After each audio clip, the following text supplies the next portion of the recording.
This is the Polar Express. If I were you, I would think about climbing on board. Good evening, everybody. The WX8BK night train is about to leave the station. Don't worry about tickets. We got you covered tonight. Got folks in here. Welcome, everybody.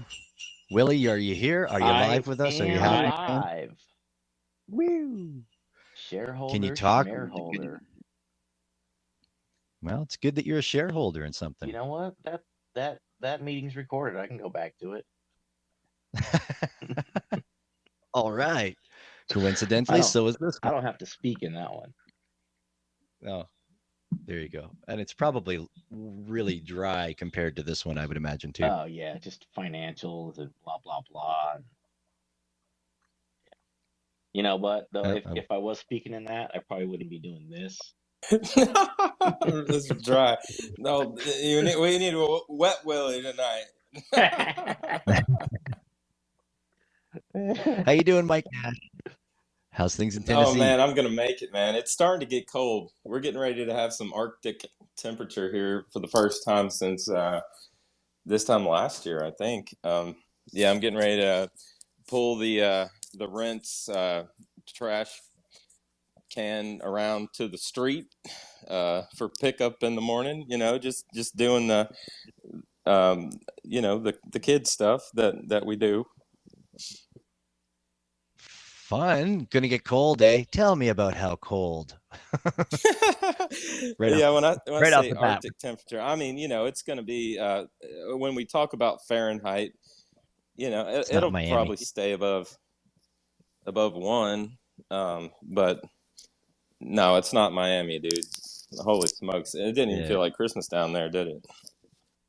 No, that was wild. That was like crazy. That totally was.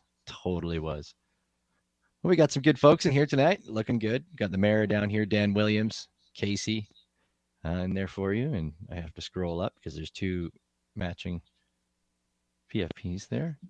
Sister Sage Herbs and Jane Simmons down there as well. Awesome. If everybody wouldn't mind shooting out a little tweet, see if we can get a few more people in here because it's going to be a good show tonight. We've got our guest is already in here, raring to go.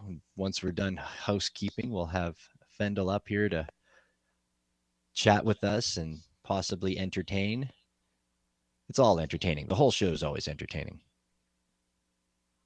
Every moment of it. Willie, Always. how you been the last week? What's that? How you been the last week?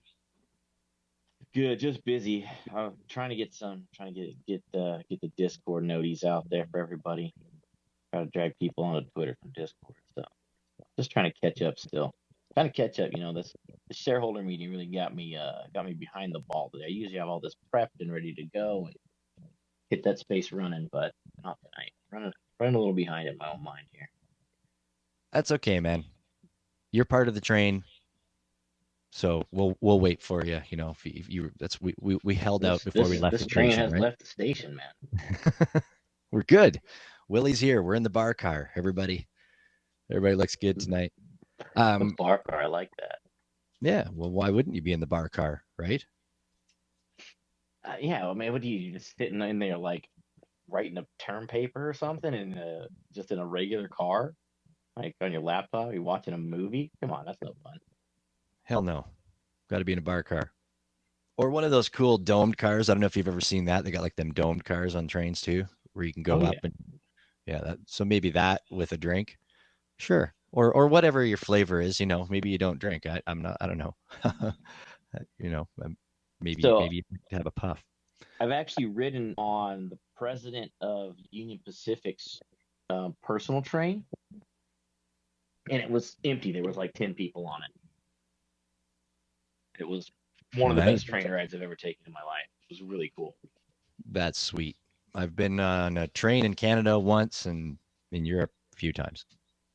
Trains are a good way to go. Dude, I did the one. I think it went from France to it was somewhere in France to London underneath the channel, the really fast one. and there was like a freaking like dance club car. I mean, it was like DJ style. It was nuts, dude. There you go. That's where we are right now. Then we're in the nightclub car. That's what I'm talking about. Yeah, man, totally. Get down, get funky, get them lasers, get Laser Lou in here, get some fucking lasers floating around. Hell yeah. Yeah, totally. I was thinking, so I've been slowly archiving stuff to get it onto up onto YouTube, right? You know, like I've been doing there to preserve these wonderful interviews that we've had. And like I was looking at the list, and as a matter of fact, I have it in front of me. This is probably not a complete list. I know I'm missing a couple here, but we've had Chris Truman on, Make It Rad, Pop Lazarus, Neo Run, Fabi Amata, Wonder Mundo, Mike Nash, Jay Byrne, Kelly Telfer, Texadelic, Studio Brook, 0009, Nick Dimes, Pong, Quantum Spirit, Die with the Most Likes, Drunk Bartender, Laser Lou, and vending NFTs, which is Flexosaurus Rex, of course. Like, dude. Chili Preston.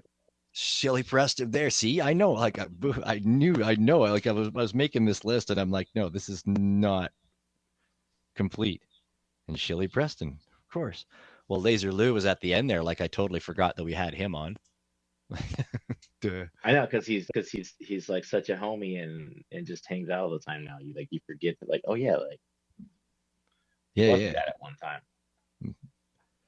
And of course, my opening song tonight that I played was a Fendel. It's one of my favorite ones. For those of you that listen often, you know I like to play that one at the beginning. You know, it's like I play that one twice in a row, and then I'll play like one other song one week, and then I'll play that one twice again. But yeah, that's pinned up at the top for anybody that's interested in it. You've been buying some NFT? Always kind of sets my mood. Yeah, it's just when it ends, it's kind of like I'm kind of sitting there dazed out, and I'm like, oh, okay, it's over. We should make it longer. Then I guess just listen to it again, right? Yeah. Probably loop it. Mike Nash, Skelly sent us out a nice Christmas NFT yesterday. That was awesome. so sweet of Skelly, man. He'd been really riding me, and I've been doing this freelance job all weekend.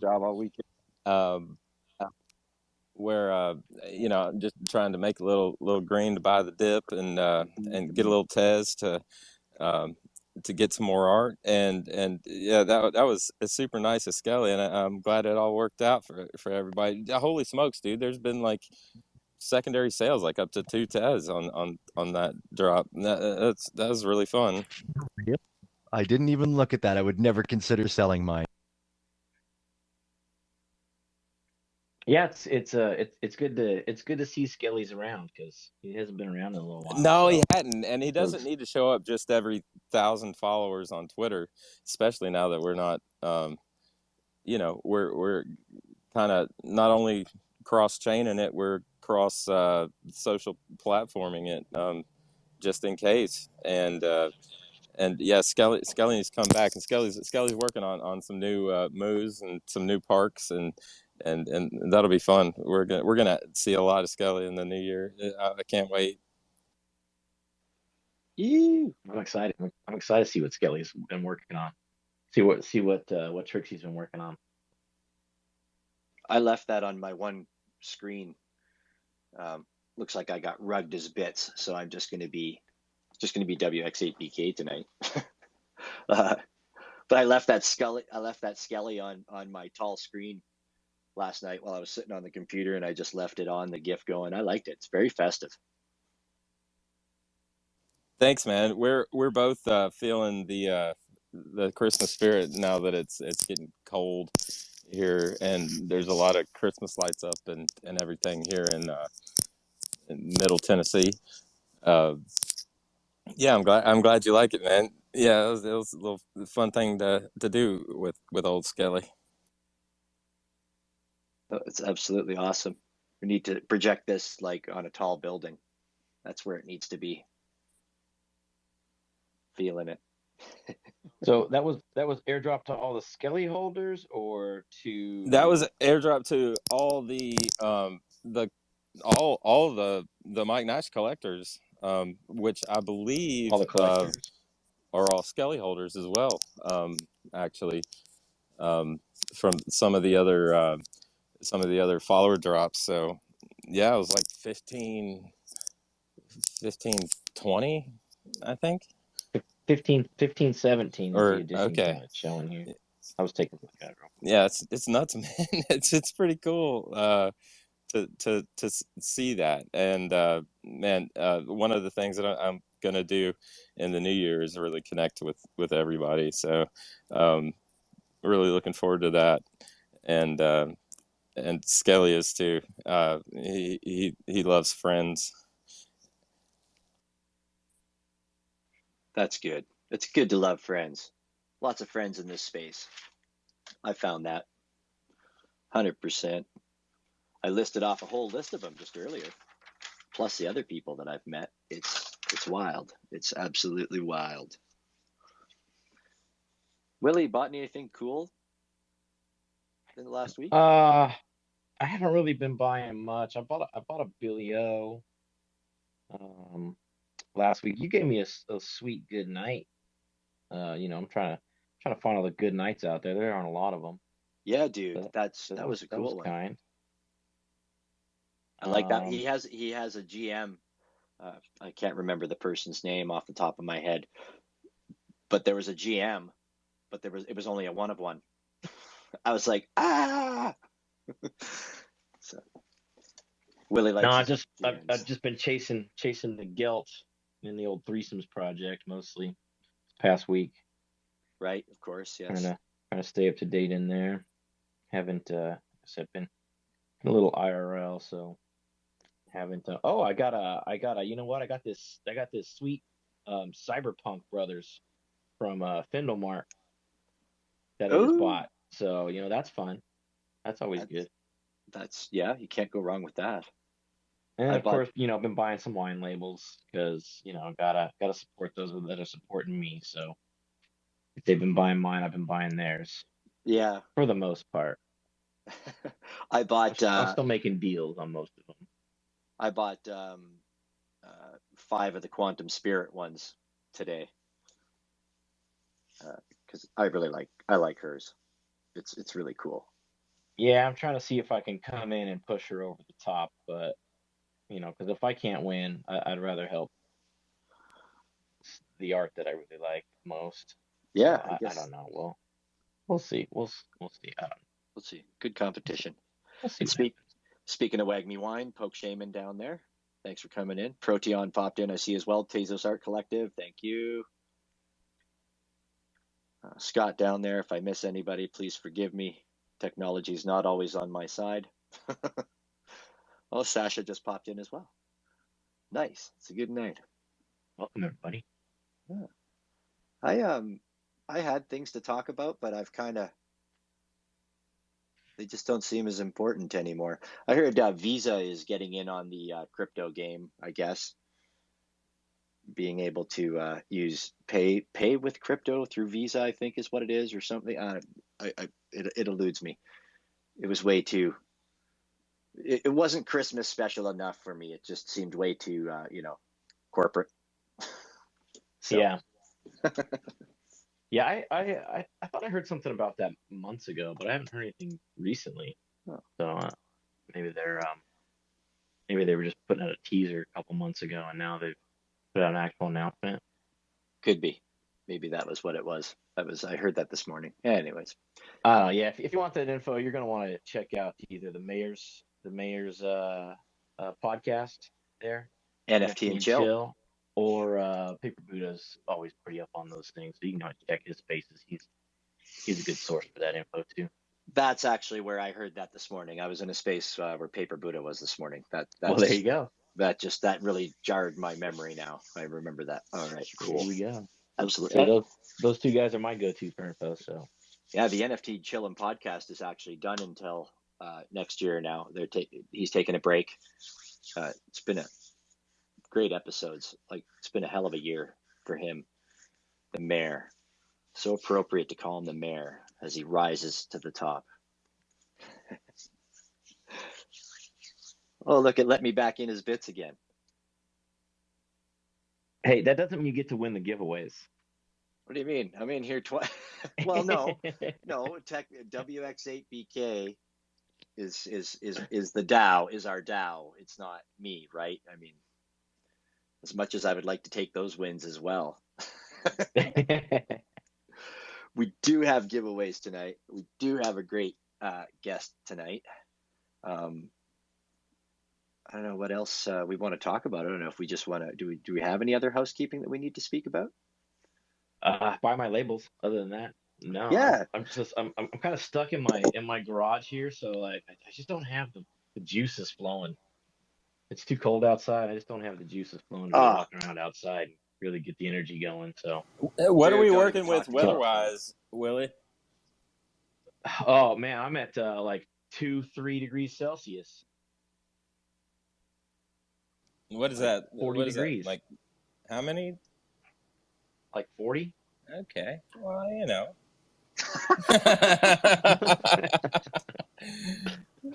But the problem isn't me. The problem that I found out last week is when I'm walking around outside, my phone freezes. So then Twitter boots me and then my headphones disconnect, and that's more my problem. Is the technology part. My phone. I mean, you know, the old summer straw doesn't work too well in California to keep your head warm as it does down there in South Florida. Oh yeah. Oh, I love here. Yeah. I hope you guys. I hope you all make it through those temperatures. I'm very deeply concerned for all of you. It's more my phone. It's minus 22 Fahrenheit here right now, and yeah, I wouldn't even be in the garage there. With the wind chill, it's at minus 45 Fahrenheit. Holy shit! I wouldn't even be in the state there. Holy smokes, dude! I mean, do you have like electrical wires wrapping all your pipes to keep them from freezing and shit? Like, well, the house is heated. The house is heated. Holy moly! No, we don't. No. Yeah, dude, it's it's nice and cozy inside, but I still gotta walk the dog, right? Gotta take the dog out. And he goes, man. Like he's like I've been jogging most of the walk that we usually do every night, but he's got to do the full thing, man. He's got to pee on the stuff he needs to pee on. He's got to sniff the stuff he needs to sniff. He cut it short this morning, though. I took him outside this morning. We went out back, and he like peed on 2 things, and then he came over and stuck his head between my legs. I'm like, okay, bud, let's go back in. All right. But yeah, there we go. That's our obligatory. Is that the word? It's our obligatory weather chat for tonight. It's fucking cold in Canada. Yeah. I don't even Proteon. I don't think out where Proteon is as cold as we are, but they're going to get part of that shitstorm that's coming in. I think it's going to blanket the rest of the world. Yeah. All right. So yeah, definitely. Proteon's dropping some fire right now. Oh, dude. For those that aren't following him, he's just dropping some killer pieces. I don't know how much I can say, but I'll just leave it at that. Yeah. And the one today was if you get that one, you get the other piece airdropped. I do believe. Yeah, a couple pieces out there on Soul. I wish my computer worked better for Googling this stuff while I'm sitting here, but it doesn't. So I'm not going to risk rugging us all out. I'm not going to fuck around. Yeah, I got water in here tonight so that when my lips and everything gets dry, I can have a sip of water instead of always sipping my wine. You know, it's just it's a little bit more responsible drinking. All right. Well, I think I'm ready to hear from our guest. Unless anybody has any pressing emergency things that they need to talk about at this holders meeting, the night train. No? No, I did have something I was gonna say. Now I don't remember what the heck it was. Fuck, Oh, sorry, dude. all I was gonna say is everybody retweet space real quick before we get in there. No, I was just gonna say I just saw That was it. that one of my goddamn buddy Bradford sold. I need to like reprice my shit. I didn't mean for that thing to sell. It's funny when you put that like fuck you pay me price on a And then threesomes Tez piece, drops and then to it sells, and you're a like, half or a holy third. moly, what am I missing? Yeah. I just saw that. I mean, I'm not sure that's pressing, but it is for me. It was. Oh, that sucks when you forget you had something listed or yeah, and then that happens. Like fuck. Yep, happened to be once. Yeah, those are usually the ones I buy. Yeah, I'm like, oh, he doesn't know this is listed. Let's snatch this up real quick. it was probably Willie. Look in your wallet. It was probably Willie that sniped it. No, You guys it never wasn't. Yeah, that's brutal. That sucks. All right. All right. Well, I'm going to bring up our guest now. We will definitely have lots of time to chat. We've been wanting him on for a couple months now. Schedules just weren't jiving, wasn't lining up, and we finally have the chance. For those of you that listen all the time, I do play his stuff to open the shows occasionally. Really stoked to have him on. He chatted with us a couple weeks ago before we went to Miami. He just popped in and, super nice dude. It was hard not to talk to him all night then because we were having him on now. So I would like to bring up to the stage and welcome to the Night Train our guest tonight, Fendel. What's going on, guys? Thanks for having me. Woo! Right on. I forgot. We're supposed to. I thought there was supposed to be some clapping here, but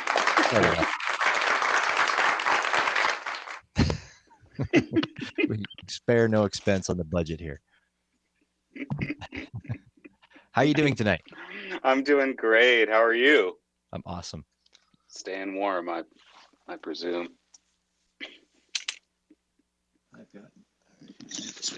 I need to switch back to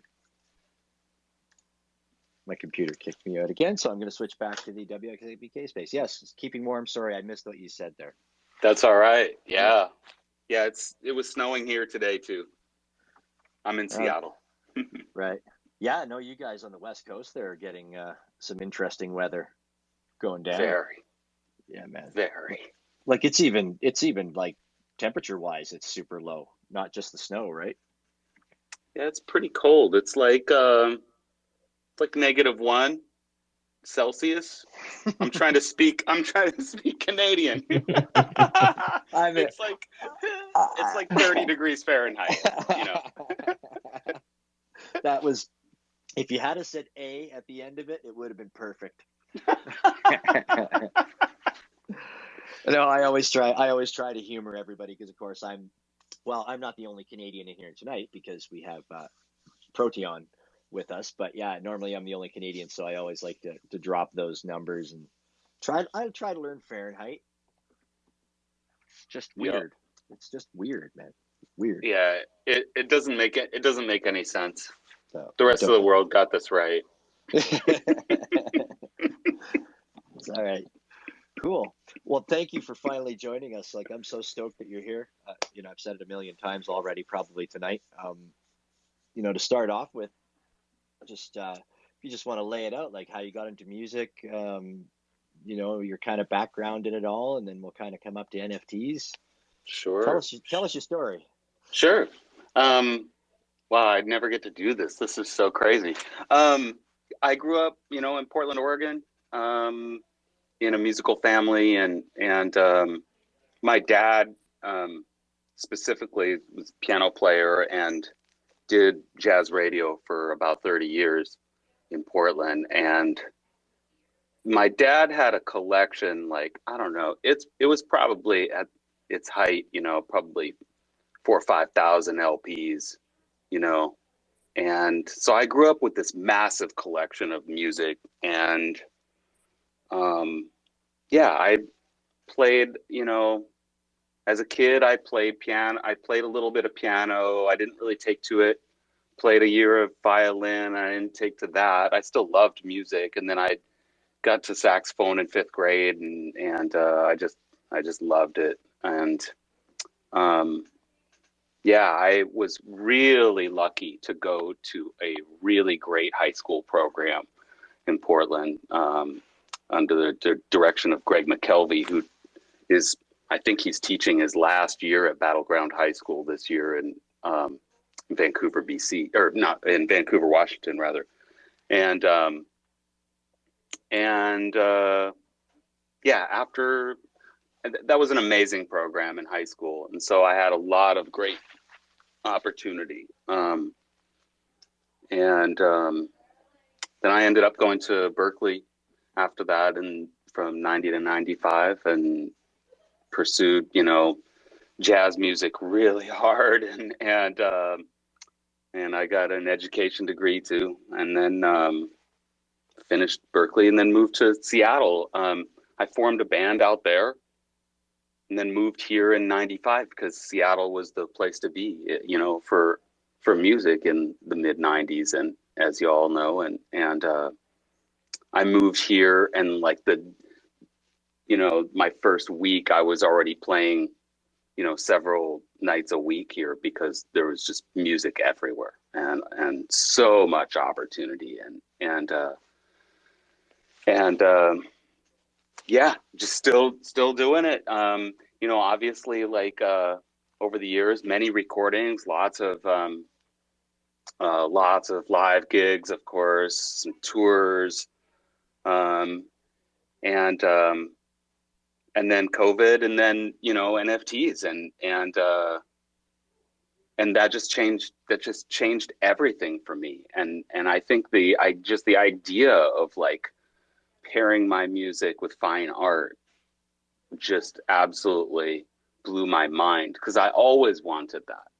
And as soon as that happened, I called my favorite artist, Ann Gergich, who lives down in Tacoma, and I had bought her work for years, and her physical work, and she's a wonderful outsider artist, and I called her up, and I was just begged her to get into NFTs, and she did, and so we have several collaborations that we dropped. She kind of took a break to do some other things, but she's getting back into it now, and I think we're going to do another collaboration, actually.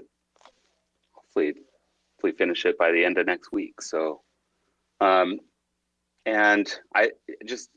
NFTs just changed everything for me, you guys. Like, it really just allowed me to be my true creative self, and not just a jazz saxophonist, or just somebody who plays jazz music or something, because I was never thought of myself that way. And this space just allows me to share all kinds of different music and grooves and different things that I love. So that's my story, yo. Woo! And the crowd cries and applauds. Yeah. And I just love the collaborations, I think that's what is so exciting for me in this space, is the opportunity to collaborate with fine artists and other musicians. It's just blowing my mind, every week something crazy happens. You don't do any of your own art, right? I do a little bit, for sure. I've done some like wacky kind of different physical stuff, and then kind of made it digital.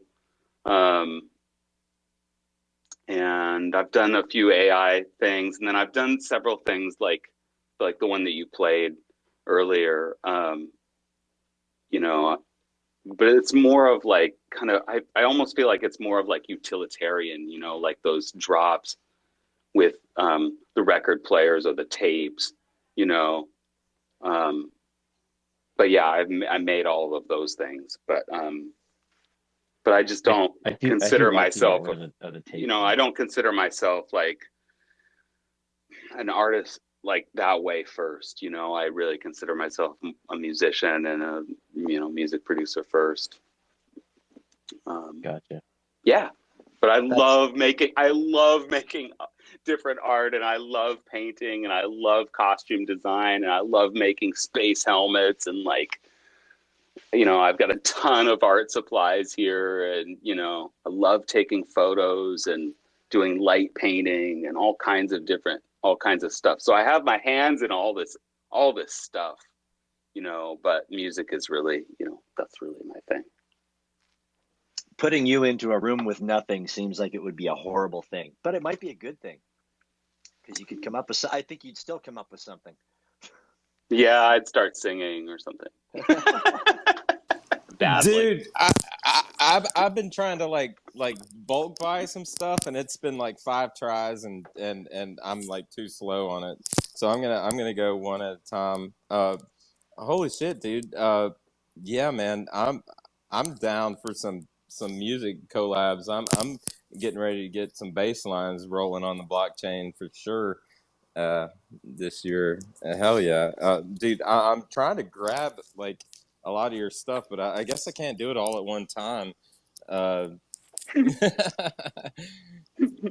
Dude, this is super rad, man. I love it. Thank you so much. This is why we have them on. Big fans of this stuff. I just kind of wanted to circle back a little bit. You said like you went to Seattle in the mid 90s there, right? Because that's where the music was happening. I mean, people might have heard about the bands that were coming out of Seattle. I don't know, but so what was your first band? What did you guys play? Were you the atypical stuff that was going around, or? No, like we had started this band in Boston called Bebop and Destruction, and it was basically like a jazz band with a major attitude. Not a bad attitude per se, but we got up there and we tried to present jazz music more in a kind of a funky style and a rock style, and we tried to play at rock clubs, and that was our thing, and it was really well received because there was so much different kinds of music happening here in Seattle at that time especially, and that band lasted for quite a while. I mean, I think that band held on for almost 13, 14 years. And believe it or not, like back in we started a jazz jam session in Seattle in 1994, maybe 93. And I wasn't even in Seattle yet, but the band was waiting for me to finish school. And they started this jam session, and it's still going. Like, I don't do the gig anymore. Like, I finally had to quit after 14 years, but it is still happening at the Owl and Thistle Irish Pub. And that's, something that we started way back in the day. And so, Dude, yeah, that band made 1, 2, 3, 4 records at least, and maybe a few live recordings too. But yeah, that's cool. what brought me here was that band, and we formed that in Boston and moved the entire band, 3 of us, and then we had a bass player here who actually went to Berklee before us, but I didn't know him then. But yeah, and then that band lasted for quite a while. And then those folks have most of those folks have since moved away, and one of them got really, really famous drummer, John Wicks, who toured with Fits and the Tantrums for years, played all over the world. But yeah, that's what brought me out here. That jazz rock kind of thing. I get I lived on Vancouver Island back in those days, and I totally get how down in that scene, you guys would have just fit in. It would have worked. Oh yeah. Seattle's always had a really good music scene, period. Yes. So, yeah. And it's really I always felt like Seattle just had like a little bit more of a diverse music scene, a little bit more accepting of different music and a lot of experimental music too. I mean, they're pretty they're pretty accepting of all art cultures in that way too, though. Mm-hmm. Right? I mean, Yeah. they're very open to new ideas and things like that up there. Yeah, and very different from Portland, actually, where I grew up, where, you know, the jazz community was like the jazz community, and that's what you do, you know, that's who you are, you know. So a little, quite different, actually. Still amazing musicians down there as well. I was just sorry, just because Mike Nash was looking through your stuff, so I pulled your stuff up here because I was going to ask you some questions about a few pieces, and I kind of just got lost. Oh, sure. I was like, I'm looking through. I'm like, yeah, I should. Oh no, I should buy that one. Like, I should really put an offer on that one. I was going to ask you, one of the ones that really set me off, a piece that you did was, I'm just trying to find it here. Was it Mikey Wilson's used NFT lot? Like, dude. Oh yeah, I remember. That piece is hot. I love that piece so freaking much. I don't think anybody will part with one, but I haven't put offers in yet. You never know. But dude, that is amazing. Like, it's brilliant. If people haven't listened to it, like, you got to take a listen after the space, of course.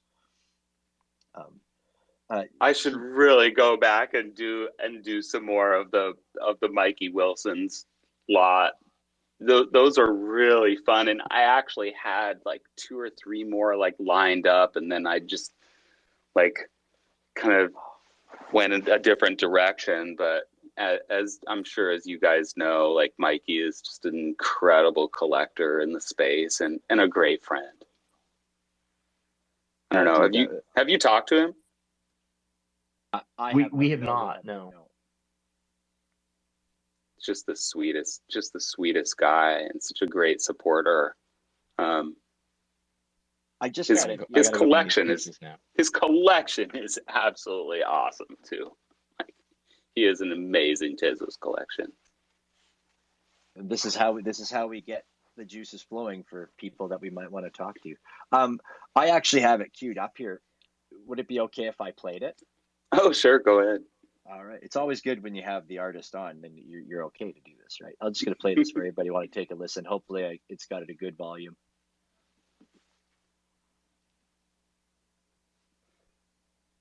Oh, maybe not. maybe I was full of shit. No, I got it here. Let's see. I think I got it. No, maybe I lied. All right. Sorry to let everybody down, but I must have. Oh, there it is. Would you like to have a used NFT for twice the price? You bet you would. Come on down to old Mikey Wilson's used NFT lot. All these NFTs have been purchased at least once, so we can't sell them as new. We got Tim Maxwell's for $49.99. We got Jenny Passon in 2021 model for $37.99. We got an original threesomes Shay on a Twitchell you could get comfortable with. Look at this shiny Chaffetz de Medici spicy meatball at new $89.95. We got a beautiful pre-owned Wombat Genesis for $39.95. We got 5 whitelisted Brutalistes on the secondary market still under warranty. We have to sell as used for twice the price. So again, if you are a sharp collector and you want to spend some money, we're gonna resell them. I'll sell you one of them or I'll sell you all. Dealers, flippers, and whales are welcome. All offers will be considered, some will be laughed at. Mikey Wilson's. We got the best used NFTs at twice the price. Open all night, 'tis only. Located on the NFT original West Seattle Road. Dude, I fucking love that. You don't know how many times I've actually listened to that. I mean, holy shit, that's fucking amazing, man. That piece stuff for those prices. I mean, come on now, let me get those. Those are old school prices, right? Like those things. Oh, I love that. Was that you? Was that you doing the talking and you just pitch shifted your Yeah, voice? that's me doing the talking. It's just pitch shifted down, of course. Yeah. Yeah. Awesome, Dude, bro. that's fucking amazing, man. Holy shit. I love this. Dude, my first experience with like live, like 3-piece, 4-piece jazz sets was the Jim Cullum set down there in San Antonio on the Riverwalk um, in Texas. Holy smokes, man. Um, I like found my soul down there in jazz, dude. I don't have the chops for jazz, I don't think, but man, I'd love to try out with you or you know, whatever I have to do. But I would love that. Oh yeah, absolutely. Let's go. Your collaborations. I mean your collaborations that you've done. They've just been awesome. Like you're definitely a sought after person.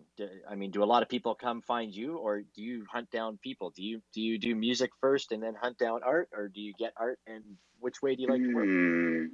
I actually prefer to have the art first, because then I can really like shape sound to motion in the work. I mean, if it's a video or if it's a GIF or something like that. But I'm not opposed to doing music first and then sending it to the artist. And mostly like it's been me running up on artists asking them, you know, like to do collaborations. But like Ukrainian artist Taya Ferdinand, like our new drop last week, she actually found me at Tears and Rain Gallery in August and heard my stuff there and contacted me. So that's how we've done a couple of pieces. And but yeah, I've asked several artists, and yeah, I've had most people, like nobody usually says no.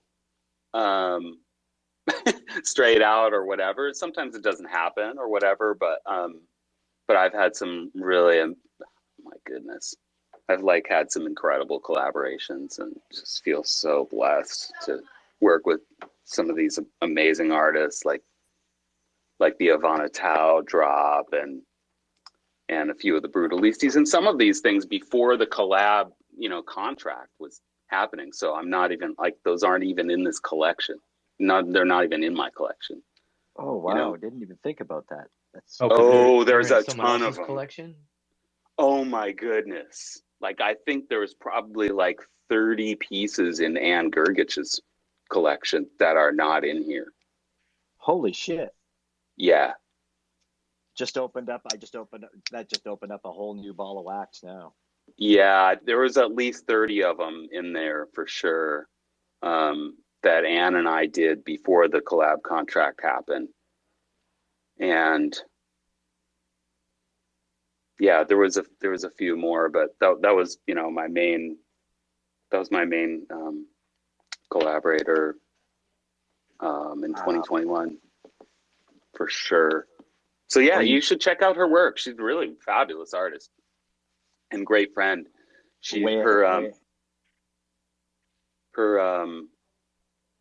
Her genesis. Well, her husband is Steve Fisk, famous music producer from Seattle. Did all the Mudhoney, Nirvana. Like I was going to say, I know that name. Yeah, I mean, he's a total legend here, you know.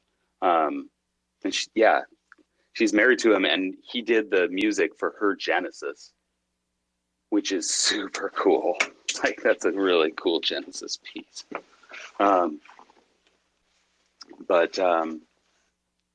Yeah, that's amazing, dude. Yeah, it's your passion definitely comes through. I say this to many artists that come on, but you know, definitely like it shows. I mean, you are so humbled to work with these other artists, yet you know, well, in my opinion, as a collector, you're an amazing artist that's up there as well. I think that's really cool to be able to basically show humbleness to these other artists and like go, God, you guys are amazing.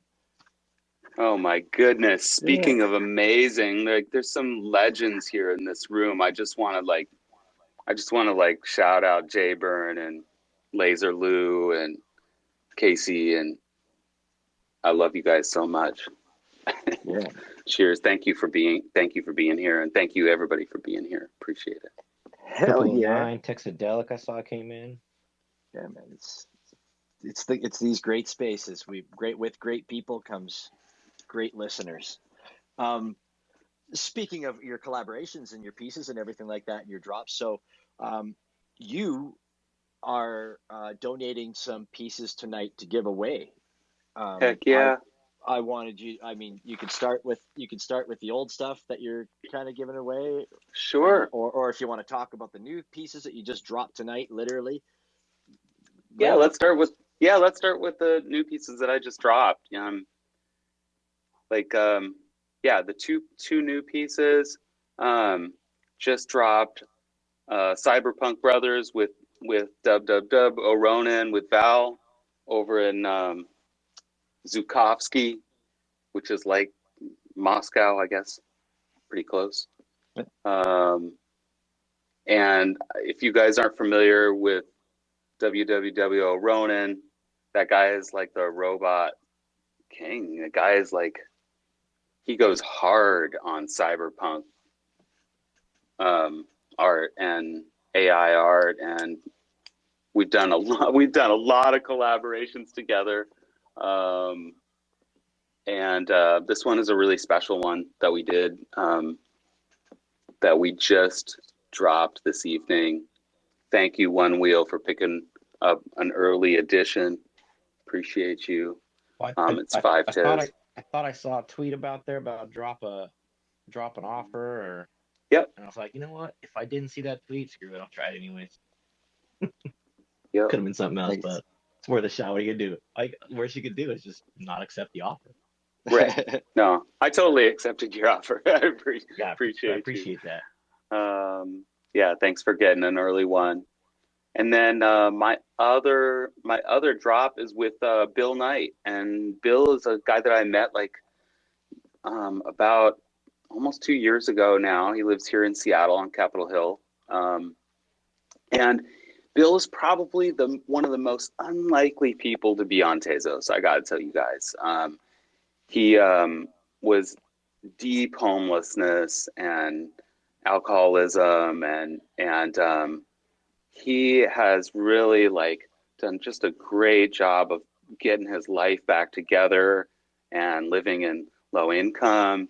And I asked him about, I just asked him at a business meeting if he would be interested in getting into Tezos. This is over a year ago, and he immediately took to it, and he has been prolific, dropping art on Tezos, and just a great guy. And so we've done some collaborations together, and he loves he does abstract art, and I put some music to some of his pieces, and we've dropped some collaborations. So that's the second one that we did. It's called Nest, and that one's really different. It's kind of an experimental piece using the Yamaha CS80V synthesizer, and I'm playing that and flute. And the Yamaha CS80 is the famous synthesizer used in Blade Runner. It is that sound. It's the same instrument. Granted, this is just it's a to be clear, it's a piece of software. It's not the actual synthesizer. There were only 1,000 of them even made, and I think to get one would be I don't know, probably $15,000 at least, and that it may not even be working at $15,000 just to get into that. Probably find one at a yard sale or some shit though. Oh, God, that would be. I'll get my mom on it. My mom will find one. Please. That would be amazing. Anyway, But they have that software now, and that's, I just love that sound so much. So yeah, I have that one. I'm going to give away an edition of each of those 2 drops. So And talking about the software, I don't mean to like derail you here, but sure. Talking about the software, how much of the production side of your stuff is software based like that as opposed to actual hardware based? I'm just thinking, like, we've seen setups of like Proteon setup, and he's got a room the size of my garage that I'm standing in, just full of equipment. So I'm just kind of curious, like what your setup looks like as far as physical hardware goes. As far as physical hardware goes, I have a lot of instruments here for sure. 3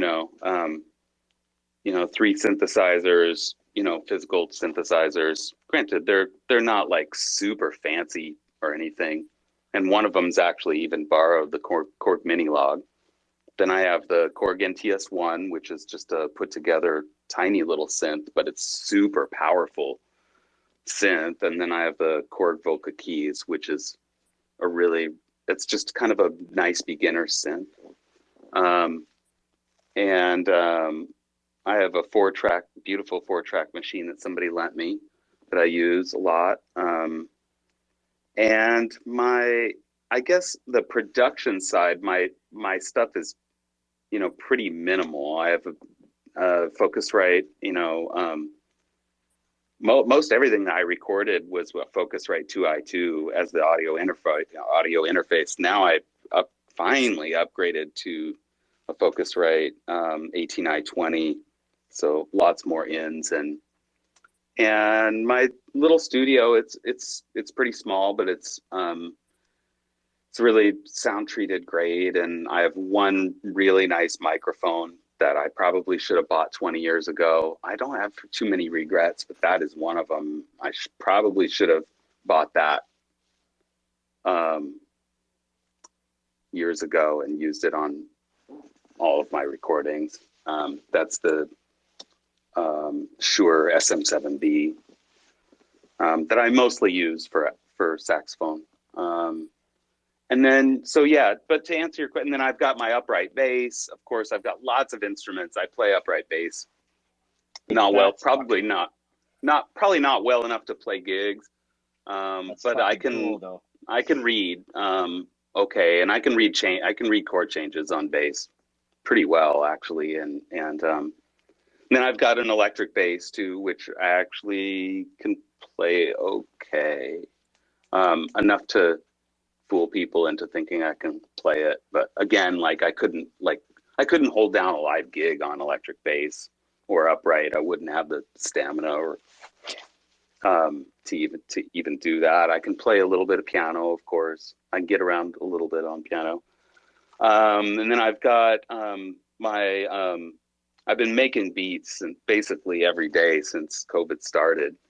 And I use the Electron model samples, and I love that machine. It's super intuitive for me, and I love beat making.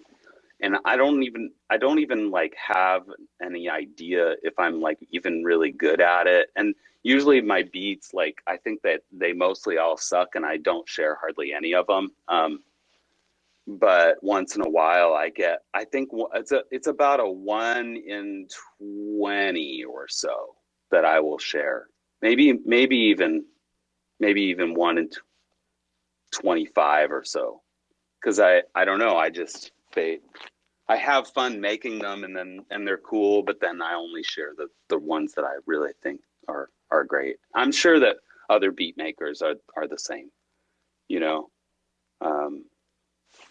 but I don't even know if I really do it well, because I've never asked anybody. I just know what I like, and I love shaping beats, and I love making drum. I mean, I have a drum set too, so I can play drums okay, actually.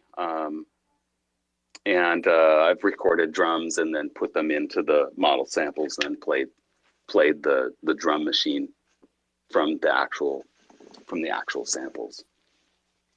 So But yeah, my studio is really pretty small little studio. And I do a lot of, the production, obviously, like I'm working, with a digital audio workstation. I use Reaper DAW. It works great. So I do all the mixing in Reaper, and then mastering. I'm usually using it's called Master Desk. But I'm just trying to get, mostly just trying to make good mixes, really balanced mixes. Yeah. I filled up a quarter of a page with notes. Oh, cool. No, that's great. I hope that. I was gonna say none of that means anything to me. Once we start getting technical, that's way out of my wheelhouse. But I'm like, I'm sure somebody will get it though. Oh no, somebody will find that information. No, I'm totally happy to explain anything if like I'm just speaking gibberish, like not making any sense. A digital audio workstation is basically just, like there's lots of different ones, and they all basically do the same thing, basically, Listen to the artist and his tools. Yeah. So there's a lot of different ones. There's Pro Tools, and there's FL Studio, and there's Logic. A lot of people love Logic, and all of these things are basically just multi-tracking programs, software programs that all do the exact same thing at the end of the day. Like the instruments don't change at all. So like GarageBand, but usable. Exact. It is, yeah, and Logic basically is the advanced version of GarageBand. That's all it is. It is literally like GarageBand. Woo, GarageBand. Yeah. Which I love, actually. GarageBand is great. Like, it's actually a really good out of the box tool that Apple gave, for sure it is. Yeah. Yeah, it's awesome. And I think, and Logic is just the advanced, you just get more stuff more tools to use. That's all it is. Gotcha. But no training. Oh, holy smokes, guys! Sorry, I'm fucking jumping up and down right now, dude. Fendel, oh my gosh, dude. Yeah, we gotta get together, man. This is amazing. This is so fucking cool. I'm just really excited about all of it. Love to. And I'm always excited about all of these great. There are so many really good music tools now that are free, that are just there's so much good software now that is free to use, and it's never been like this. Dude, like FL Studio, I mean, shit, like Fruity Loops, like pre-99. I mean, what a great way to line it up and lay it out. And the Tezos and blockchain crypto community to be able to just put out killer freaking work. This is so fucking amazing for me. Yeah, me too, fully. Fucking love the excitement. We gotta get some of those beats underneath the Skelly. Right there, you go. There you go. I know, man. I know. We gotta do it. I've been trying to hit up Jayburn, and it'd be cool to like seam together a bunch of these Skelly animations and do like an old school skate video, and just lay down some like straight up like East Coast hip hop beats under like an old high 8 skate video, VHS style or whatever, man.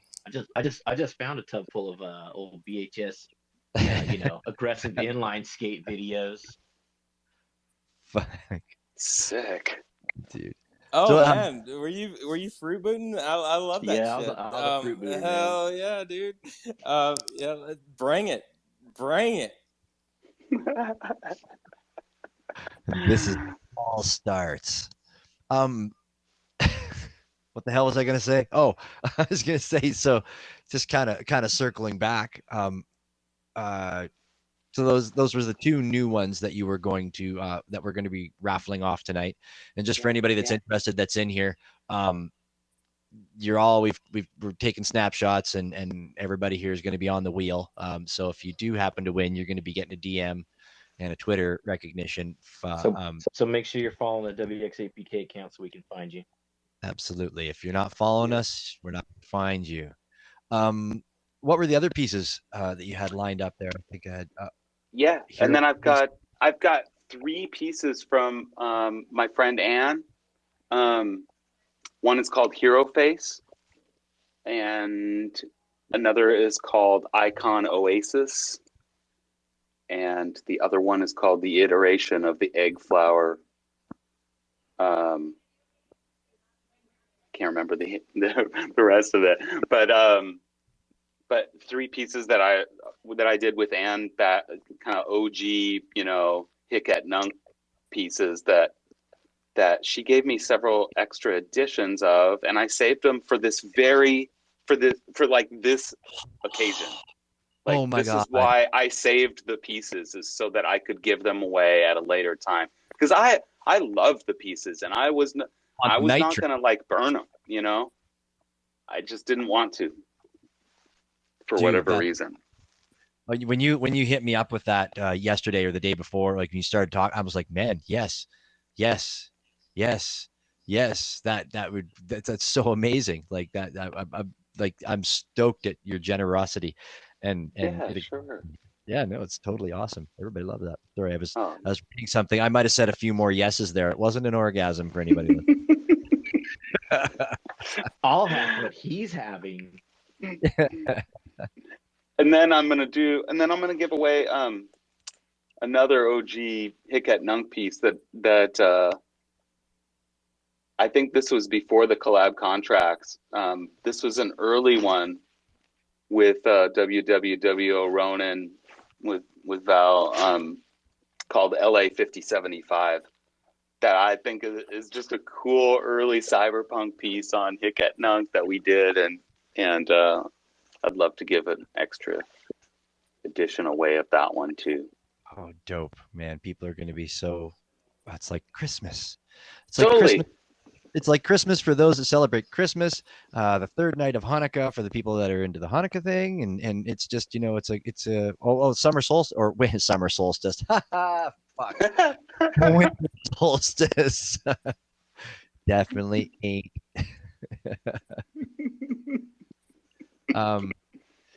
Yeah, so for those of you that are in here, we're going to do some wheels. We're going to do some snapshots. We are going to do, we're going to pin up a follow and retweet for one of them up at the top.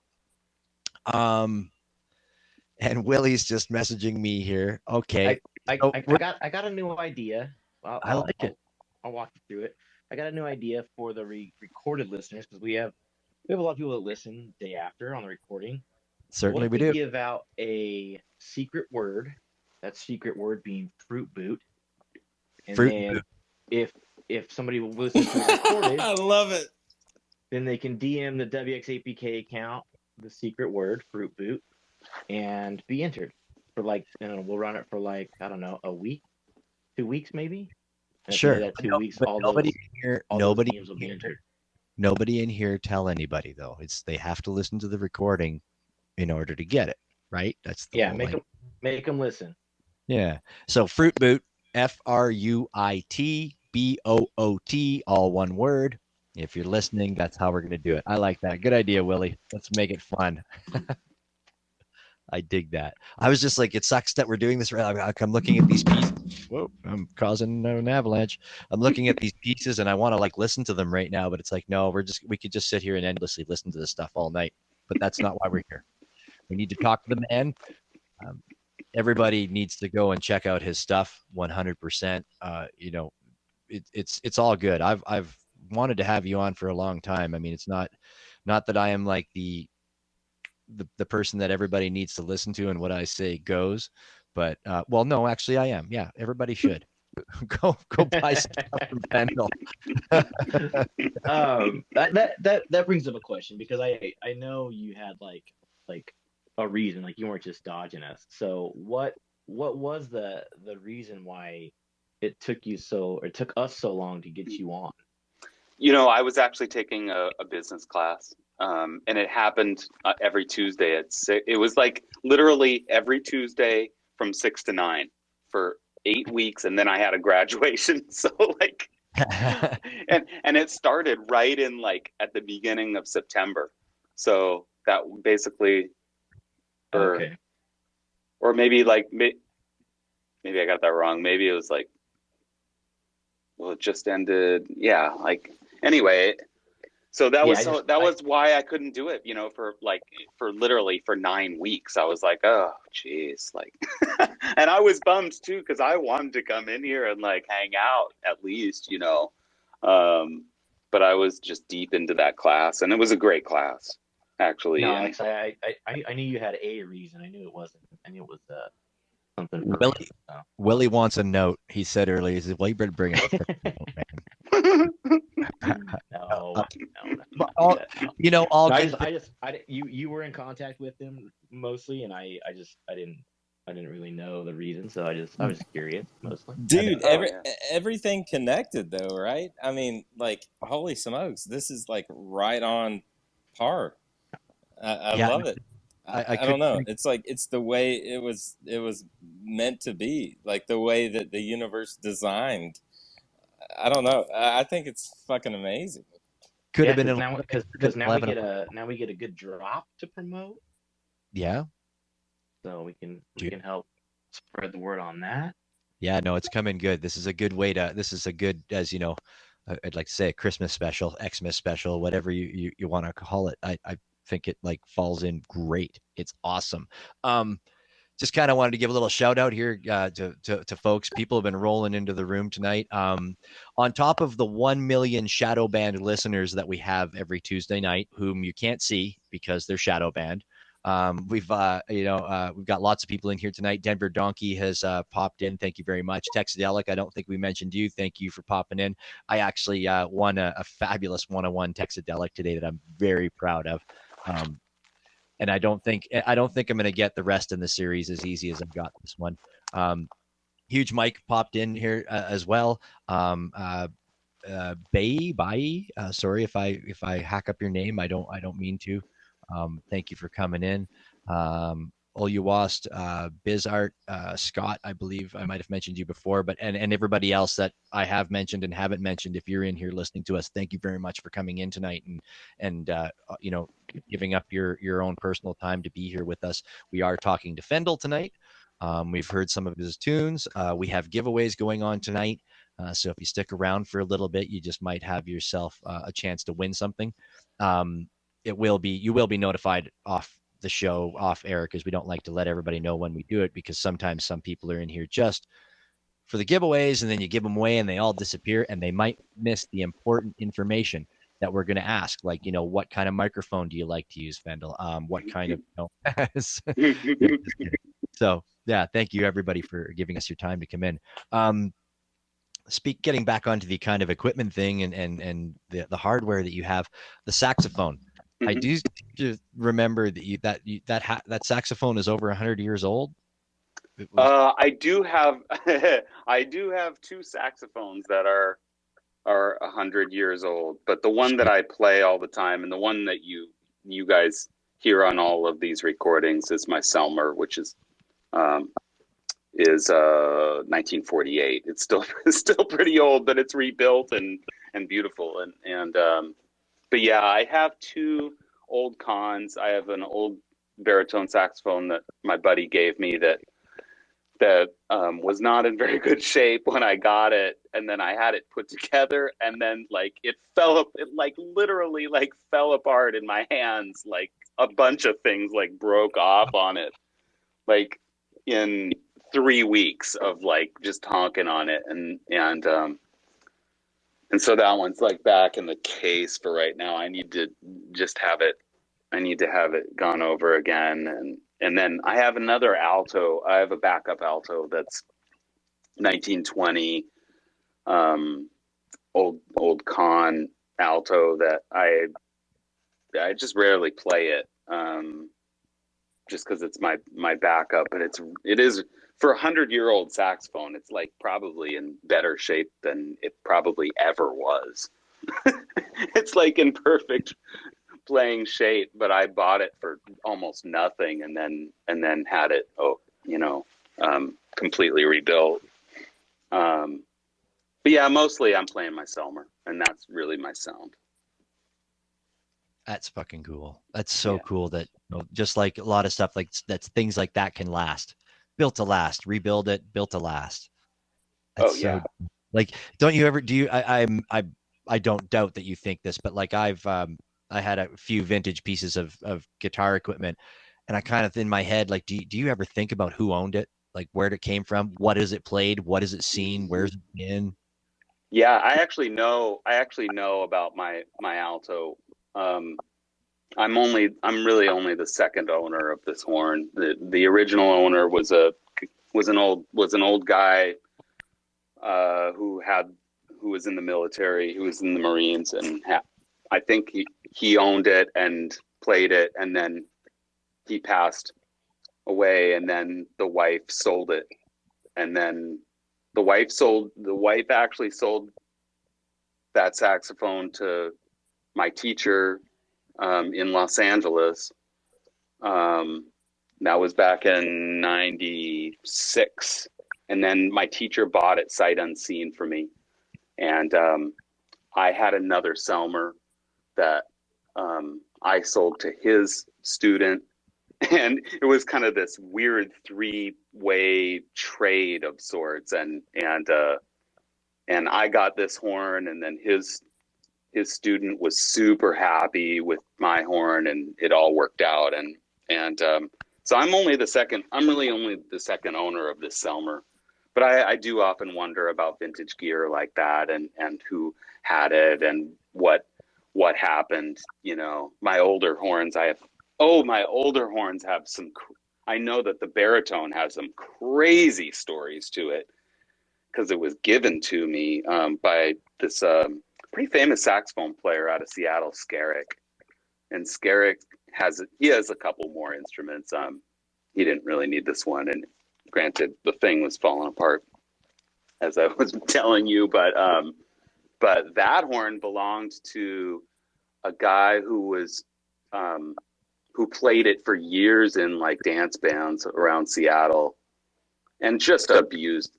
I mean, the horn was just totally abused. Like, I cannot believe, like, there's so much like patchy work on this thing. It's like held together by nothing,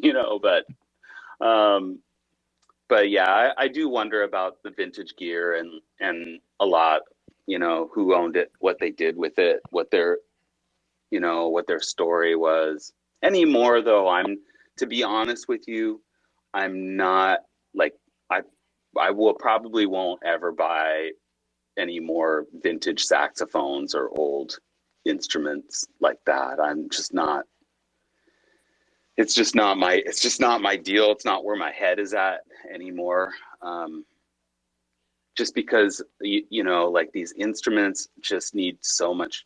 They just need so much maintenance, and every time I pick up these instruments, I just want them to work, and Like and sports vintage car. gear, yeah, exactly. Like like vintage sports car, you're always going to be tinkering around on this thing, and it might be awesome, and you might love it. And if you like doing that stuff, cool, it's the best, I was gonna say, how much does like the age or what's going on with it, or like how beat up it was, how much does that affect the sound? Does it really have that much effect on the sound? The age, it depends. It really depends on who made it, and where they made it and what materials that they used. A lot of materials are just not the same now. At the same So time, there's a lot of like, because there's been the a, alloys are a little different, they're gonna vibrate and reverb a little differently. that's right. That's right. And the technology has gotten really good now, so that modern construction instruments, especially saxophones, are way better, have way better intonation. I mean, they're way easier to play. And yeah, they're just made better, you know, like overall these days. But so can you? I'm thinking of like the difference between like a CD and a record player, right? Where like a record player just has this warmth to it, Yep. and like that's the only way anybody can like really describe it. But it has to do with almost a lack of fidelity, right? From Yeah. from my understanding. Yep. So can you describe that, like the difference Sure. between an old and a new like that? And Sure. Yeah, absolutely. The older, you know, the old Selmers, and just to be clear, like Selmer is, as a company, they make their horns in Paris mostly, and they have this reputation amongst professional saxophone players as being the best saxophone made, you know. And the older ones, the ones from the 50s and the 60s, are extremely sought after even today. And so those vintage Selmers, the difference is really like they usually have a warm sound, a very dark sound, as opposed to more modern construction instruments that are usually brighter and are usually more like geared for pop music and rock music and more like popular forms of music. Really good for that stuff. But the older ones, they have this kind of like very unique warmth to them, and they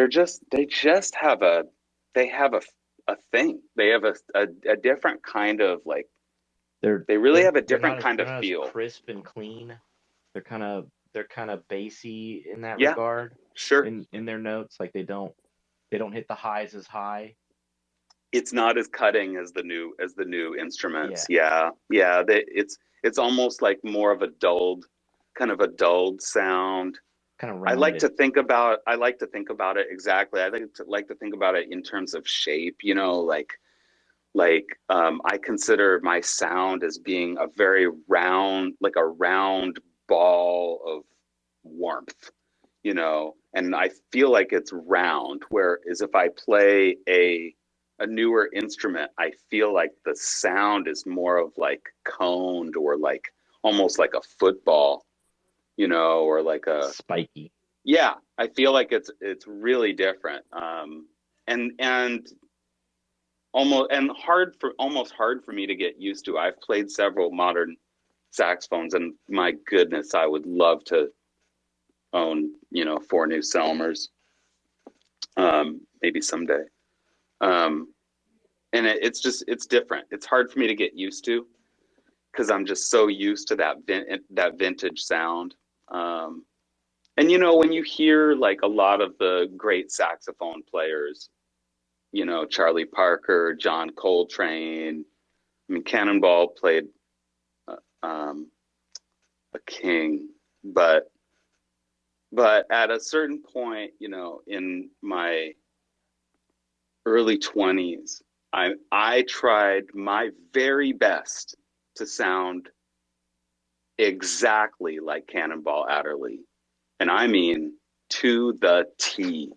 I transcribed tons of his solos, and I learned how to play them note for note without music, just playing right along with him, you know. And that's really like that's how I learned how to play, really, was just by sitting down and copying. That's how I did it. No secrets. Dude, to have an instrument that played like Anchors Away or the Halls of Montezuma, like in service, that's pretty fucking rad though, right? I mean, Yeah. holy smokes. Yeah. Yeah. That is epic. I just had to Google I just had to Google Cannonball Adderley so I could make sure I check Yeah, him I out mean, he after. was in Miles Davis's band, you know, and the classic Kind of Blue, you know, 1959, and and then did a lot of work with his own band. But yeah, he was in Miles's band for I think just 2 years, 58, 59, maybe. No, he was not in there in 60. But and you know, Miles is definitely like one of my absolute heroes of music. And but back to the conversation, the alto that I play is very reminiscent. That sound is very reminiscent of that era of jazz, you know, and those kinds of saxophone players. I don't play the same instrument as Cannonball. In fact, I tried. I actually bought the King Super 20 that he actually plays. And I tried like hell to make it work, and I just could not. I just did not like the instrument, and I ended up selling it to this kid in Switzerland who just loved it, and that made me really happy because I kept it in the family and you know, just continue playing my Selmer. But hopefully that gives you an idea of the difference, you know. Yeah, no, it absolutely does. You know, like I say, I don't know shit about instruments or you know, my music depth isn't as deep as Bits or Mike, but I know my speakers, I know my amplifiers. Yeah. You know, so like I'm thinking, you know, all right, pair that with some nice vintage speakers, and you really got a nice sound there. Oh yeah. Hell yeah. A lot of Fendel sounds really good in headphones. Yeah, that's the other thing I was gonna say. You know, it's like you know, you've got that old kind of warm sound, and you just lose all that fidelity into into an iPhone or something like that. You know, you really need to pair that onto a nice tube amplifier. Oh yeah. Something Yeah, that's got some I length usually into do it. like recommend people like try to listen to my music with headphones. It's just much better. It's absolutely worth it. Yeah.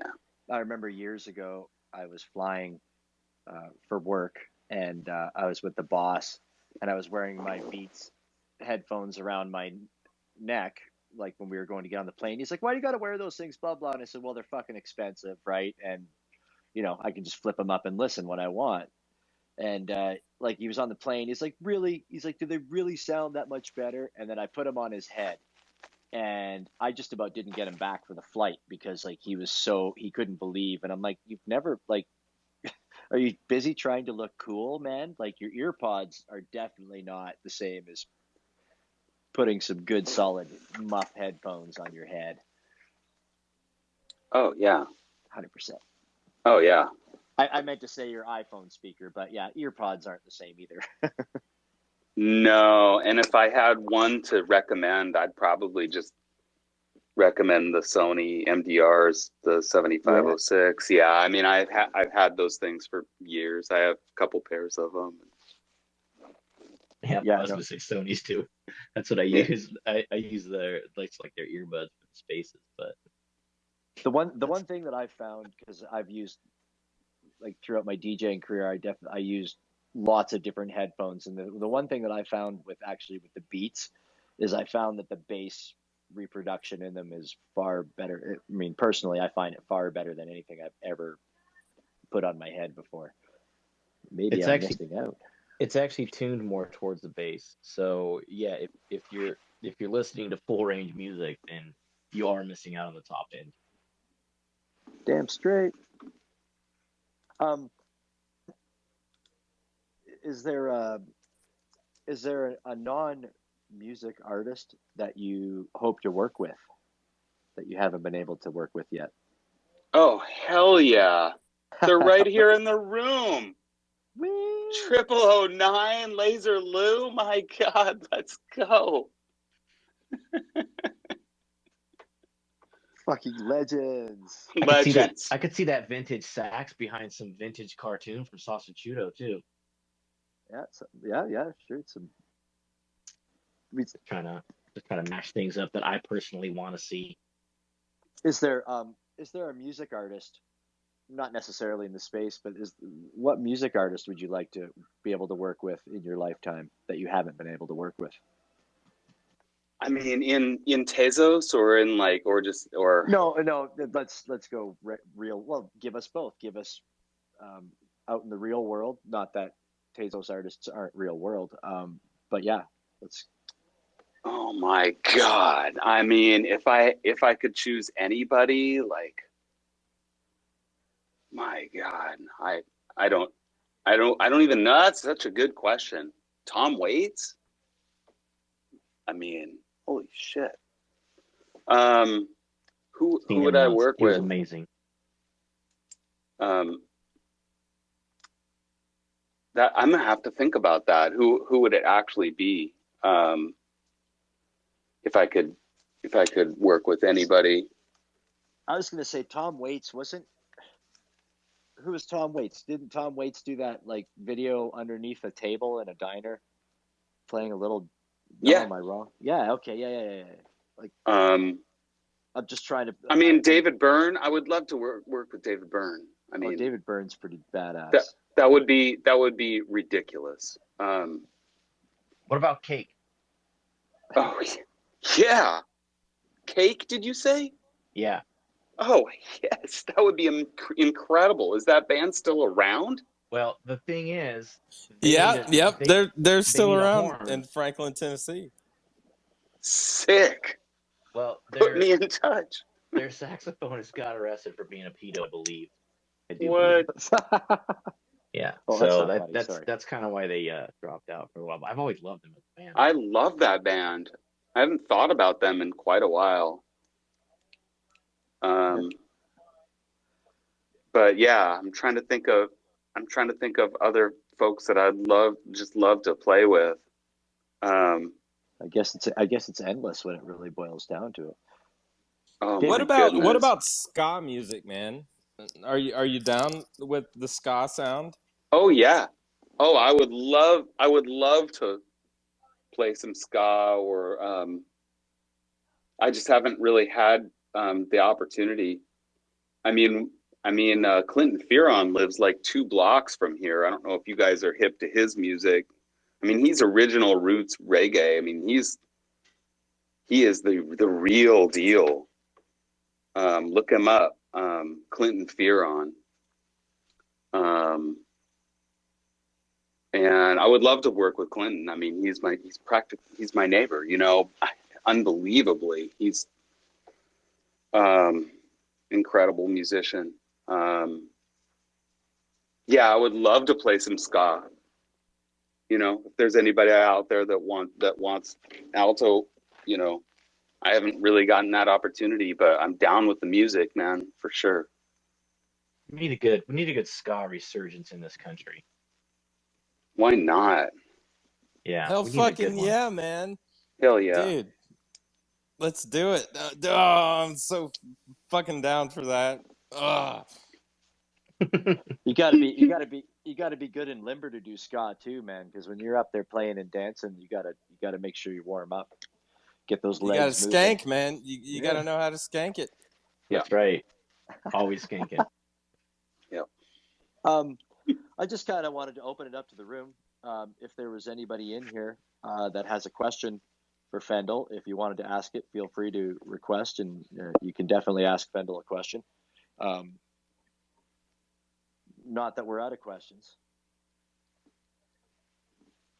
I was hoping Bits had another hour and a half at least of questions. Yeah, no, I was just throwing. Well, you know, I mean, sometimes we forget, right? And we never ask if anybody else wants to ask a question, and then all of a sudden, 5 hours later, we're like, but you know, it does happen. And I was going to say as well too, Fendel, not that I'm kicking you out or anything, but you know, we can go on 5 hours. If you have real stuff, if you got things you got to go and do and stuff, you feel free to duck out whenever you have to. not that I'm kicking you out or anything. Please do stay with us and chat a bit more. But Sure. yeah, Yeah, love to. You and Willie are, you're in that nice time zone, right? It's only 7:30 there. Yeah, it's only 7:30 for me, man. 7:30. So yeah, that's nice and early. I'm 8:30. I think. That's not too bad. Mike's Central Time now. He's only 9:30, I think. Oh, I'm only 9:30 now, man. So Yeah. we're gonna hit that Screw that those East Coasters now. 5-hour mark. Yeah. I better get another bottle of wine. Oh, there you go. I might have to go pour another glass. I was going to say, so with the new pieces that you're just dropping now, I'm just kind of going back to it because I want to use names. Yeah. As everybody sits here, listen to me, flip through my phone and Google. But like that Nest piece, like that was, I kind of dig some of that stuff you do that's like that, where it's like a soundscape is what I like to call it. Like it's just kind of a cosmic kind of vibe. I really dig that stuff. And that's the thing. Your abilities, like you're at both ends of the spectrum. You can do this electronic stuff, but you can also play like, physical instruments as well, which is really cool. And I think it's probably true with a lot of people that do electronic as well, right? You got to know how to play instruments before you can make music, I think, no matter how it is. I mean, I think it helps, for sure. Like if you're proficient on something, but I think music is for everybody. So I'm always like, even if you don't know like harmony, like I still feel like people can go so far, like without really knowing the ins and outs of harmony and scales and all of that. I'm like whatever. I mean, I think it's really important, but cool. Yeah. But like there's a lot of people who have gone so far in music, without having that kind of a foundation, Look at Milli Vanilli. I mean, I would say RZA is like, one of my heroes, of music, and that guy was just, making platinum records and didn't come from a traditional, music background like that. And so, yeah, it's just something that I think about a lot. And so I do encourage people to pursue it, no matter how much training they have or whatever, Do you think, since you say that about RZA, do you think that him not knowing that, or people like not coming from that traditional music educated background kind of thing, do you think that helps him kind of bring something new and different? Yeah, maybe, for sure. Or just a different approach to music, like they're not stuck in this box. Yes, I really do feel like that. Sometimes I listen to music and I'm too damn analytical about it. I'm thinking about what it is, and thinking about the chords and this and the melody and what it is. And sometimes I'm just like, be nice to just enjoy it for what it is and not like continuously like trying to pick it apart, and I think like, as a creator, like if you came from that and didn't have those, didn't have just approaching the music from a different place, it could take you to a different place. And I mean, obviously with RZA, I mean, the guy's a legend, and the music is transformative, I think, and so it's definitely possible. He's got a thing, it's amazing. Like amazing. Yeah. Just love that music for years. Were you saying your dad was a music teacher? No, he wasn't a music teacher. He played piano. Still does a little bit. But Maybe I just mixed that with you getting a teaching credential together. yeah, my dad didn't really teach, although he's a pretty good piano player. He's actually a better piano player than what he'd give himself credit for. I mean, the guy knew he's 250 jazz songs and could just play them. He wasn't really an improviser per se. He could play a lot of pretty melodies and stuff, and like a really good piano, like kind of like more like a cocktail pianist, cocktail solo pianist. I'd consider him.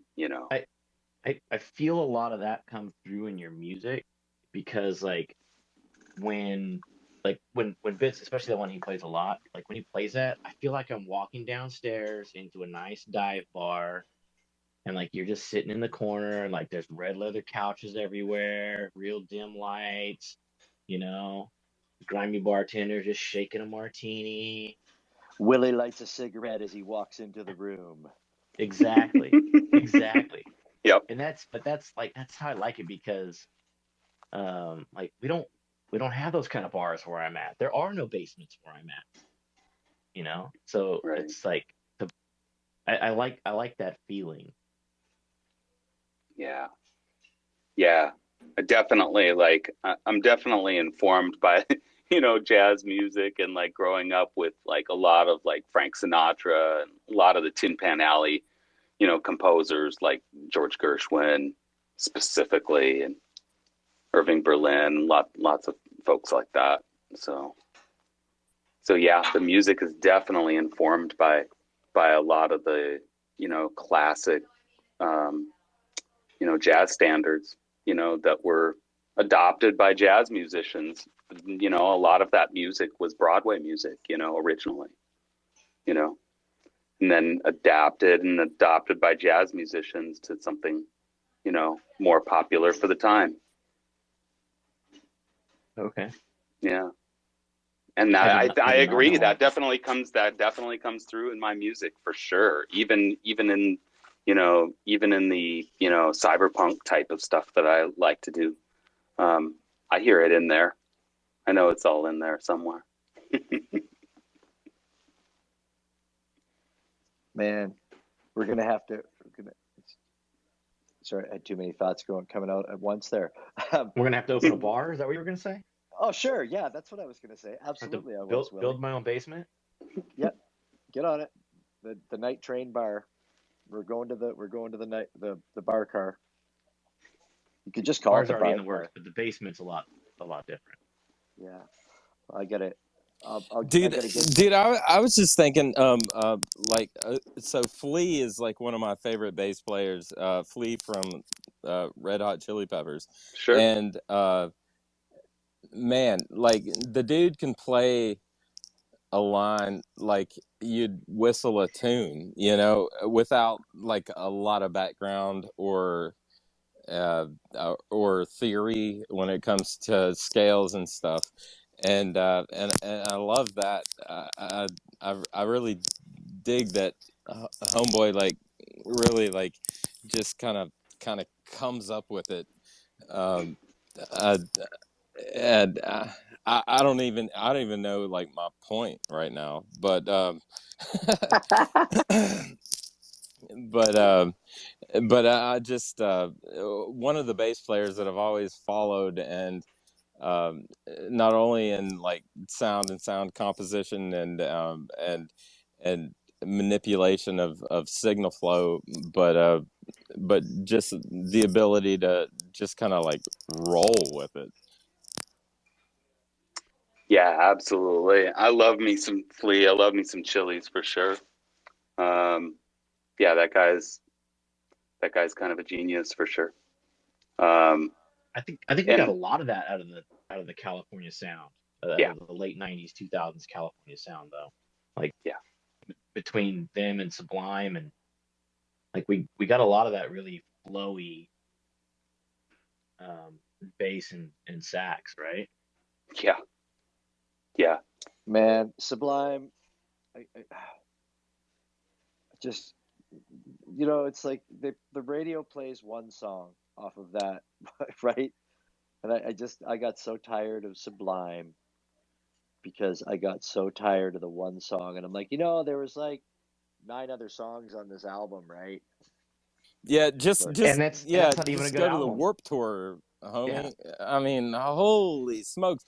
I mean, the keys on the Warped Tour, I mean, will blow your mind. It's fucking nuts. Yeah, and I can't disagree with any of that. It's about Sublime, but Yeah. So I hate to speak poorly of it, but yeah, no, that's the way it is, man. no, Sorry, I usually folks, stick to the B-sides. I went on a rant there. Sorry. No, it's No, all I it's all love good. that band too. It's all Yeah.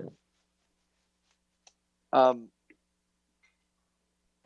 Like back in the '90s in Seattle. So then when you were back there doing your thing in the heyday, basically is what you call it. I mean, what'd that feel like? Like that had to have been pretty goddamn big buzz, no? I mean, in the '90s, this place was just banging crazy, man. There were so many places to play, like, and there was a lot of pop-up stuff. There's a lot of like really burned out old, warehouses where people would just throw raves, parties. There was just like a lot of open rooms. There was a lot of opportunity to kind of create your own gig. Back in the day, back in those days here. You phrase it like that. Could you literally like walk into a room with a sax and be like, "Hey, I want to play"? I mean, like, I think that you probably could. You didn't do anything. Who does that? Walks in with the sax and says, "I want to play." I mean, I don't know. You know what?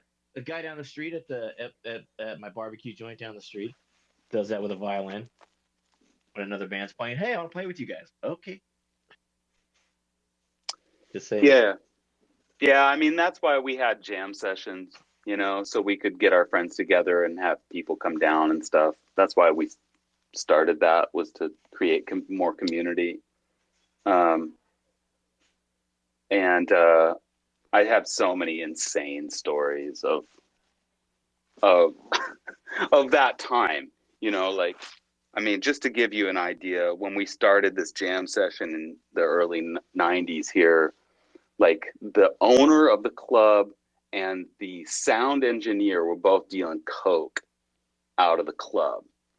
And we played every Monday, and people would be lined out the door to get in to quote unquote come and see us play. But really what was happening was people were just lined up to get coke and then would just hang out for the whole night. They'd get their coke they were so we'd have a full like packed house of like 100, 200 people every week, and it was insane. Like the energy was nuts, and we didn't really at the beginning, we didn't really know what was going on and didn't care because we weren't doing blow, but even the sound engineer who was dealing, he'd like make fun of it. He'd make fun of it on the doing live sound, like he'd be like, "Welcome to Brick Street Bar and Grill, where it's Cocaine Monday, everybody, Cocaine Monday." And you'd like make his voice go, Cocaine Monday, like make it all funny and like put effects on his voice, and like we thought it was hysterical, but we didn't really find out the truth about it until a little bit later. But that was just insane times, like Different world.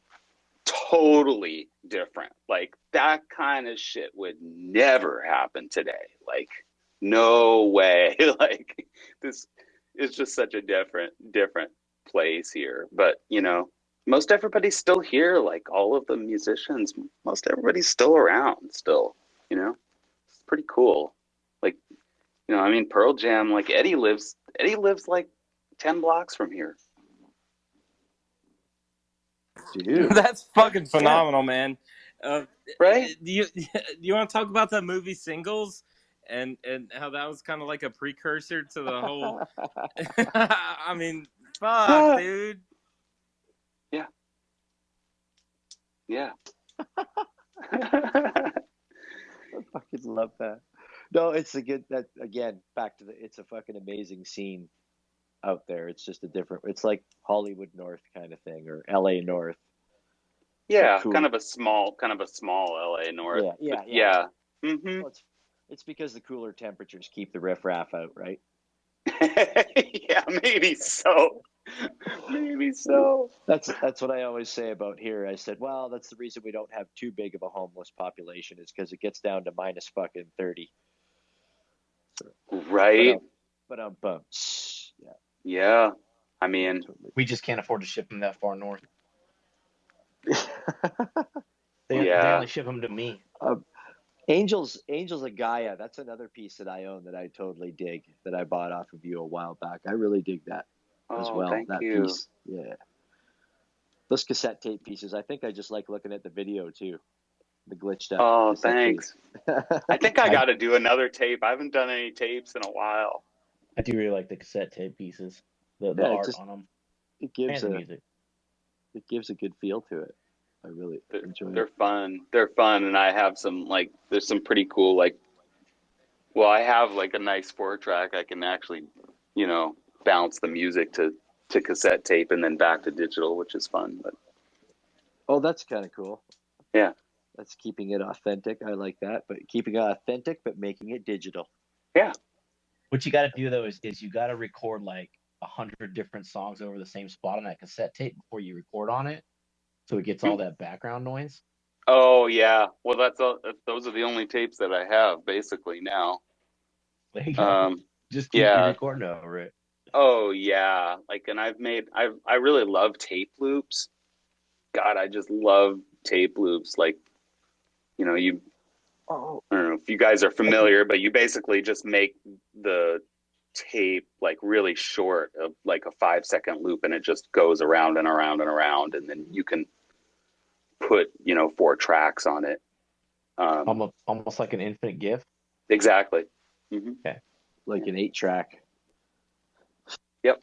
That's you just actually were messing around with that, like in the summertime. I think you were posting on Twitter. You were doing that, I think, or around September. That's right.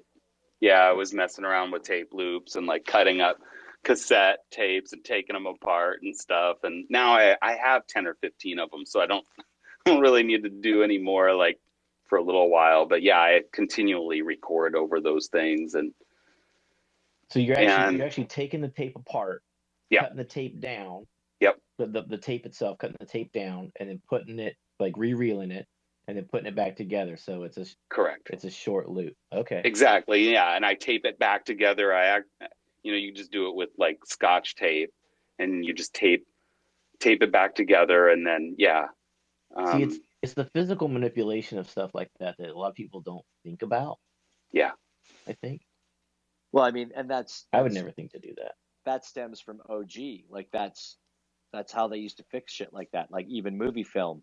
That's how they used to cut movies together too, right? It was like with cutting, right? Like that's true.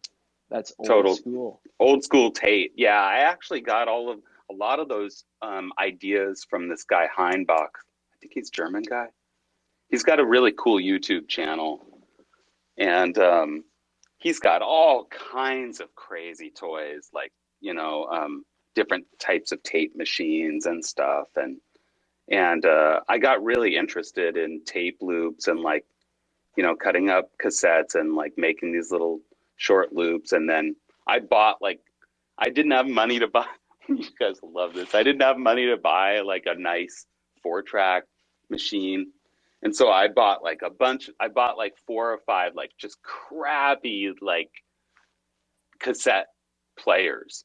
It's like really shitty cassette, Walkman type style cassettes, and like Radio Shack, old like the old Radio Shack cassette players, and like just so that I could like model it and like have 4 loops going at once with 4 different things, and then plugging it into and then taking the outs, and then so recording on all 4 of those, and then playing them all at the same time, and then running them into my mixing board, and then a sending it stereo pair out and recording that as just, the final recording.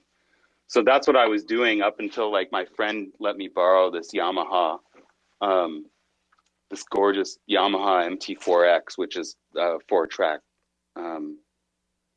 cassette machine that I adore. Like I could never afford to buy this machine right now, and my friend just like lent it to me like a permanent loan. Like I couldn't even believe it, just freaking out because I love this thing. But so yeah, I just like, I was like doing it like on the super cheap, and just bought a bunch of crappy, cassette players so that I could like play all these cassette tape loops all at one time and just see what happens, Dude, that is so fucking cool. Like, isn't that fun? Yeah, that is really cool. that is so fucking cool. Yeah, just super fun. Like, and like that's super like lo-fi, and it only cost me like $40 or some $50 to get 4 machines and play around with it. That is so fucking awesome.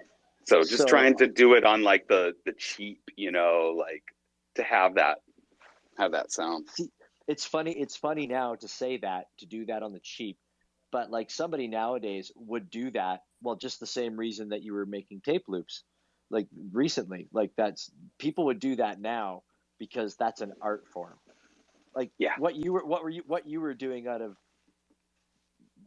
wanting to be cheap is totally an art form. Like that's a skill, like that, like most people wouldn't be able to wrap their fucking head around it.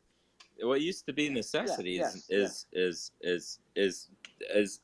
like an analog fucking gold mine right now. It's nuts. Yeah, that would be performance art if you went and did that live, right? Honestly. Oh yeah, I think so. And actually, like I've seen some people even take it even crazier, where they've like made these tape loops and like stretch the tape across the room, like so that it's like going around some like pole or some, like so some it's bar or super something. Long. Yes. And it's like it's going outside the tape, like going outside the tape, and inside the machine, then just strewn across the room and still like playing. What is that, like an 8-hour loop then?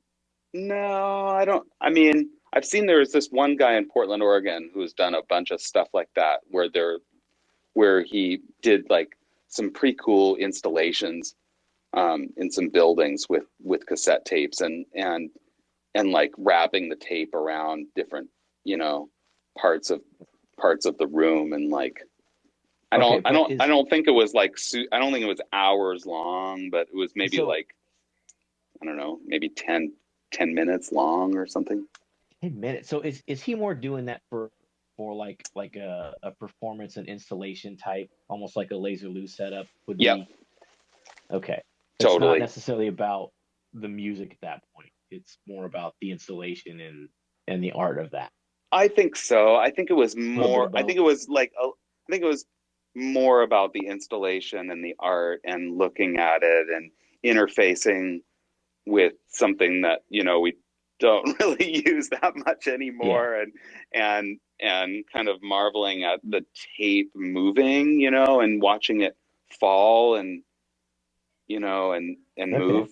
I'm back on. And maybe a little bit less about the music than the installation piece. Although, like, that guy's music is like incredible. I can't remember his name right now. The guy is like amazing. Like what he does.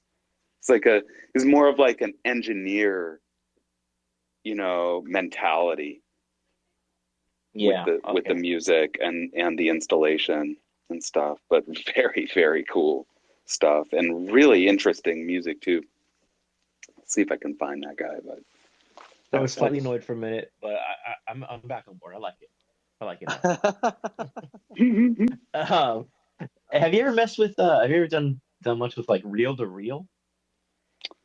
Um, no, not recently. I mean, back in the day, my dad had a reel to reel, and I like played around with it a bunch when I was a kid. Mostly because I could record my favorite saxophonists and then slow the speed to half speed and learn everything, and would just slow everything down an octave so I could learn things a little easier. And I kind of messed around with that reel to reel a long time ago, and it was kind of cumbersome, but it did work. And then and then I remember telling my teacher, I was like, "Hey, I'm learning these Cannonball Adderley solos. Like I slowed it down to reel," and he was like, kind of frowned at me, and he was like, "Oh, so it's half speed?" And then I was like, "Yeah." And he was like, "Oh, so you're gonna learn it, and so it's gonna take you twice as long to learn it then?"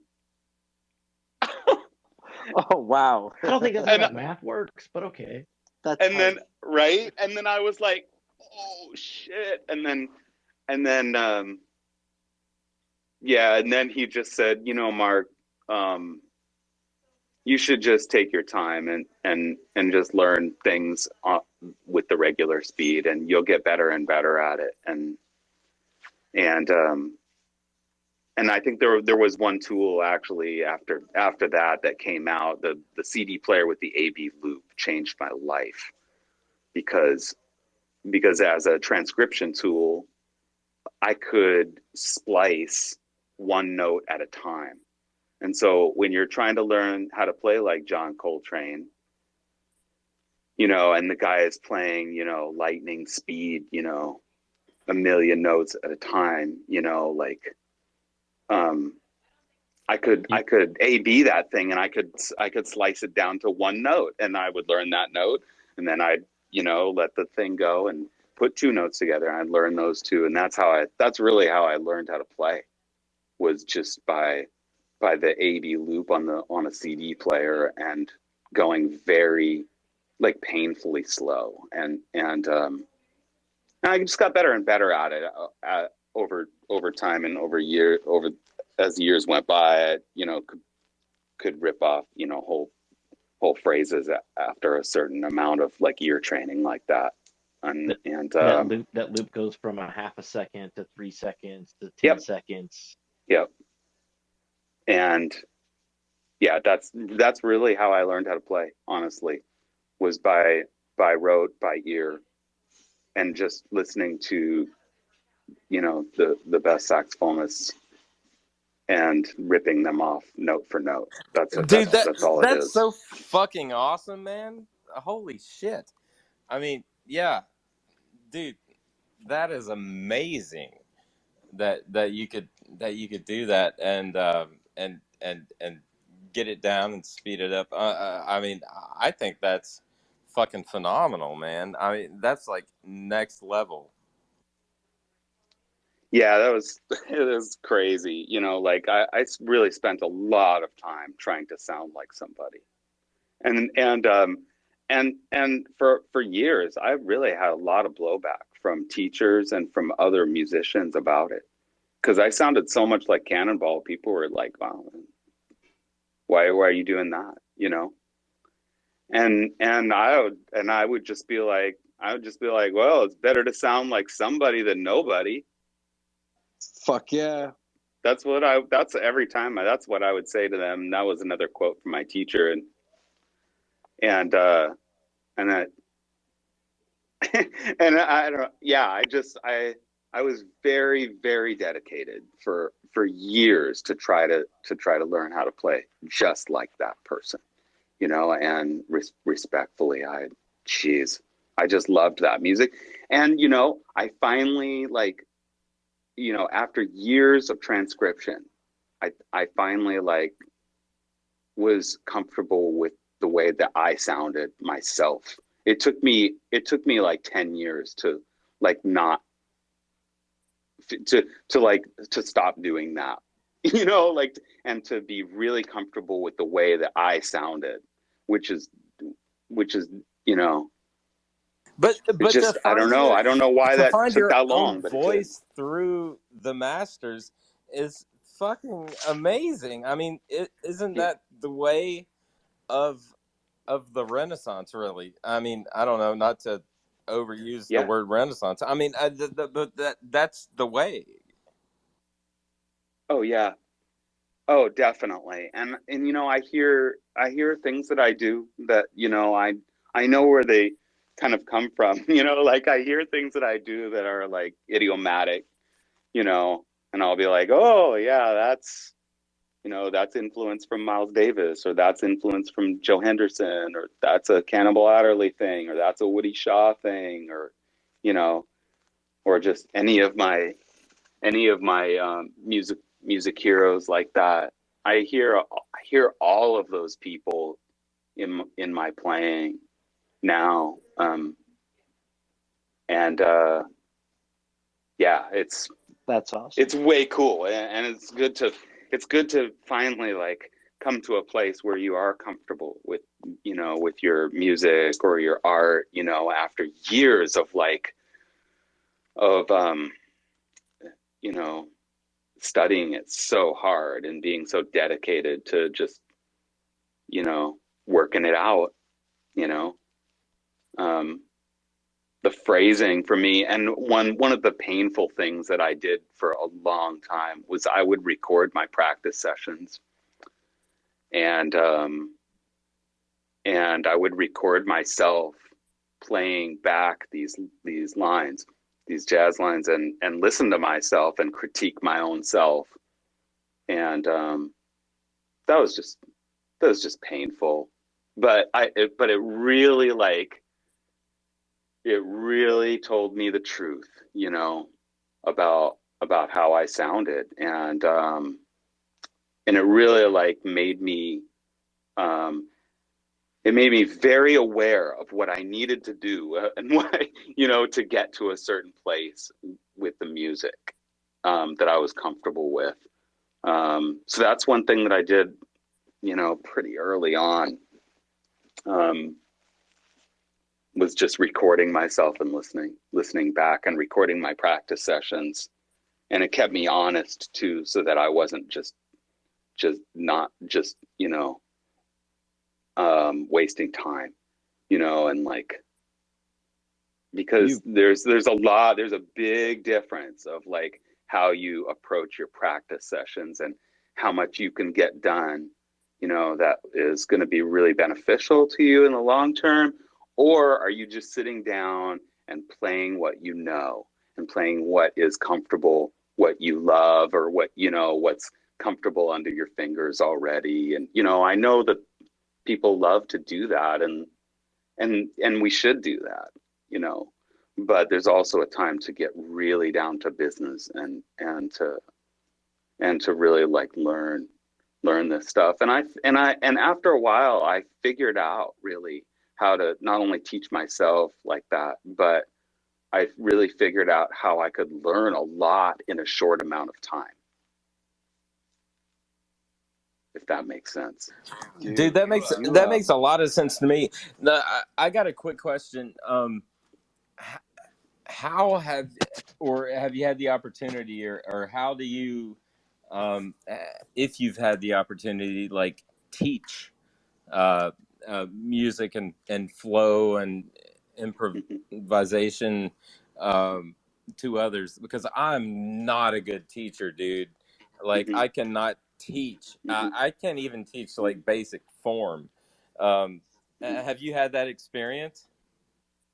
Yeah, well, I taught for many years, and you know, and I was, you know, went to school like I mean, I got a degree to teach public school, you know, and but I just didn't feel like I was cut out for that, because I was so dedicated to performance, and I came from such an incredible high school program as a kid, that I already knew the bar of how good you need to be the best as a public school teacher. And so the bar was set for me like the highest it could be. And I just felt like I was either going to go one direction or another. I was either going to be a band director and do this, like, and give back and do that, or I was going to take, the performance track, which I was always, my heart was way more in that. And then I taught a lot of private lessons, mostly here in Seattle. I had a lot of students at one point, and I worked at the Seattle Drum School for several years, which taught all instruments actually, but it started as a drum school, and they're still going. And then I started working for Seattle Drum School in 2002, and then I was teaching, like, I had 4 or 5 classes of small jazz groups that I was leading. And then I had another like 20, 30 students, private students. And I just I love kids. I love teaching music, and I have like a probably a different kind of philosophy of teaching.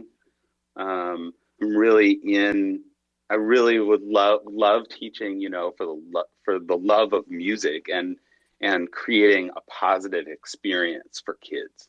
And that was really my philosophy, more than trying to like make kids into a professional musician. No, I was never about that. I was always like wanted to teach kids the music that they wanted to learn, and for them to have a really good time with music and have it be part of their life, as an adult. And because truthfully, most people are not going to do this. And people are not going to go this hard at it, like I did. And so I had like more reasonable expectations of kids and teaching, and I love teaching music, but I just, and I actually opened up a new facility for the Seattle Drum School, and I was managing that facility and teaching at it, Seattle Drum School, Georgetown. I opened up that facility in 2007 and worked there till 2012. And after that, I quit that job, a job that I loved and that I like made that job, and they're still going, and no love lost. I left under totally great circumstances. After that, I made 400 or 500 videos on YouTube trying to share everything that I had ever learned about saxophone and music and lots of other topics. And so I made 400 or 500 videos because I was just like over it. And I just wanted to be like, okay, I'm just going to share all of this stuff. If I can't like make a decent living, like, or whatever, doing this, it just was not paying enough.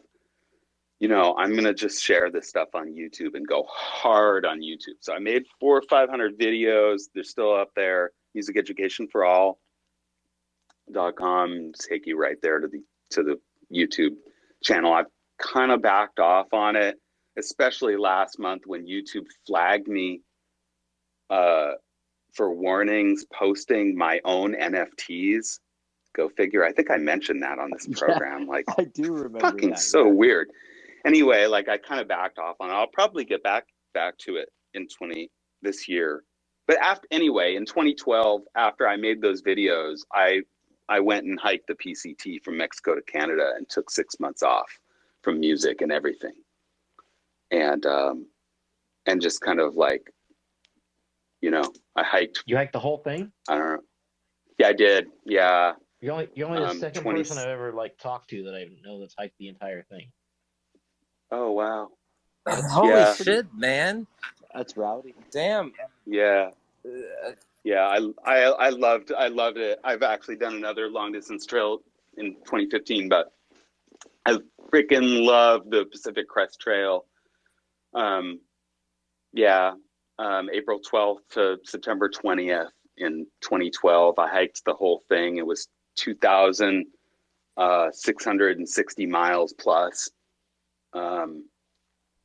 no skips, no, like it was one point A to point B, Mexico to Canada. Damn. And then, and that was that was an incredible time for me, and a very strange break from music and art, and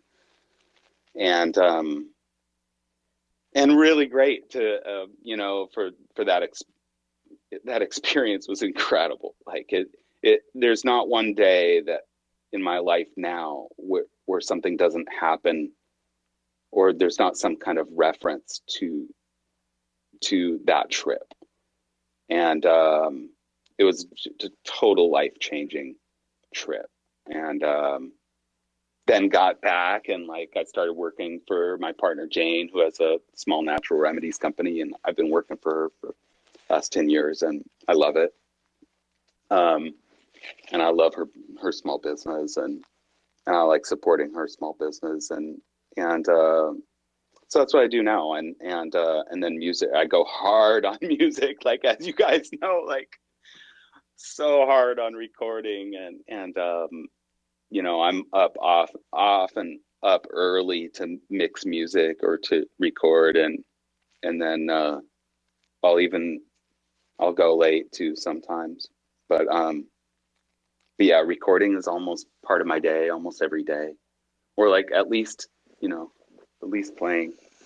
playing around with instruments and recording a little bit. But yeah, that was a crazy time. And I wrote a lot of music on the PCT, actually. But mostly like singing into my phone. Yeah, I was wondering, did you bring like a backpacker or some sort of instrument with you? In fact, I started with nothing, and I didn't even bring any music with me. I was like all hardcore. I started out like, I'm just gonna like write music all the time. I'm just gonna like sing into my phone, and then I'll write it all out when I get back, no problem. And then I couldn't deal with that at all. That didn't work out. That didn't work out 1 week. I couldn't go without listening to music. Like, that was crazy. And so I had my buddy send me like an iPod or something. And I'll say, so how do you pick up music in the middle of that trip somehow? Like logistically, like I was just having like, I would just send back then I just had like a little iPod, or like that I was just sending back and forth to my buddy here in Seattle, and we had 2 of them, and he just swapped them out, and they had a ton of music. How's he sending it to you? There was like lots of places you could send a package to a post office, and then I would just go to the next town, go to the next town and go to the post office and pick it up. Okay. So, yeah. So it was pretty easy to send music back and forth, or to, get to, go to the next town and just go into a PO and pick up a package. That was really no problem at all. But to answer your question, I had 2 bamboo flutes with me eventually. And they were fun. I picked up one in Ashland, and I had carried this Chinese bamboo flute, I don't know, for like 1,000 miles. Yeah, I played those things a lot actually on the trail, and had fun with them. I mean, it's nothing like a saxophone, and there was a few times I actually did get to play saxophone, in a few of the towns, and it was just disheartening almost, because I sounded terrible, like after not playing for months and just like trying to play and like absolutely sounding terrible, and then wondering, like, who am I really? Like, what am I doing here? Like, I can't play saxophone anymore, and like I'm, but those are fleeting thoughts, and of course I got back to it pretty fast, and it wasn't like wasn't a huge deal. But and the bamboo flutes were fun, but certainly like, you know, not really an adequate replacement for anything for me, you know. But I had a good time with them, you know. And I did, like I said, I did sing a lot of like melodies into my phone, and I wrote a lot, and I journaled a lot, and I did write a lot of music on that trip. Enough for like a couple albums worth at least, if not more. And some of those things I actually did record. Dude, that's fucking amazing, man. On the Appalachian Trail, you find a lot of melodica. Yeah. You know, like the little like kind of keyboard blow into it type jobs. Yeah. Dude, that's dude, I love that shit. That's so cool, man. I've got some like really technical questions for you too, being on the trail. Sure. Hell, I'm gonna be at a camp here in January in Tennessee, and it's gonna be cold as fuck. And I'd love to know like what kind of boots or shoes you're using too, man. Oh, sure. Yeah, I mean, I used just like tennis shoes. I didn't, you know, I don't, and most long distance hikers don't use boots. Most long distance hikers use some kind of lightweight tennis shoe, believe it or not. I liked Hoka's myself. I used those on my 2015 trip. I did the Pacific Northwest Trail from Montana to the Washington coast, 1,200 miles, with actually like with 3 other people. But yeah, like I never really wear boots hiking. Mostly lightweight, you know, trail shoes. Real comfortable. I didn't really know anybody else who wore heavy style boots, and I probably some kind of like, you know, mountaineering type of trip, which I've done a lot of that too around here. I mean, that's one thing about Seattle and is the, you know, the proximity to outdoor recreation here is just incredible. And as you guys probably know, and I've ski toured most all of the volcanoes around here and written a lot of music outside, you know. Yeah. That's why I wanted to move up there for years. Oh yeah.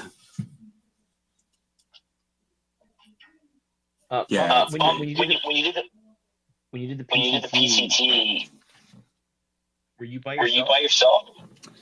You know, I was. Exactly. I did start the trail. I started the trail by myself, and I quickly met a lot of other people on the trail, so it didn't really feel like I was doing the trail alone. And I eventually just had like this super great crew of people, and you know, we weren't really hiking together per se. There was somebody there watching your back. You broke your leg or something. Oh, there was plenty of people on the Pacific Crest Trail. Yeah, like if I had gotten hurt or something, somebody would have found me fast. Yeah, there was a lot of people around, and it was the 2012 was great. I mean, it was, some people actually consider that year like the banner year of the Pacific Crest Trail because of a lot of reasons, but there was no rain that year, and there was a low snow year, and literally, like, I think it snowed on me more times than it rained actually in the entire trip practically. Like there was hardly any precip in the whole like 5.5 months. and I got really lucky, and for that reason, like I didn't have any like problem in the Sierras, like, you know, in there was no big snow to go through. And of course I was already trained for like avalanche safety, and I know how to use an ice axe and everything. So I wasn't too fazed by it, you know, snow travel, but I didn't have any, as it turned out. And so it was just an amazing year.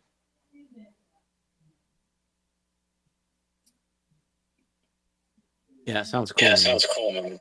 Yeah, it was amazing. It's just an incredible time. In fact, I'll have to like post a couple. There was one really great article that actually was in Backpacker magazine that I'm in. It's not a story about me per se, but it is a story about a kid that I met on the PCT that year who was hiking with cancer, and his story is absolutely unbelievable. And I met him in the desert in Southern California, and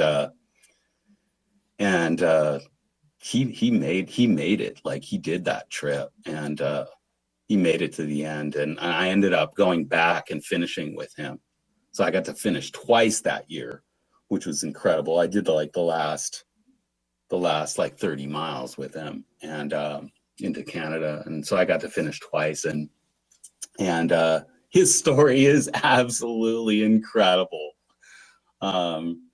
Really, really inspiring story, and I'll have to post that on Twitter. I know I've posted it before, and I always post it every year on his birthday, or actually his finish date, which is October 20th. I'm sure I posted that on Twitter and Facebook and stuff, but yeah, so that trip was incredible, and inspiring for me, you know, for music too. Like, I was so happy to get back home to music, like start doing my thing again, you know, and that was a different time for me. And, you know, most people who do that trail are like in their 20s, and I was a little older, and my life was already kind of like, I was already, you know, into a career, and it's more young people. And so, you know, doing that when you're older is like, it's kind of a harder thing to do. It's harder to pull off, you know, the older you get, because you have just more responsibilities, you know, mortgage or kids, or, I mean, I don't have any kids, but, you know, whatever that looks like, you know, it just becomes harder to pull off, you know, all in one go. Yeah, it's a long trip. It really is. It is a really long trip, and, you know, I could have done it faster, but I could have done it slower too. But and I could have done it faster, but I had the time, and that trip was actually like, my grandmother actually like gave a little bit of an inheritance to the 5 grandkids, and I used that money for that trip, and that's how that trip happened. I had that money, and she had passed long before, but I had that money in a CD, so I couldn't touch it. And I planned that trip for 7 years, and the day it came, I just went to the bank and just took out that money, and I was like, thank you. And then that was it. I was like ready to go. And yeah. And I had a pretty lightweight setup at that time, even for that time, 10 years ago. I think my base weight, you know, everything less food, fuel, and water. Everything on my back weighed less than 15 pounds. less food, less fuel, less water. So those are the things that make up the, those are the three. I'm sitting here listening right now. Oh, who's got the echo? We get an echo back from Fendel. Ooh. Is it you? That's good old Twitter spaces. Oh yeah, it's totally coming back in time. Hello. Is there anybody in there? Oh, can you hear me better? I can hear you. Totally fine. It's But when I talk or when Wheel Willie talked. We're getting it. It's coming back to us late, like on a delay. That's better. I'll just mute my microphone. I'll just mute my microphone when I'm not talking. Hopefully that sounds better. Yeah, I don't know what happened. Okay. Oh, there. Okay, so all right. But it just started though, like recently. It hasn't been like that the whole time. Yeah. I was just gonna butt in and say, man, like obviously we had you on here, like we found out about you because of the music that you do and everything, but having you on here and listening to you tonight, it's like, are you like 300 years old? Because the stuff that you have done and accomplished, and it's like, man, like holy shit. Like you've lived a life, guy. You're still living. Cheers, you guys. I guess I love doing epic shit, just I've gone hard at like things like so hard, like whether it's music or or my outdoor stuff, long distance hiking or skiing, snowboarding, little bit of climbing here and there. There's no half-assing it with you. I love going big, you guys. You know that. Fuck yeah, put that on a t-shirt. Fendel goes big.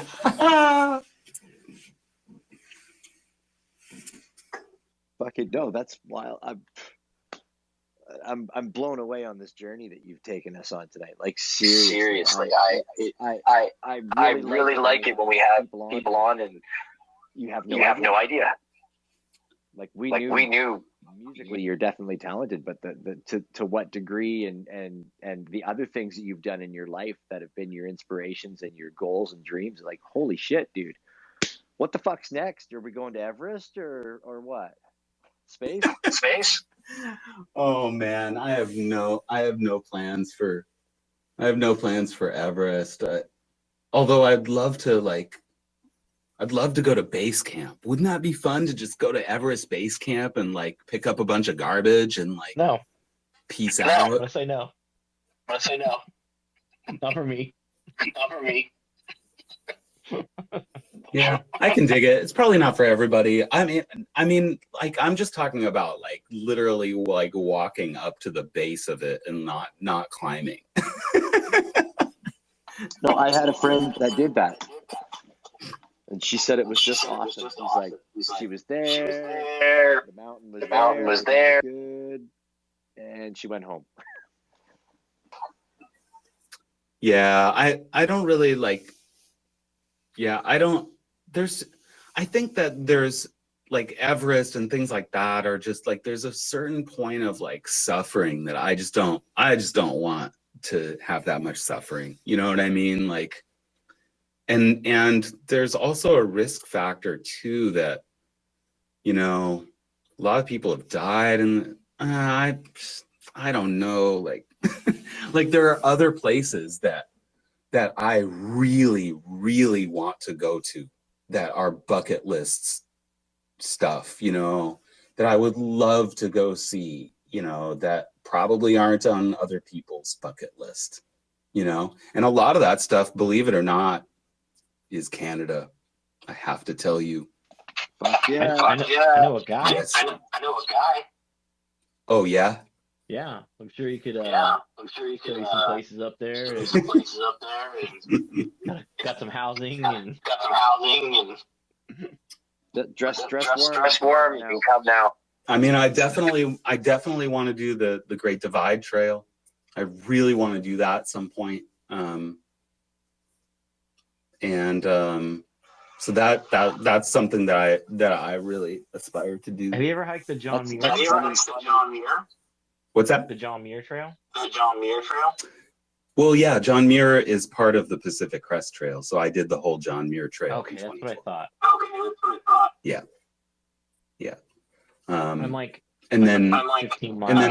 I actually did Whitney. I actually did Whitney too, along that trail because it's right there. And for those that don't know, Mount Whitney is the tallest mountain in the lower 48.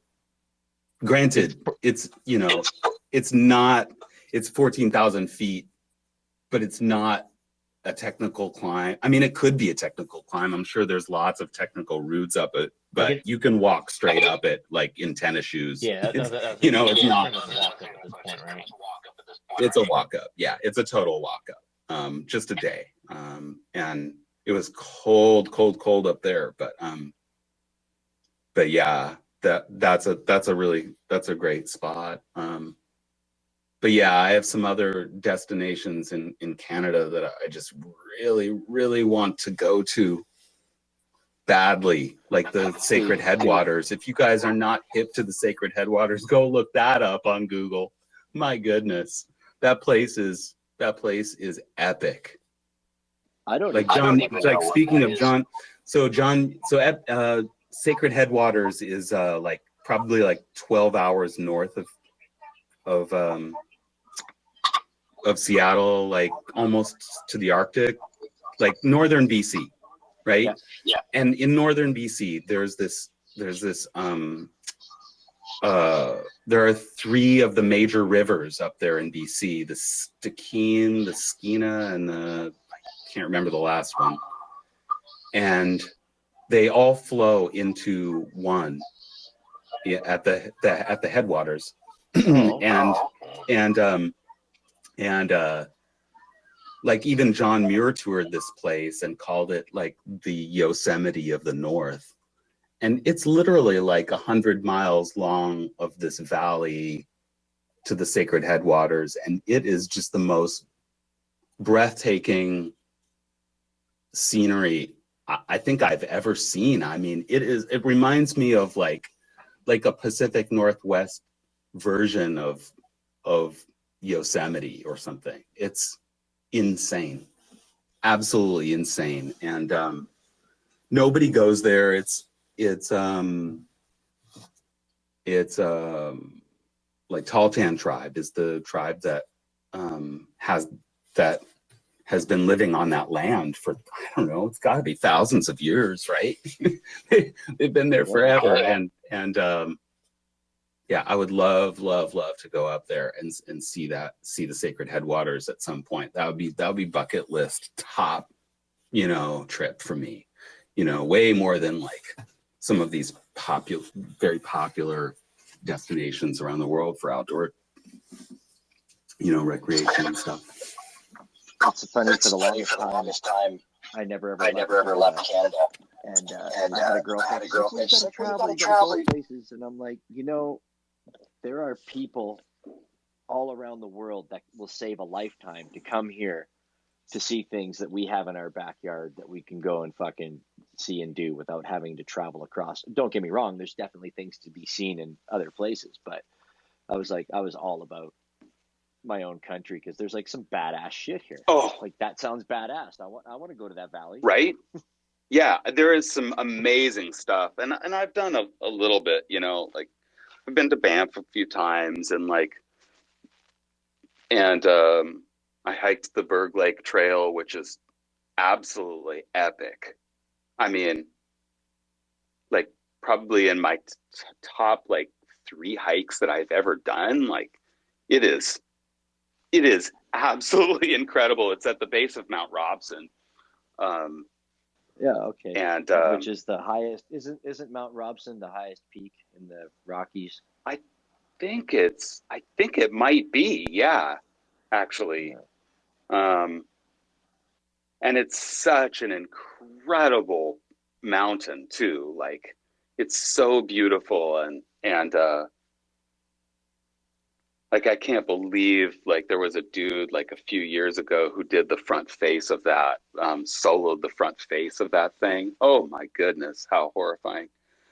I was just up there to like backpack. That was some years ago, but spent a week up there at the base of Berg Lake and Mount Robson, and love to go back there. That's actually the end, or the beginning, if you will, of the Great Divide Trail. Yeah, man, we live in an amazing world. Even in the United States, like, you guys have some great mountain ranges and places to see there too. But it's so cool. Like, if you go to Europe, every square inch is taken up by people. There's people everywhere, right? Doesn't matter where you go. Like, there's people, people. And it's like in North America, and especially like up here in Canada, like, you can even go to the top of a ski hill and stand on the peak and look behind into the back valleys and go, man, like, there's nothing for fucking thousands and thousands. Yeah, like, forever. We're very Dude, fortunate. that's fucking crazy, man. Like, you talk about first tracks and all that, and I know, Fendel, you mentioned snowboarding, and I was wondering if maybe there was a surf break that was on your list, or a place to skate. I don't know. It sounds like you're familiar with board sports. I'd love to know about that. That concrete jungle underneath the overpass in Portland was always the mecca for me. Yeah, I mean, Burnside. Oh, Burnside, of course. Banks down there, in Portland. Yeah. I mean, that's probably the most famous, skate place in the Pacific Northwest. Is Burnside, and yeah, to be sure, I grew up pretty close to there. I wasn't really into skateboarding at that, when I was a kid, for whatever reason. And I got into skateboarding actually in Boston, more as utilitarian type of thing to get around. And to be honest with you, I used that for safety in Boston, getting around, because nobody will mess with you with a skateboard. It's just not going to happen. And that was actually great. Yeah, you're traveling with a weapon, basically. Fully. I guess. Fully. And I knew it. I knew it too, and that was part of the reason why I did that, was because all of my friends were getting jumped, and at that time, and Back Bay was not really like a super safe place. I never got mugged, thankfully, but I had a skateboard with me a lot. And I looked a different way too then. For several of those years, I'd shave my head and wear an army jacket, and people thought I was like really tough, but I wasn't. And just walk around with a saxophone, skateboard, and like books and stuff. But I was going to say, a fucking saxophone. Nobody wants to get one of those to the head either. No, probably not. Probably not. But and then I got here, and then my friends got me into, snowboarding, and I just loved it, and picked it up pretty fast, and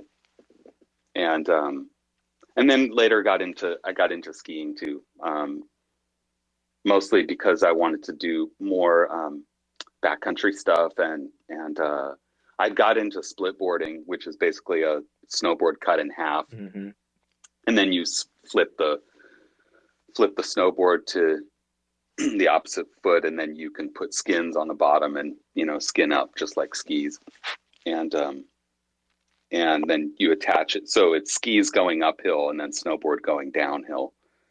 And I got into that, and did that for several years, and then I got into skiing, and then backcountry skiing, and which is just a little bit better of a all-around tool in the snow in the mountains. Just a little bit more, a little easier, a little bit.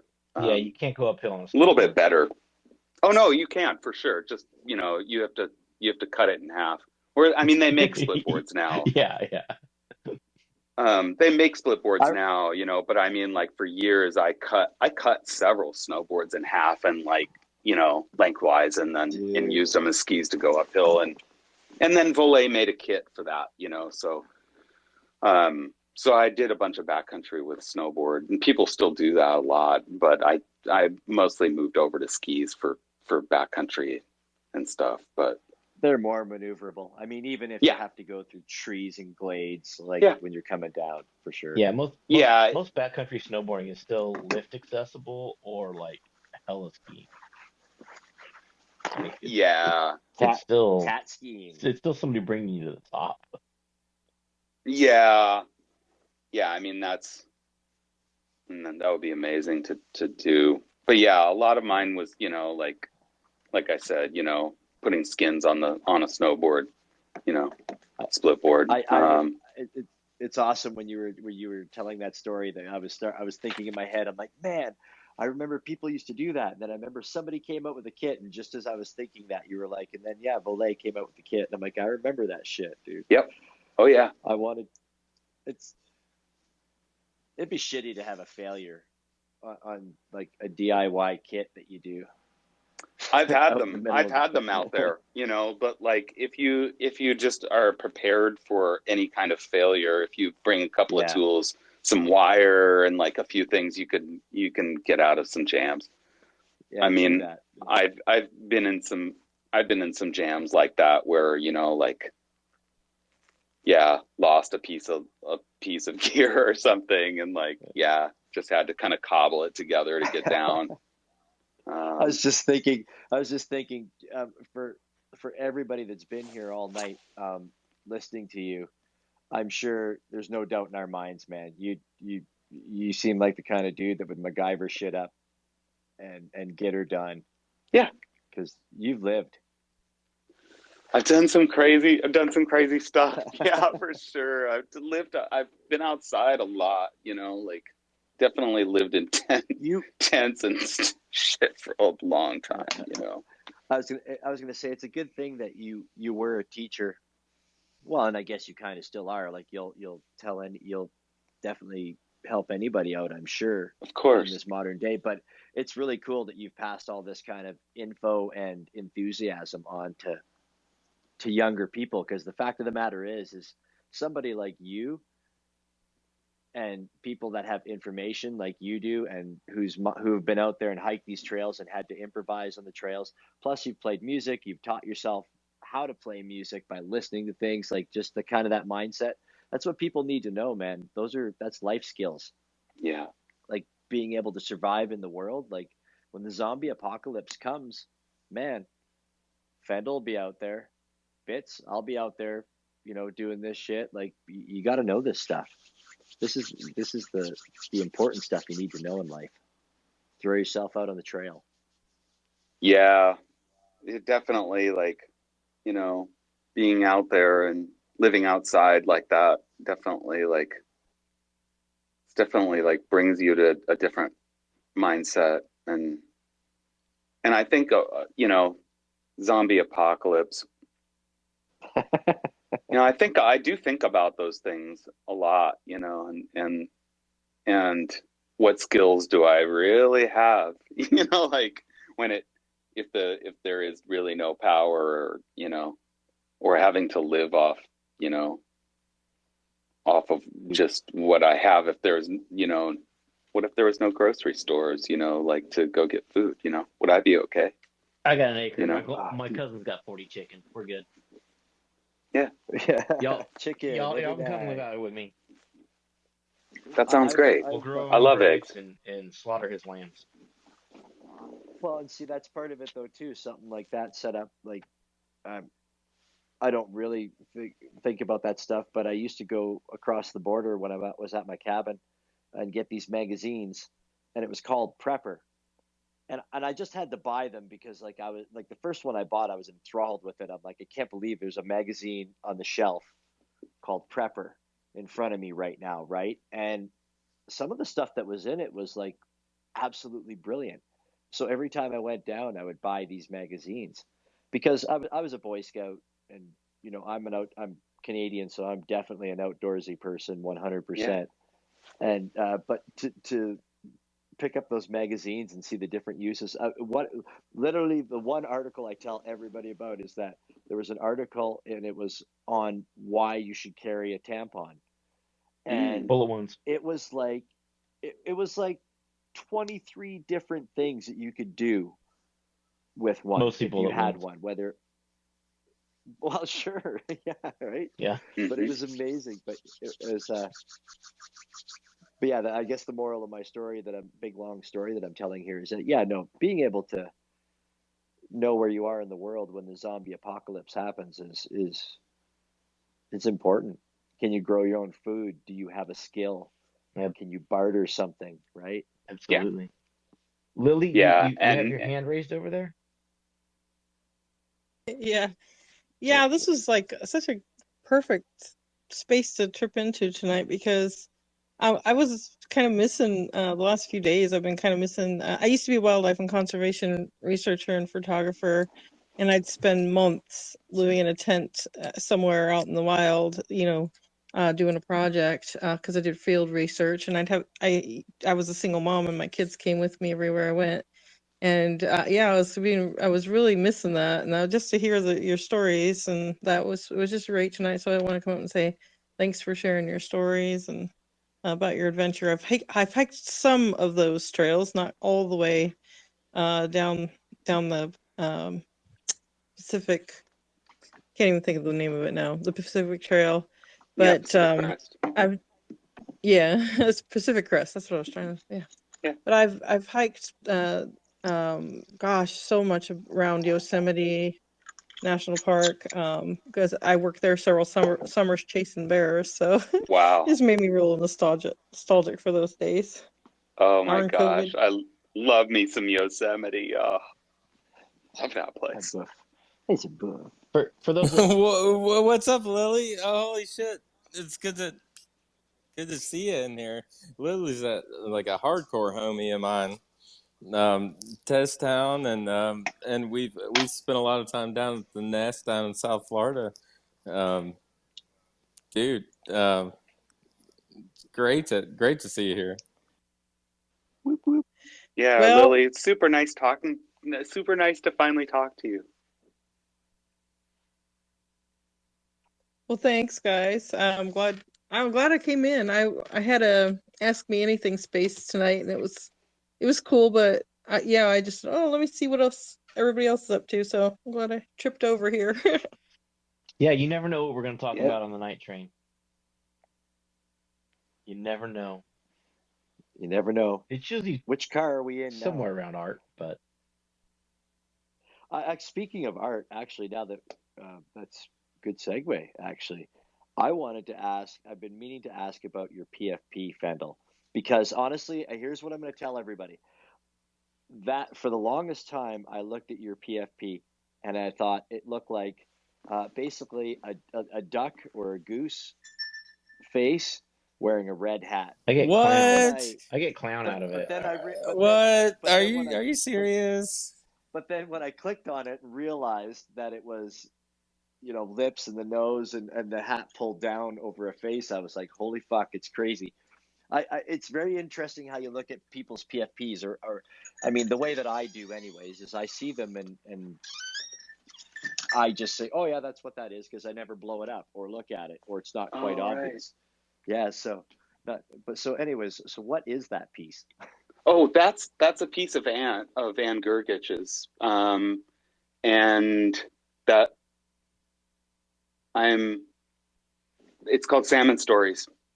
Yeah, and I did the music for Salmon Stories, and I just loved that. I loved that that piece, so that became my profile Cool. pic. But yeah, if you look at Anne's collection, yeah, you'll see that piece. Salmon Stories is where it's from. Yeah, and I just love that. I loved that thing with the hat pulled over the eyes. I don't and get any salmon about it though. What am I missing here? I don't. I have no idea. Okay. And I don't know why she called it that. I have no clue. I mean, maybe the that's red, what she was having for dinner not that to night. be like super critical or anything, but like the red is even too dark to be like a salmony red. Right. I mean, I like it. It's a very cool piece. I just never know. Yeah, I have no idea what the name is in reference to. But yeah, I just love that. Mysteries to be solved. I'll have to ask her. Oh, She'll tell me. That's kind of boring. I like a good mystery to solve. All right. No. Now I get that twisted. Ask her. Let us know. Yeah, but that's where that came from. And yeah, I don't know. I just liked it. Yeah, no, makes me look mysterious almost or something. Yeah, for sure. I don't know. I think it's funny how I look at PFPs sometimes. Like for the longest time, I never looked at it any other way. I was kind of like, that's what I saw. And then I clicked on it one day and I was like, oh, I should pay more attention. But it's awesome. It was like a cool surprise. That's cool. I love that piece. I was just thinking back to earlier when we were talking about tape loops. No, it was somebody had mentioned reel to reel, whether you had used reel to reel or whatever. Oh, I have a reason why I mentioned that, by the way. But go ahead. Sure. Well, I'll get into my reason later. I was going to say the whole conversation after that like tied in so much to the only time that I've ever fucked around with a reel to reel. And back in the day, this guy I worked with, he liked to create techno music, but he liked to sample sounds from like kids' toys and shit that he would find at thrift shops and stuff like that, right? Like he had a speak and spell, and that was like his pride and joy, that thing. I bet. But he bought this reel to reel, and it came with all these like high school science, like audio books basically is what they were. Like they were all like about history, everything from planets to history, the whole 9 yards. But he used to like scratch the reel to reel and sample that kind of stuff. Like he used to take he used to be able to disconnect the drive, and then he used to be able to like scratch it like a record. And that, I remember he was like getting me to do it, and I was like, this is crazy that you're fucking doing this. And like he was playing me the tunes that he had created with it, and I was like, oh, my mind was blown. Whoa. Yeah, it was really, really cool. But that was a story that popped into my head about that. And then right after that, that's when you started talking about slowing songs down to learn them. And it's funny because that same dude, like he got me into that mode where I was like, well, I want to collect these things. I want to try this shit out, right? So I bought this little box. It was called a phrase trainer, and it would you could sample something and turn this disc and slow it down, and it would slow it down, but it would not change the pitch. Right. So you could learn. But it's just kind of funny that those two pieces were that same dude. When you were talking, like that's what was going through my head, was that when he taught me how to scratch with reel to reel, and because of him, I bought that phrase trainer, which was cool. It was interesting. I never learned how to play any songs, but I messed around with it quite a bit. Mm-hmm. Anyways, random stories. Yeah, I actually was messing around with a bunch of reel to reels at Berklee because their entire, and this was in 95, their entire music collection, even in 95, was reel to reel, not CDs, Is that like an not archivist cassettes. thing, though? It was. I mean, it was like leftover from like the old days, and they just never bothered to make the transition. And even at the end, my end of school there, like they were still doing reel to reel. It was insane. Like really. That's nuts. Like it was really insane. It wasn't records or CDs or anything. It was all everything. Their entire catalog in the Berklee library in 95 was still reel to reel.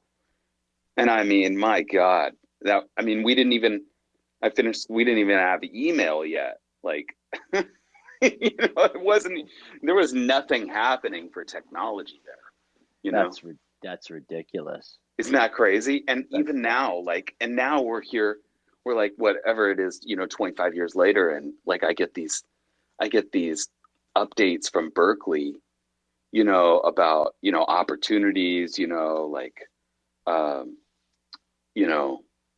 for people who have graduated, whatever. And there is nothing about Web3. And I mean, zero. I was going to say, do you write them back with an inkwell feather and pen and say, do you have CDs yet? Would you like me to send you my CD collection? On a passive. Seriously. But I have written them back and I have reached out to them, just saying like, when you guys are ready to do this and you guys need to find out about Web3 and what's going on in the music industry, you feel free to get in contact with me.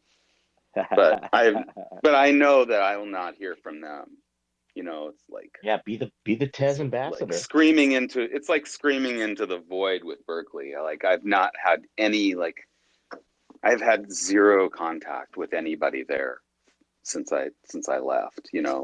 I've zero connection with those guys. Dude, that's fucking nuts. So being a Berklee cat, do you hear or feel anything from the East Bay punk rock scene?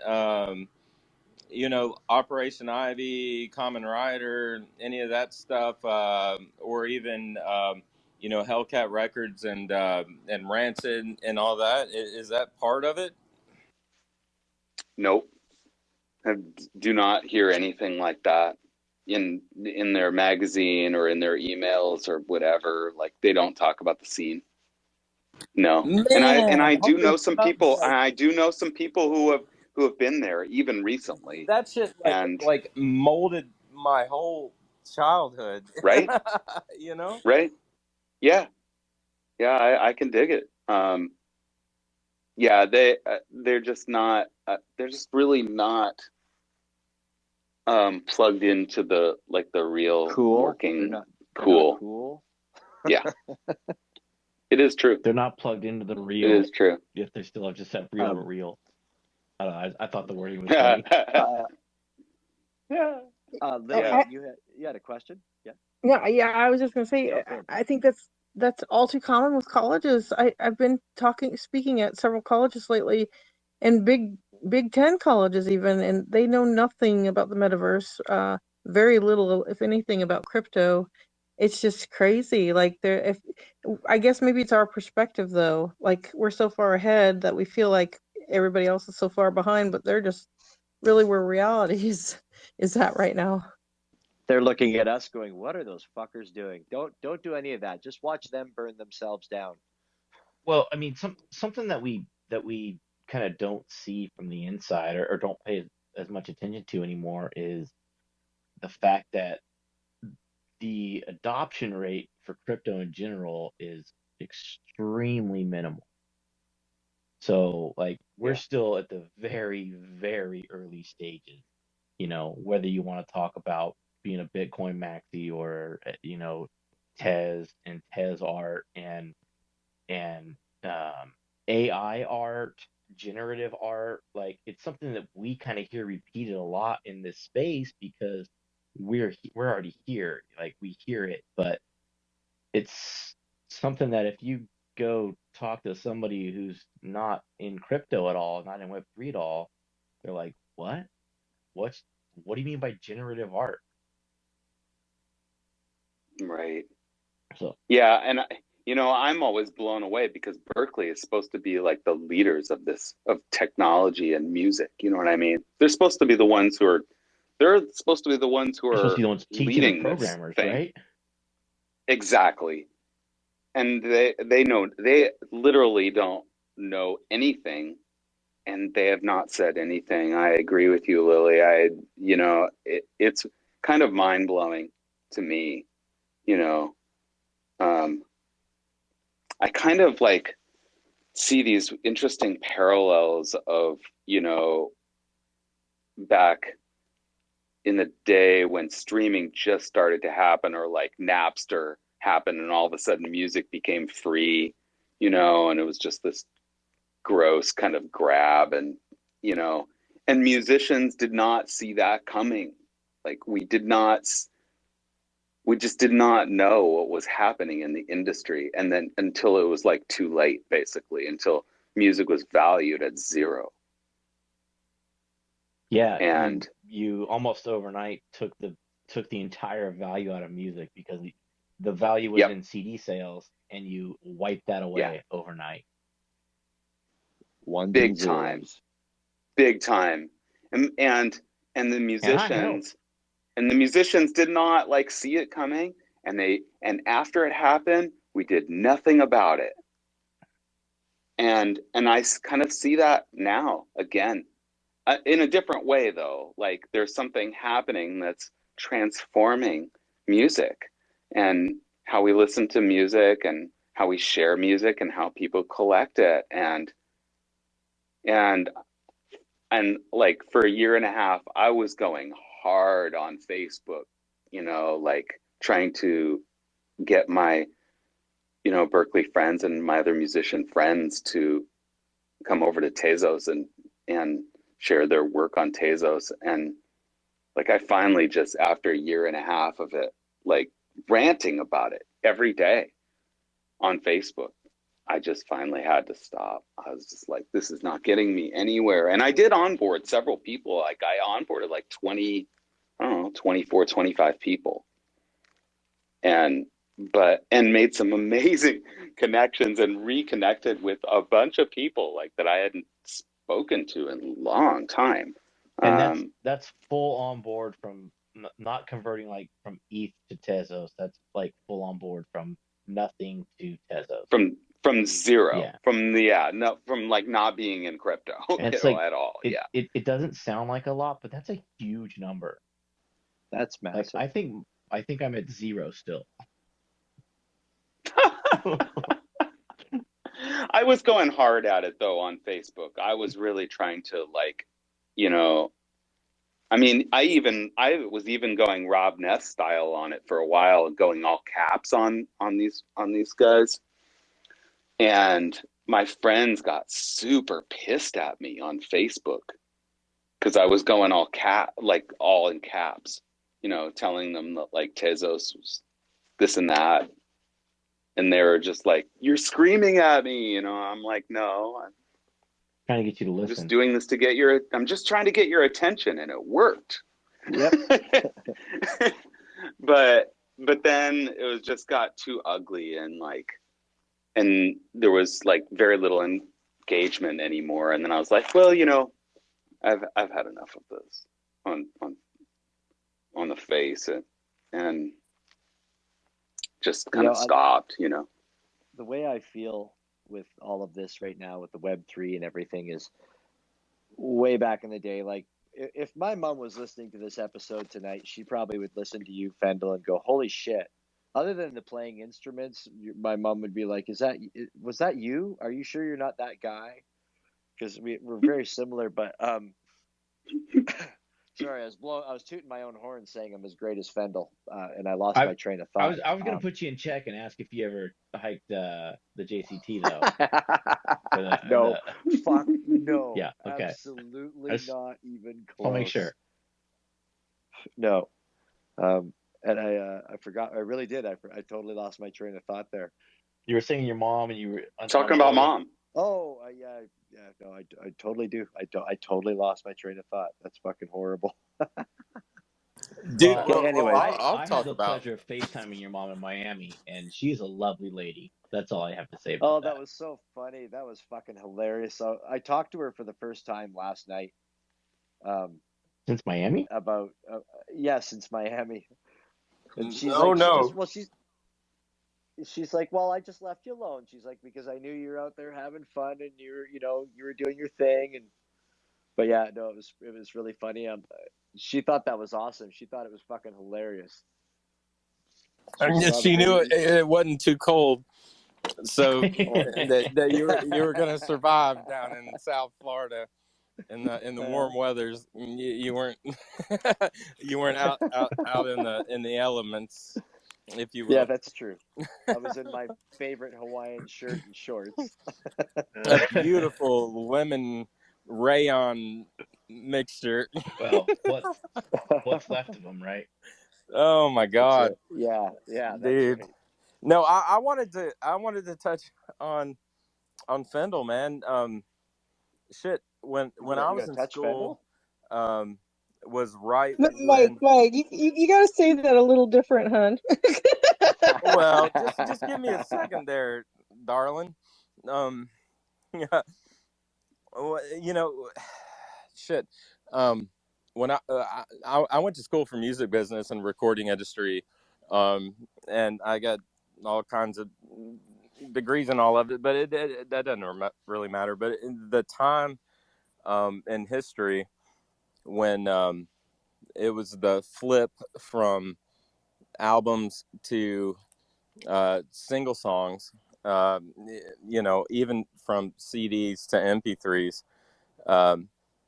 It used to be that songwriters would get a pretty nice ride on an album, even if they never had a single on the album. Moving through Morpheus and Napster and all the like, it's definitely a change, and the change from a physical, mechanical,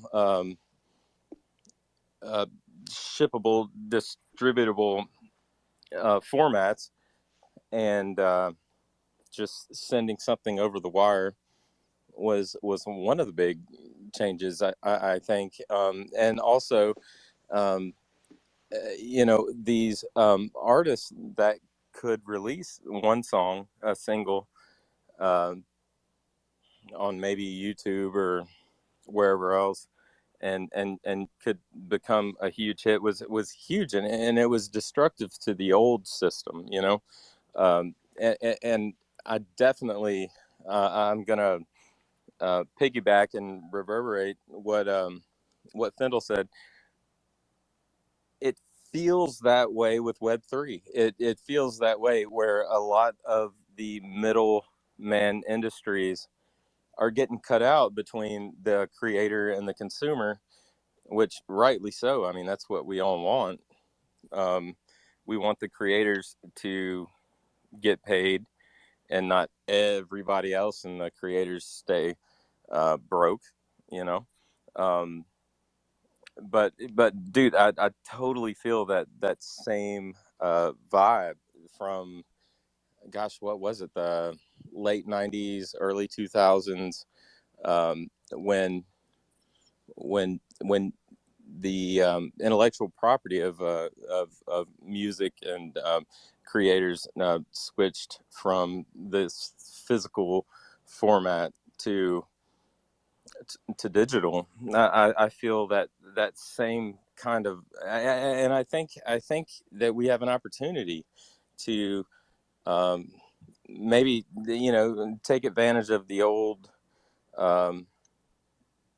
way that things happened then, and improve upon that, and augment some of the beautiful things, and do this for the creators and for the consumers. I mean, it doesn't have to be this big, crazy industrial type motion between something being created and something being consumed.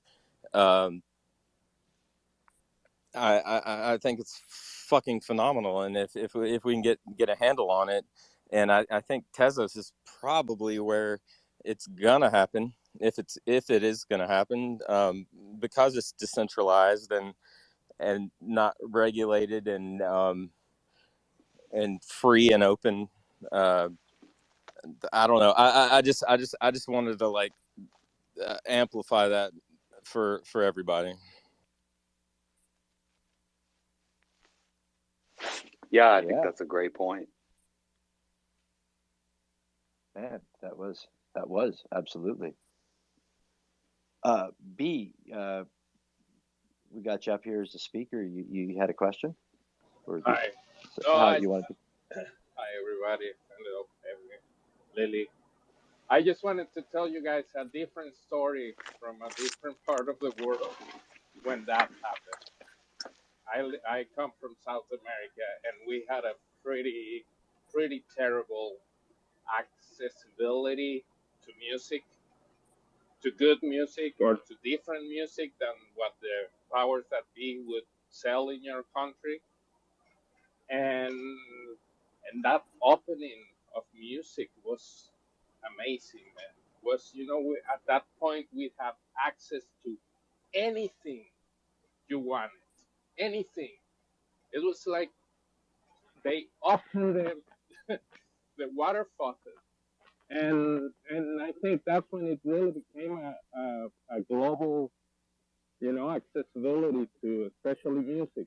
I also do think that music is what is going to explode this space, because when somebody gets to the millions of listeners and they say you can buy my song for 1 peso or 1.00 whatever, I think that's when people is really going to come here.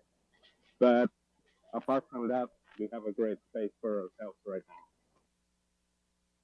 Yeah, that you bring up a very good point about how that allowed people to access music that wasn't accessible to them, and that kind of ties in with what Fendel said too, is that that the musicians did nothing about it, the bands did nothing about it when it first happened, and that's what I believe too. Is I believe back in the day when the digital thing, when the Napster kind of era and the sharing era happened, they should have worked with these people instead of trying to throw them all in jail and take away everything that they were building. They should have been like Metallica. Metallica is a prime example, right? Where they should have don't slay the dude that created Napster and is doing that. Go, hey, you shouldn't be doing this. This is what's bad about it, but can we work with you? Because they would. I think it was such a shock, though.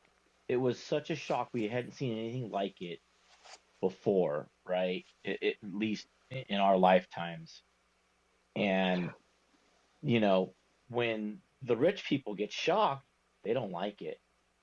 So they didn't give a fuck. They just wanted their money faucet turned back on. From my perspective, at least that's my opinion. But yeah, it wasn't like that was the shock that shook the system, that now we look at things that disrupt things and go, okay, how do we work with you instead of against you? Right? Like that was the big breaker, like the printing press. Yes, yeah. And I like the way that the new work is being laid down, where Web3 is allowing musicians to finally at least get control of what they're making, right? I mean, obviously it's not crazy lucrative yet. I mean, Web3 is trying to allow everyone to get control of everything they're making, right? Now that the printing press, the physical manufacturing and distribution and all that is a means of getting physicals in the hands of the fans, as opposed to like a whole freaking like 3-4 vertical integrated industry. That I think it's going to be amazing, dude, to get like a pressed vinyl of a piece, like a Jayburn piece, like straight from Jayburn. Right. That's going to be fucking phenomenal. It's gone 180, Epic. right? Or like almost 360, to where, yeah, it's come back, like the physical media has lost its touch for a while there, but it's come back to be where, well, now we can just charge 10 times more because we only print 10 times less. Like they've just figured out the economics again, but people will still pay it because now they want that physical. Is that where you're going with that, Mike? I'm sorry. Yeah, what I'm saying is that it sucks for the old ways, and it always does with new industry. But to get money in the hands of the actual creators, and a product in the hands of the consumer, cutting out the middleman, it can be so much less expensive, but can be so much more profitable for all involved. Right. Let's like if you're looking at object, they're taking 2.5% off of a primary sale, as opposed to, let's just say, a record company who would be taking what, 20, 25, 30, 40% Oh off of shit, all no, dude, sales, like 80%. right? And that is even before like the initial advance is even starting to get Yeah. paid back. Like the artists themselves, like get the advance, and that's about it. And if they can't produce another album in the next 18 months that took the first album, maybe 48 months to fucking 5 years to be produced, then the actual creators are the ones getting the short stick. Right, but Unless you're Gene Simmons and Kiss. well, no, because that was all branding and merchandising. That's like Disney. That's the Disney model, right? But if we're going back to everyone makes more money, right? So even though object's taking 2.5%, they're taking 2.5% from a lot more people. So they're still making their good amount of money. They're just not making it off you individually. They're making it off of everybody. They're getting their one tez from 1 million people as opposed to 1 million tez from one person. And the creators can still eat and live and survive and create. I think And even want to though create, right? well, yeah, Like yeah, the creators want to not create. just like if you're being told that like you can't eat unless you create, then you're probably going to create substandard shit, and if you're given a deadline, then it's even going to be more substandard. And Yeah, that's why a lot of first albums are the so much greater than the second and third albums. exactly, as I was going to say, the sophomore slump, the sophomore album slump is usually like you said, the second album is usually shit.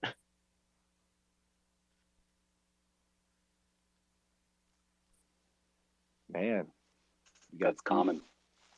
We got deep there. We got deep into some economics and all kinds of shit. Fucking Napster, LimeWire. LimeWire's back, you guys. I know. As an NFT. Yeah. As a Web3 project. Yep. Are you in? Did you buy their NFT? I mean, I haven't bought an NFT on LimeWire yet, but I'm interested in their platform just to see what's happening. And there was another one that just popped back up that you probably would remember too. Oh gosh, what was the name of it? The guy sold it to Microsoft. Winamp. Winamp. Dude, Winamp. Yeah, Winamp. Yeah, remember Winamp? Yeah, what's Winamp back doing? They're doing NFTs. But they were a player. Like a music player? What are they? How? I don't know. Well, they were just a music player, exactly. But I don't know. They were just a music player, and the story is, I can't remember that guy's name. He's a legend, though. He sold Winamp to Microsoft for like $50 million, and then made Reaper DAW, $60 so that all the musicians could buy it as a fuck you to Pro Tools, who was selling the same software for $2,000. Guy's a legend. Yeah, because Winamp was always free. Legend. Right. I love Winamp. Winamp was good with good tools. It was cool, Man, I loved right? all the Yeah. plugins you could get. Like, I love the skins. visualization, the visualization plugins. The that you could do. visualizations, the Right? skins. Yeah. Dude, it was so ahead of a time. And then nobody even does that shit anymore. I know. It's actually hard to find visualizers and stuff. Yeah, it is. I actually bought one about 6 years ago. Now I just finally pulled the trigger, and it cost me like $80. And now, if you want to buy something like that now, it's like ridiculous. It's like $1,000. But yeah, you're very right. Like visualizers, plugins for Winamp were just like fucking free. Community based. Man. And that's why I love. And I always wanted to use those visualizers for NFTs too, but I've never done that as much. But I always thought that would be cool. Yeah, that is. I bet I could find some legacy. I bet I have some legacy stuff still. Well, load an old version of Windows and be rocking and rolling. I can't remember what the hell the one I called was. It's on my laptop. Like, my laptop's obsolete, but the only reason I keep it is basically for this visualizer software that I bought, because it's still fun to use. Fuck, what was it called? Disco Ball or something like that. Yeah, it was badass. And like on my old computer, it sucked because like my old laptop was basically out of date when I bought it, my old MacBook. So when I bought this visualizer, it was like my MacBook was like the minimal requirements to run it. But if I just run it, it works okay. But it's cool because you can add video into it. Like, you can use a camera and add video into it and do this crazy shit. And it was fun. Whoa, that sounds like a lot of fun. It was. I don't even think it's available anymore. I think it was called Disco Ball. But anyways. Wow.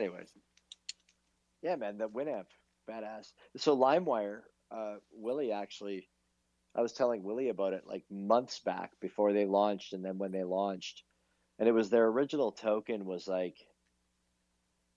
$1,100 or maybe $700. Either way, it was around $1,000, give or take.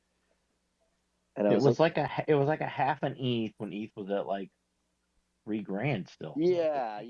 Something like that. Yeah. And it was like the benefits were kind of cool, like what they wanted to do, but all of the events that were basically happening within the time of the purchase of the original NFT, they were all like European events and concerts, right? Like it. So to me, it was like, I like what you're doing here, but there's no North America touch to it yet, right? I haven't looked into it in a while, actually. I think I'm still part of their Discord. Yeah, I have not checked back with LimeWire myself, or with Winamp. Now Winamp, I'm to see like, especially if the guy's name is Justin. I can't remember his last name, but he's the guy who. He's the legend. If it's still him, the original creator, and not like just some Microsoft. Exactly. Some Microsoft like I want to name. know if it's the original creator, or did Microsoft just take over, and if it's the Microsoft version of whatever. I gotta think that it's just Microsoft putting that name on something that they trying to get out there. That would be my thought about it too. Is that it's probably Microsoft and not the original creator of what they bought it but for is the name, right? So yeah, I mean, it was a cool player. Oh, it totally was. Absolutely, it was. I fucking loved it. That was totally amazing tool. This Web3 world, I look at it now, and like with music and Tezos too. Like, music is. I mean, it's definitely part of my life, 100%. Like, I DJ'd for 16 years. I just love music, dig it. Can't really make it well myself, but I totally dig it. And back in the day, just speaking of Winamp, like I wanted to do like a web radio broadcast. Like I had the website made, I built the website. This was back when I did web design and stuff, and I was like, I had the website built. I figured out how to stream like directly from my mixing board like into the computer, which was like a fucking feat back in the day. Like you had to have processing speed to do this shit, like just to play music, which like nowadays your watch can fucking, you know, do complete productions if you want. But so many people told me, no, this isn't going to work, not interested. I had connections at Warner Music and stuff like that. And they're like, no, we're not interested. We don't want to support this. This is stupid. Who's going to sit at their computer and listen to like a radio broadcast, right? And it's like, fast forward to modern day, and it's like, well, this is commonplace. So this is where, like, you know, my adventure here in Web3 and music, we're just in the infancy. It's going to work. And I'm like, I'm not giving up on this shit. That's why I picked you as my host of my space. Like, I'm riding this shit out this time, man. I'm not making the same mistake twice. Yeah, I'm not quit. I'm not going anywhere. I'm not quitting. Fuck no, dude. You're rocking. Do you remember Winamp's catchphrase? It really whips the llama's ass. There you go.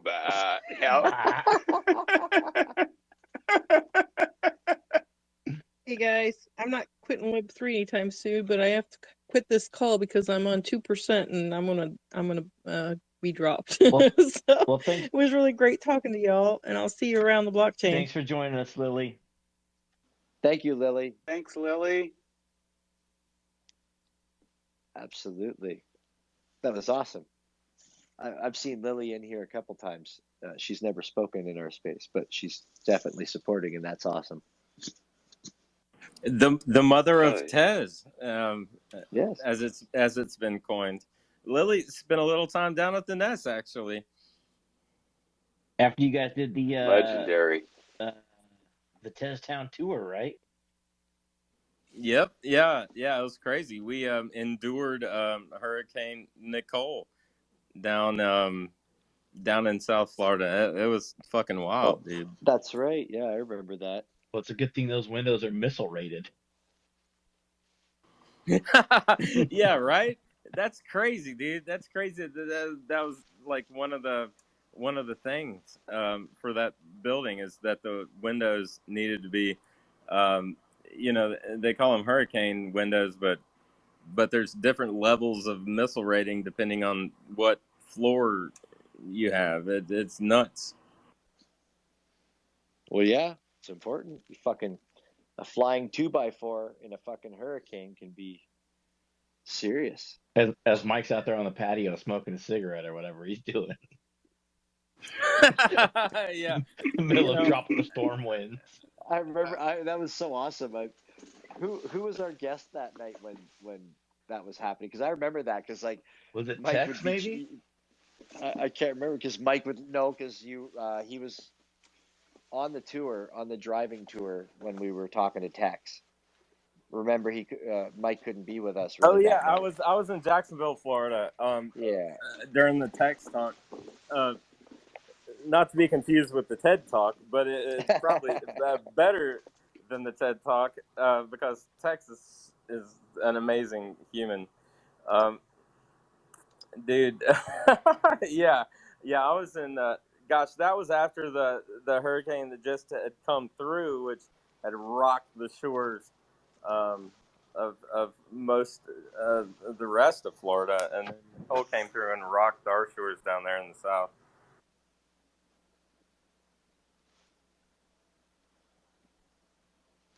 Yeah, I don't know who it was then. Sure, I'll come across it soon as I get all these shows uploaded onto YouTube. That was kind of something, like the whole, like with us losing, like on Friday when they took the spaces down to fix some flaws or whatever the conspiracy was with the spaces going down on Friday. Like what's the alternative? I've heard some different alternatives, but like what do you do? I mean, like look at our space, the night train. What do you do when you can't run your space? I don't know. I mean, a lot of people turn to Zoom. Apparently, there's a Web3 alternative that somebody has in beta testing right now. That's like decentralized. Is that Tezos Miami possibly Mike Nash that's doing that? Well, no, Tezos Miami has a killer one that kind of rides on the Tezos chain, but it's totally like not cataloged or stored it's just type on chat any. though, It's right? just straight up, yeah. But there's but he's doing some cool stuff where he sent me a little beta where it's like I could open up like a Mike Nash chat. So it's only people that like want to talk to Mike Nash. Okay. And so that's pretty cool. No, but there's some other ones, you know, shit.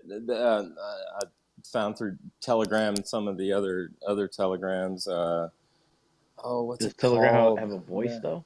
A voice No. But I know there's some other kind of Web3 ones, and gosh, I can't come up with the name right now. But Well, while you're thinking of that, the reason that Twitter Spaces are so great is because anybody can stumble onto them, right?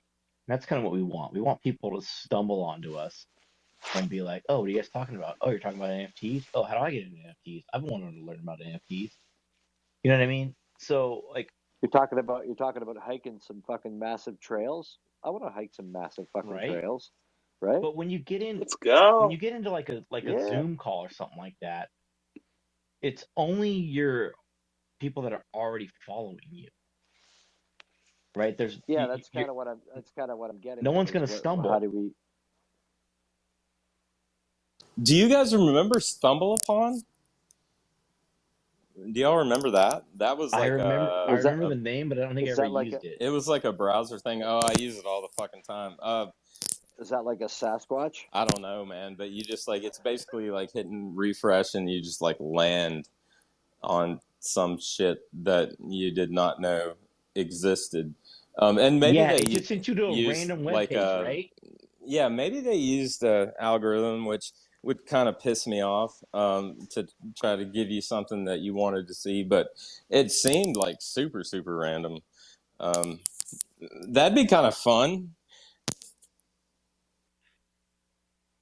I mean, we're talking about developing our own backend though now. Are we developing shit now? I'm not. I don't have those skills. I was gonna maybe try to throw up an Angel Fire website just to take care of our link tree. I don't know. I'm gonna put Linktree back up. I took our Linktree down, and I should. I think we're safe now. I didn't hear that from Uncle Elon, but I did hear it from another. Go ahead.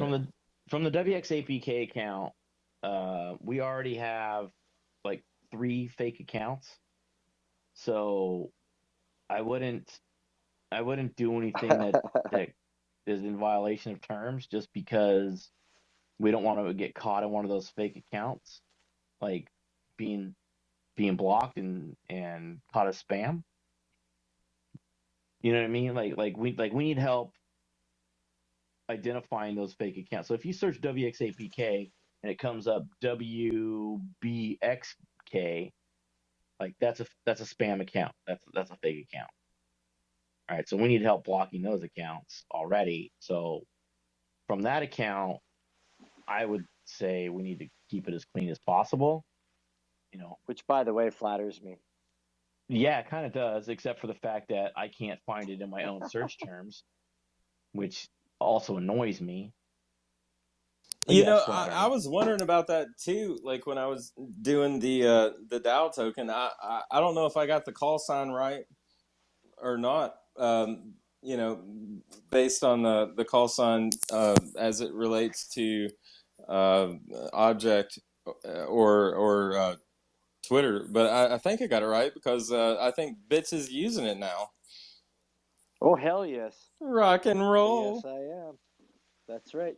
It's not on the. It's not in the room tonight at this moment, but yeah, I am 100%. Well, I just said to Willie the other day, and I said, you know, I've had this piece as my PFP for a long time, and I'm going to change it up. Like, should I use the Mike Nash piece for now? And he's like, yeah, man, fucking do her. So that's what I did. Don't mess around with a PFP. I mean, when you take a PFP, it's an important thing. Man, I really appreciate that, dude. No, like seriously, when you talk about Christmas presents, Santa has already visited. I'm really beside myself, and I appreciate all you guys. It's just so fucking amazing. Well, man, we appreciate you as well. I mean, this whole show has been, it's been built over all these episodes with everybody participating, all of our fucking people that come back weekly, all of our fucking guest artists. Yeah, Mike, like Mr. Fendel down there. And we're getting to the point, Mike, where you as third Mike is more episodes than not. Holy moly! Well, you know what I mean? Like we're reaching that point. We established we established the I don't know what you want to call it, the Mike the 5 hour coin or whatever. I just want more Texadelic, to be honest, man. I know and he's got to sleep, but Tex is like is one of my most Fendel's cherished working on the friends. 4 hour. Yeah, I'm just chilling. Yeah, dude. He's just chilling, working on 4 hours. Dude, I can't wait to fucking try out some like cross continent freaking jazz bass with you, man. I mean, I don't know. Yes. It would be so fucking cool to just like throw like a click track out to like a bunch of NFT players and just I mean, we don't need to use the click track. I mean, you know, we can swing, but it would be amazing to do like a 3 or 4 piece jazz set with nobody in the room. I mean, it's so hard to do it with everybody in the room, but to try it, you know, do would you be have so do you have fun. bass with you, Mike? I just want to like. I'm hear in all this Tennessee talking. right I want now. to hear some. I want to hear some music right now. Oh man, I want to hear. No, I want to hear a jam session right now. Oh my god, dude! I Willie dude. Willie wants to dance. I do. I'm in my parents' basement right now, and my only guitar at the moment that is tuned and strung is in South Florida. But I'm gonna, dude. If I have to go down to Guitar Center to get me a left-handed Fender Jazz, I'm gonna do that shit, and we're gonna make this happen, man. Dude, that's all I want. I've been in Web3 for 2.5 years, and I have yet, and I've got recorded, produced music that I own that hasn't seen the light of day. I can't wait to NFT this shit, and if nothing else, just to like burn it into the annals of history on the chain in stone, so like my great grandkids can search it and find it, and it could be a part of their history, you know. There you go. Absolutely. That's my guy right there. Amen. Yep. That's what Fendel's doing. Fendel's laying it down like that. Fully, like I'm sure I have. You know, you guys know, I have 20 years of recordings. I just haven't shared hardly any of it. I want to hear some more of these because beats I'm you were old. talking about earlier. Oh yeah. I want to hear some beats. Maybe I'll start. You know, my friend Casey was in here earlier. We just did a collaboration that we've been working on for about a month, back and forth. I did the saxophone part of it, and then he kind of put all these crazy effects on it. He just minted it earlier, and we were talking about doing. He's done this for now 4 years. You know, the whole January thing on, I guess it's mostly Instagram. where artists do a new jam every day on Instagram. It could be for any length or whatever. Have you heard about this? No. Dude, I haven't, man. It's But called- I'll tell you that the old Inktober thing is what got me back into art. Right. And go ahead, dude. I don't mean to interrupt. Oh, not at all. You know, I was just saying, like, it's just a thing. Like, I guess every January they call it Jamuary. You know, people just do like a little thing, you know, on Instagram every day for the whole month. So I'm thinking So about. like I love thinking Inktober, about doing is there like a prompt? Like, are we doing like jazz music one day and then like classic rock the next day and then hard rock the third day? Like, is you know what I'm saying? I think it would, for me, you know, I would just be playing different instruments, and which is what we were talking about, like beats, you know, making beats and stuff. Like, I'm just saying, you like, know, there's I have like months worth of like beat making, you know, that I've done every day and have not shared. You know, I've shared maybe like 6 of them as NFTs. You know, the one that you played tonight. You know. Okay. I'm just saying, like, for this Dude, you know, holy shit. Yeah. Throw me like a crazy ass beat with a BPM and I'll lay down a little greasy chicken on it with the bass. Man, that'd be so much fucking fun. Hell yeah. Fuck yeah. Anytime. And you know, Jay Byrne like makes beautiful beats. I'm sure that you guys know that. You've had him on the program and stuff. Yeah. Oh, Jay. I know he was here earlier. Phenomenal, dude, and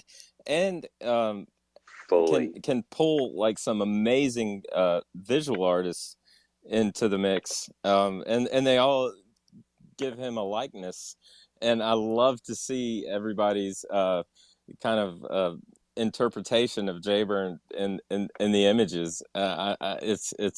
It's almost as good as the music, just to see.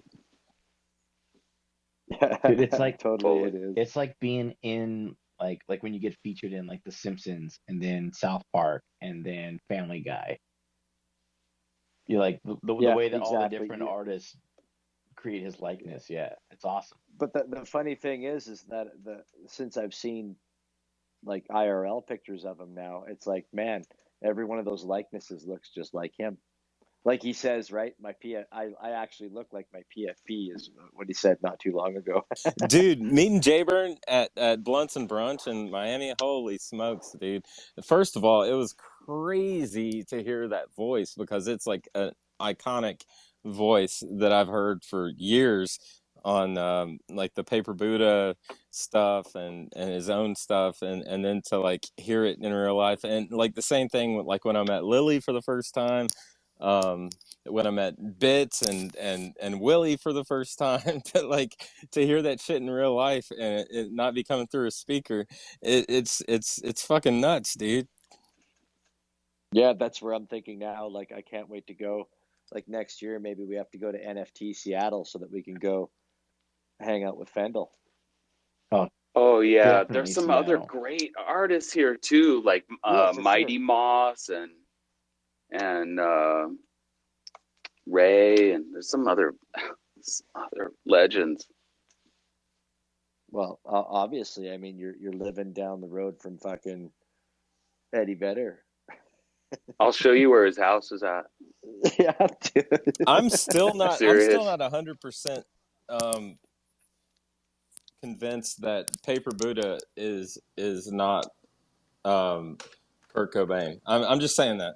So I was on record. I was gonna ask the same thing, Fendel. Have you ever met Kurt Cobain? Did I ever meet Kurt? Yeah. No, I never met Kurt. You know, because after meeting Paper Buddha, I'm with Mike on this one.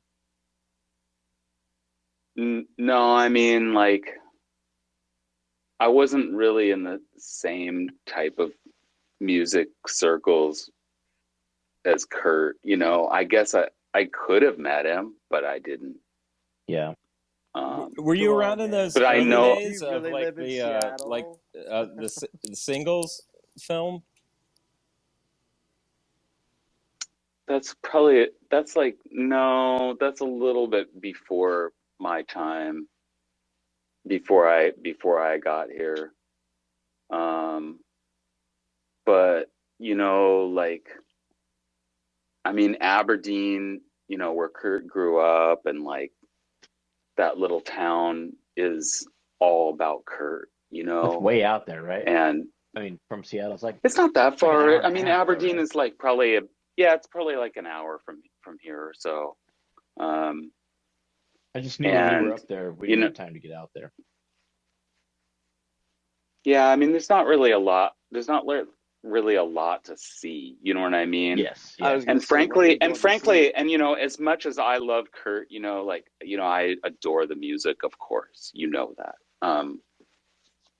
There's not that much of it, honestly. Like I wish there was. I wish there was hell of more, but we only got like 4 or 5 records. Yeah, that's totally true, man. No, like, and with you. and there has been other people who have been here, just relentlessly making music, for all of these years. And Kurt's a legend. He still is around here, of course.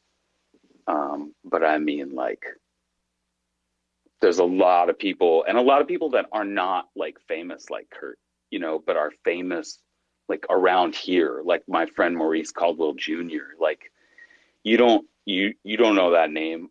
I get that, but that dude is legendary around here. Or Riz Rollins. I mean, these people have been relentlessly putting out music and art for this entire time, and even before Kurt, they're older. Well, and like than that, So I mean, like, Jimi Hendrix is from up there too. So like, you still have that.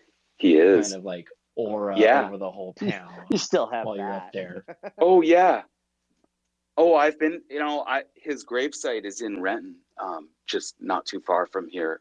Actually, Renton is really close to where I live. It's well, they moved it once too, so it's a new location. I don't know, maybe like 10 years ago, they have a new kind of like gravesite for Jimmy. I'm saying, like, there's so much more that goes on up there. Like, there's like you said. Holy shit, man! I just want to come up and jam with you, dude. I don't. Oh yeah. I mean, I don't care. I'll play the tuba, dude. I think in middle school I was like first chair tuba. Holy smokes, man! I'll get on the brass. I don't care. We could do some ska music. Just to be in the same room with you tonight has been like a highlight. It's so fucking amazing, dude. I was just gonna say, I was like, man, like I thought I was excited to have Fendel on. Mike Nash is fucking. Like, I'm geeking. Like, I'm like super, straight up totally, geeking, man. I was looking. I love it. To use we will do it. We will do it. Fanboy out. Hell yeah.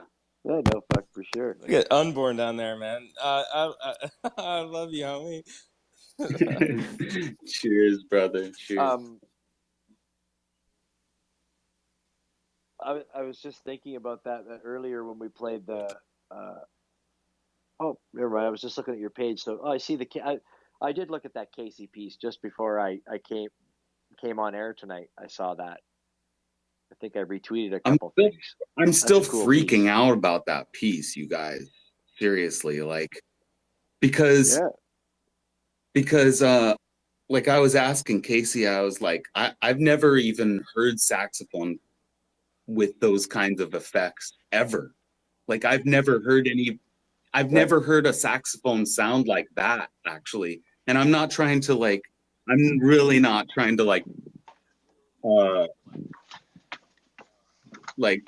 sound egotistical about it or something, I don't want to come off like that, but I could not have come up with that. That's my point, is like, there's no way I could have done that.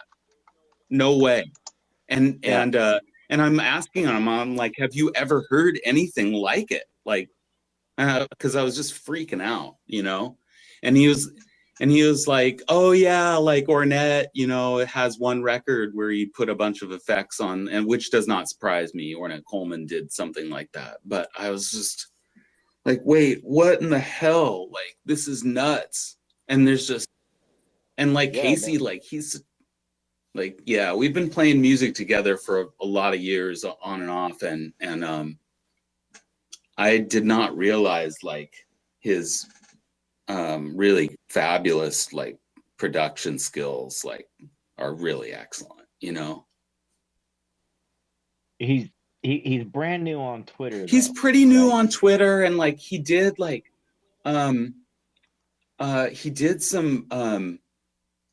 NFT drops like some months ago, and like if you check out his Genesis is unbelievable. Like I think it's so genius.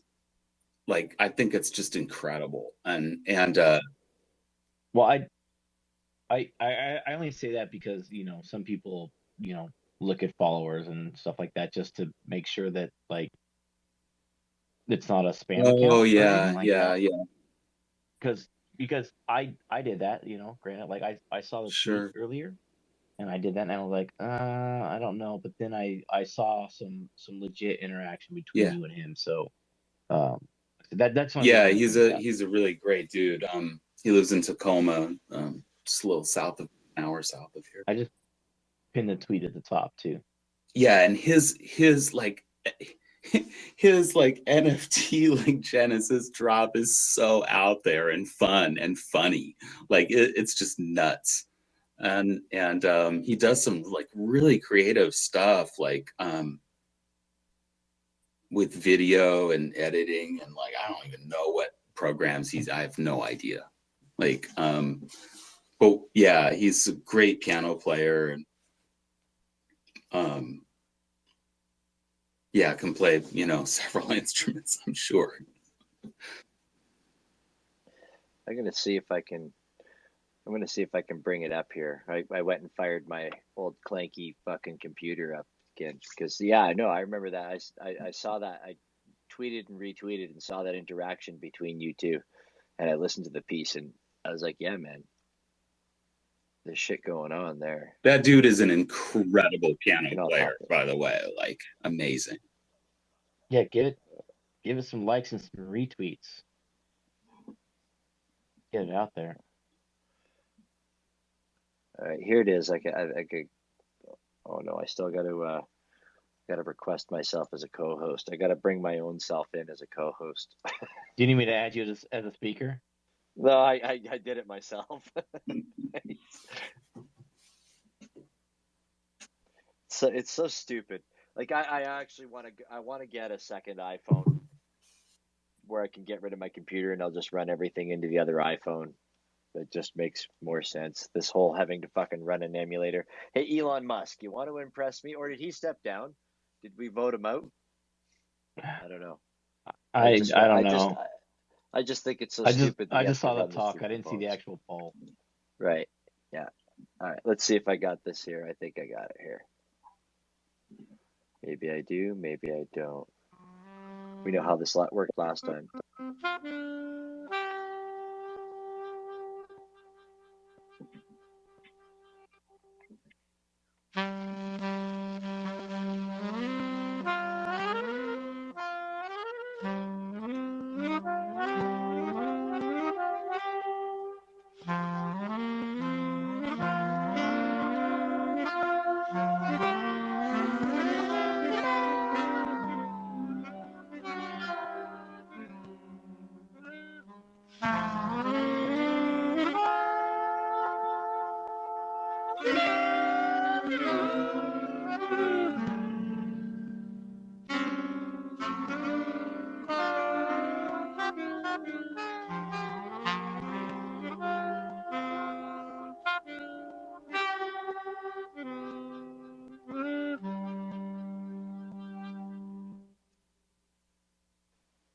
Yeah.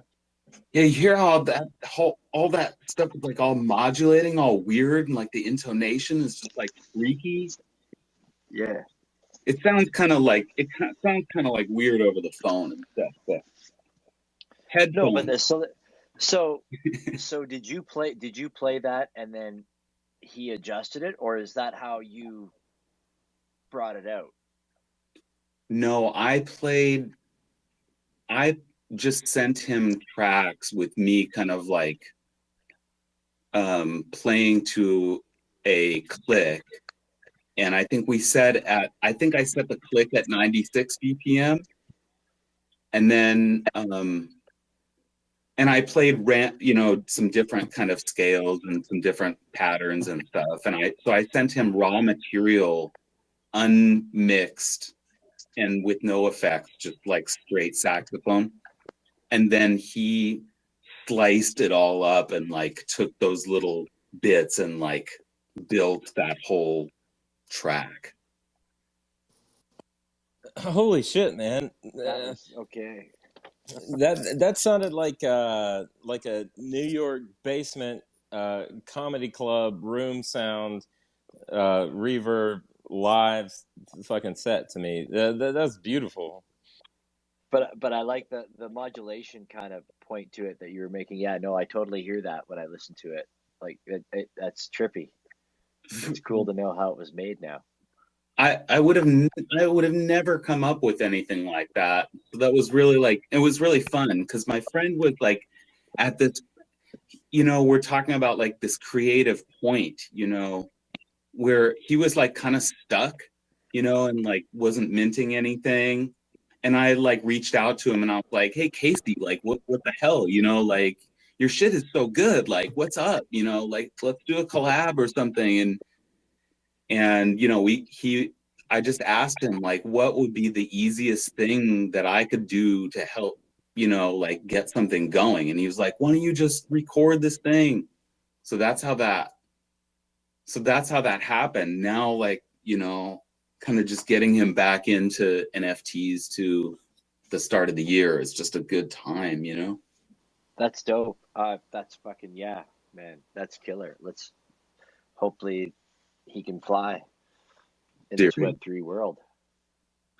Serious. I mean, he has so much other like really good, really, really great pieces too, like that he has not shared as NFTs. And I keep telling him, I like look at his Instagram or something, or I see him in like Facebook Web2, and like I'm like, what are you doing?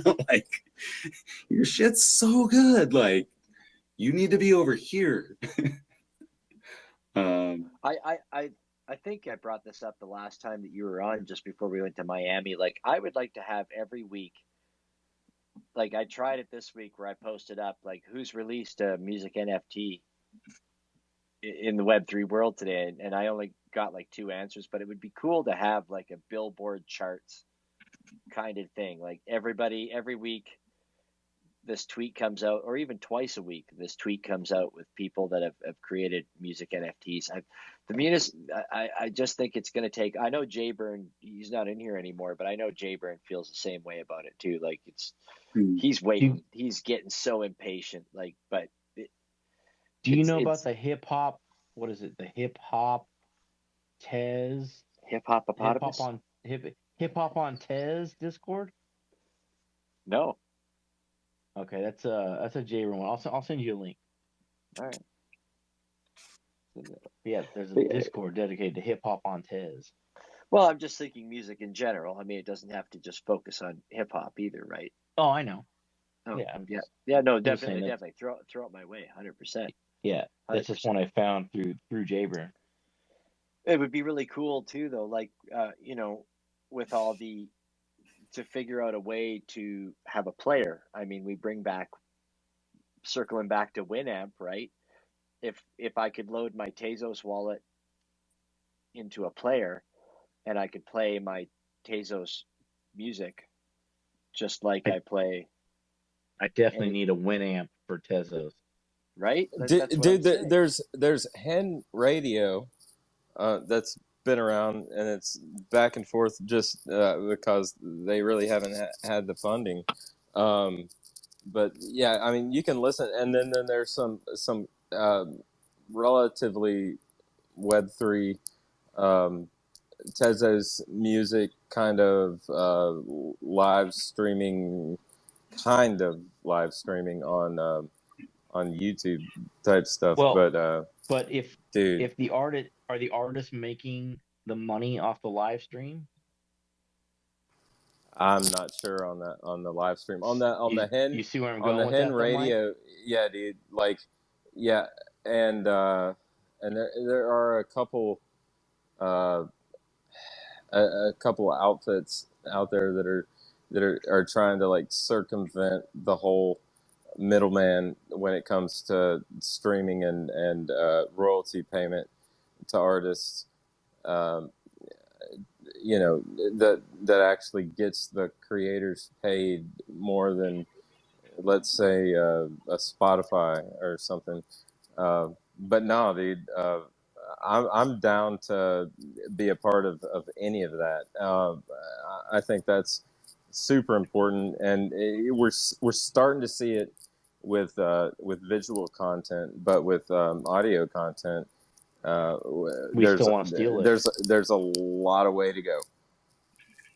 Yeah, we still feel like we have this inherent right to audio content. I don't know, and I was one of the worst offenders in the Napster era, but I support where I like to I support people I don't want to support now. That's where it's kind of nice, where like once this all develops out in the Web3 world, is that at least these funds are basically going to the artist. I mean, like I say, it's not perfect right now, but you know, at least the artists are becoming in control of their music once again. Is kind of how I feel. Just needs to be embraced. We're still in once again, we're in that early stages. We're in like infancy stages where people, it's like the steam locomotive is first coming out and people are like, you can't travel that fast, your body will tear apart. Well, and the rights though too, like as far as like Jayburn puts out beats where he's like, hey, these are my beats collection and you can use these for whatever you want to. Like you can remix them, do whatever you want with them, as long as you've paid for them. Yeah, I Fendel, you have the same kind of deal on some of your pieces as well, right? Like I think Maiden King is one of those ones, right? Yeah, absolutely. And I think that this is really the future of music, honestly, is these like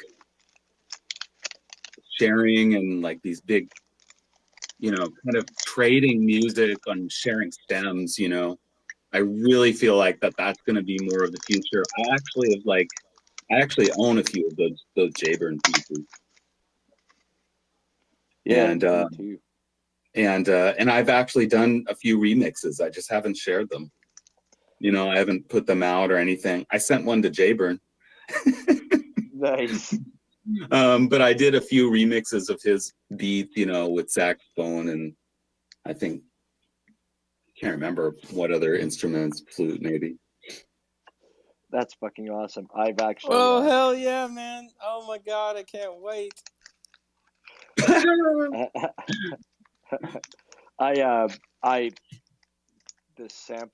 This mixing or soundboard that I have, this sampler that I have, I've taken some of Jayburn's beats and I was fucking around with them, like playing with them on the sampler, and yeah, I should probably actually record that someday and just use it. Maybe I'll make our opening song. No. Hell yeah, send it over to me. I'll put some saxophone over and cut it up any way you like. Dude, this is recorded space. Shh, I don't. Hell yeah. Send that shit over. We need the new and improved Winamp Tezos player. You heard it here first. I agree. I fully agree. 100% copyright. It's our idea. we just need a programmer to program it for us. No, the thing is, dude, it's Web3, man. It's all open source. Everybody gets a chance to make it better, and we can have royalties on our creations. But we can give the technology to the world to do what they want to do, right? Yeah, Hell yeah. Absolutely. I definitely would like to be able to play like, excuse me, a lot of the songs. I mean, you can get. I mean, and I'm only on talking Tezos. Apparently, I hear on ETH there's a pretty good music scene, but I don't dabble over there anymore, so I have no fucking idea, and it's probably too expensive for me anyways. I think it's a lot of big money actually.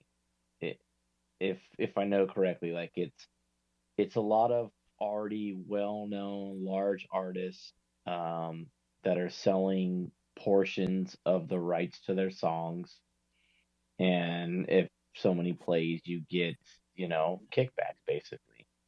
Um, but it's not like the fucking punk rock indie scene like we got here on Tez, man. No, this is like Seattle for sure. It's the same vibe. Like, I swear it's the same vibe over here as it was in the early 90s. I'm telling you. Living back in the day. I'm Right? serious. Like it's like about reciprocity and mutual respect, you know? It's the same. And ETH is like the Chainsmokers and fucking Steve Aoki and like big names. It seems like that. Is what I know, what I've seen. Yeah, it seems like that to me, like it's a different type of collector, and and you're talking about like these artists that the names that but the truth of it is that there's 100,000 new uploads to Spotty every day. Like, oh my God. So it's just an ocean of music, That's why it's hell of cool over here. Yeah, right. And it will be. And I think that you're absolutely right. We're still in this infancy, and I think it's hard for some artists to be really patient. But there's going to be a lot of people at some point that are going to onboard to Tezos. No, I agree with that, and 100%. Like the openness of Tezos and the open-ended of all the how it all works is like the most brilliant part, and the community. Dude, like I don't know, the history. I'm sure Fendel of Congo Square down in Louisiana, down in New Orleans, when it comes to jazz, when it comes to the blues, and when it comes to like the meeting of different cultures, especially during like the height of the Underground Railroad and the clash of hierarchy. It's kind of like that, man. It's like Tezos is the Congo Square, man. It's like that's the birthplace of like a new genre, like it was then with the blues and the jazz, and it turned into rock and roll and went across the pond and became popular music. It's like we are at the root of it all again, Yeah, absolutely.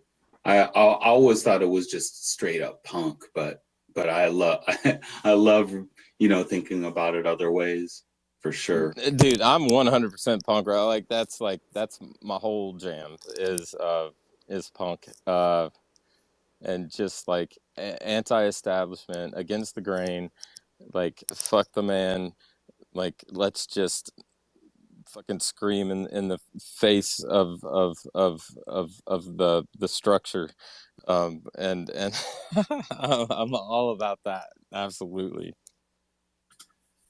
Yeah, me too. Punk rock and roll, Mike.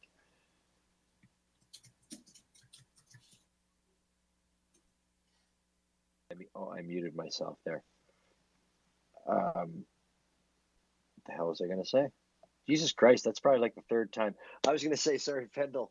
I was going to say one cool thing that I really like about all your stuff, another thing that I like about all your stuff is the length.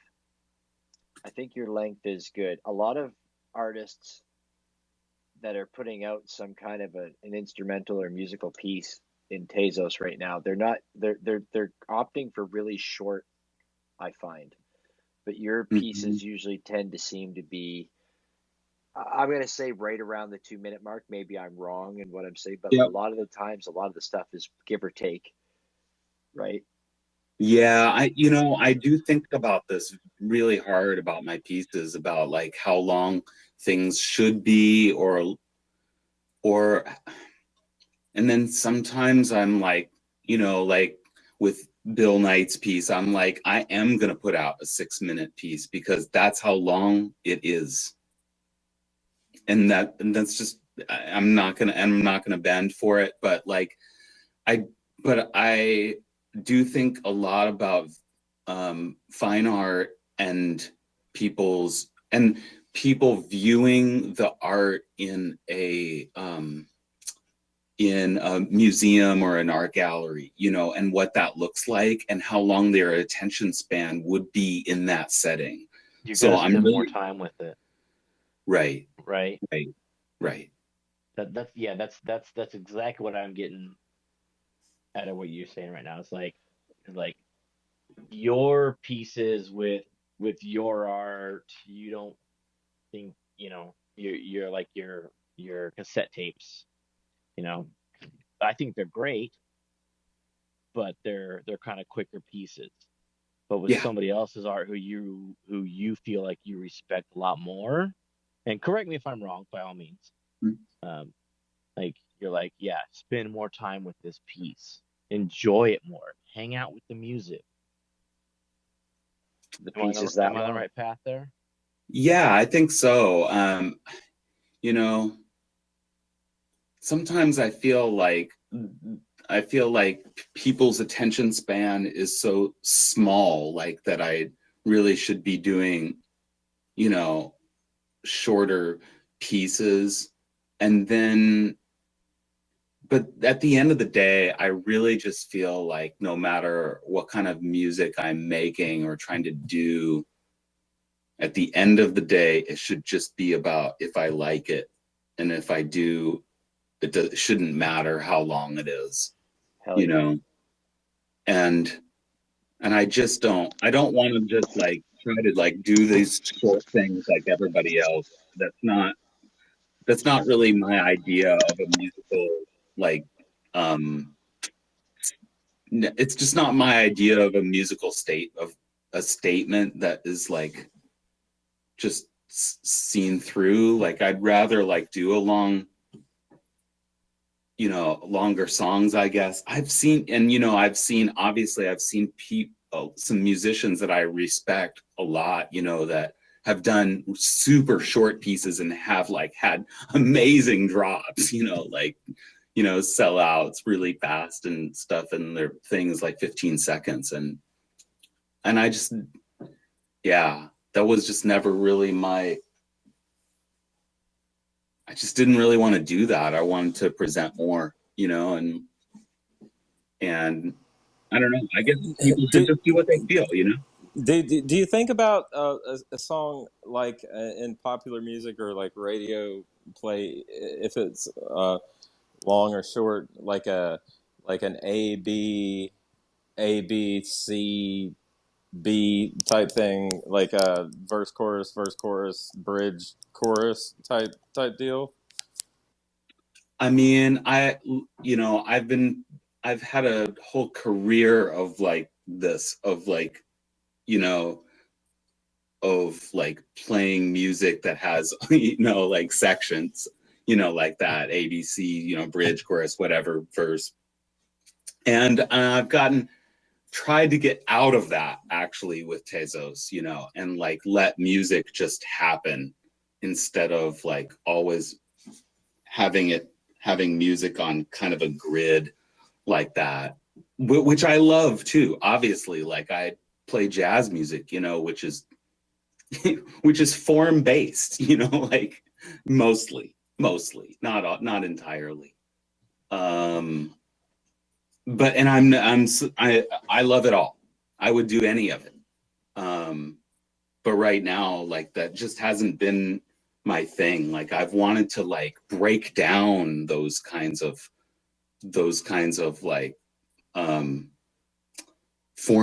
almost formulaic, you know, ways that we listen and know music. You know, we know music as you know, popular music is somewhat formulaic in the way of sections like that, you know, and we expect it. And, you know, when we listen to the blues, it's just ingrained in us, you know, like whatever that is, it's just, we love it. And so I've tried to actually like move away from that and break away from the things that I've learned, you know, all of it, you know, and that's why I like get really excited about these collaborations when things happen that I couldn't come up with on my own, you know, or if I'm doing something and I'm playing around with some crazy VST, like I could do hours of talks just about like these, you know, the software, you know, like that one can use to create new, you know, new sounds and new kind of soundscapes, and really pushing the boundaries of what music could be, you know, like something else, you know, not something else that is not like form based. Dude, that's so fucking phenomenal. I love that shit, man. Holy shit. That's amazing. It's, yeah, like you're blowing my mind here, man. I mean, what is it? You know, like that's why I asked that on Twitter. I'm like, what is it? You know, yeah, and I don't know. Is it like is it something that's like in our DNA to like want to hear like these parts and rhythm, to get to get like this call and response, and then to get this like tension and then resolution or something, or is there something even better out there that hasn't been formulated yet, you know? I have no I mean, yeah, we have to keep reaching for it, you know, for like real. Like what you were saying there, like Jay Byrne has said a very similar thing to kind of what you were touching on there, is that he's like, why do I need to sing a chorus 3-4 times in a song? He's like, you do your thing, you sing your chorus, you finish it out, and you call it a day, right? Which is exactly, maybe we need to relook at how music is formulated, how the formula works. Your pieces, I thought, like when I said like they're usually around the 2-minute mark, it kind of, you know, when I got into DJing back in the early 90s, like, you know, that was still the age of like having like a 4-minute song, right? Like a radio play, long, and you know, as time went on, you know, that they've shortened songs. Like they say, well, to play it on the radio, it's got to be 3 minutes and 50 seconds. No, you know, ideally, you used to give it 8 and 6 minutes on the radio. Well, I mean, if you go into a band like Tool, they broke the mold even then. People still weren't playing Tool songs on the radio. Way before that. Well, and it got a DeVita. I'm saying like Zeppelin and Who and and it got a DeVita, yes. Yeah, so like that's where I was kind of like with your 2-minute, with a lot of your stuff, and you're right. Like some of your pieces are longer, I guess, and like you said, depending on what the artist has presented, obviously you have to pay homage to what they're doing, which makes total sense. If the piece is 43 seconds long, it's 43 seconds. If the piece is 7 minutes long, 7 minutes. But none of them sound incomplete to me. No, certainly not. No. Thank you. You know, like I always like listen to the music and I let the music loop when I'm done with a piece. And if I can let that thing loop for more than 15 minutes, then I'm just done. Like, Totally. That's there won't be anything left. Like, I will fix everything that I want to fix, you know, and then if it's on a continual loop and I'm doing other work and I'm just listening to it, yeah, then I just that's good how enough. I consider it. Yeah. It's good enough. That Maiden, I think Maiden Queen was the first piece that I bought of yours, and that's the way I feel with that one. Like, Oh I my can God. I leave that one playing, and it just, I don't even hesitate. I don't even go to turn it off or nothing, man. If it's on, I just let it go. I totally dig that piece. It goes, yeah, I don't know. It's just got that, like Willie said, it takes earlier, like Willie says, it takes him down into one of those basement bars where it's, you know, you're going down and right, like it takes people places, and I think that's really, well, I guess totally important with songs, right? Get people where you are, or get them to go where they, you know, they want to go with the song. Heavy. Yeah. Tell that story. I love that. I love that piece too. Thanks for reminding me about it. Yeah, dude, I can tell you, man, if there was a counter on every time I played that NFT, like, and even for the opening of this show, like, I've played it many, many times. I actually think one day we did play it twice because I left it on repeat and I didn't cut it off. So then I was like, we're already I'll let 30. it go. Yeah, we're already 40 seconds into it. Just let her ride. Oh, I really appreciate that. I'm gonna have to make some more cassettes. Those are really fun to make. And like Willie and I have both said tonight, like the visual to them is something as well, right? Like that for people that were in, for people that used to do that, you know, make mixtapes or record their music onto tapes or going by, like, that's those mixtapes. When you listen to that lo-fi and then you look at that visual on the screen, it works 100%. It takes me right there. It's like that feeling of putting that cassette in the player, getting that click. Like even though you don't get that on a screen or whatever, like it kind of gives you that feeling still. Yeah, I love that kind of tactile nature of cassette tapes and, like, you know, physical things like that. Yeah, I'm gonna think about that some more. I really, yeah, those cassettes are really fun to make. I've had some great times.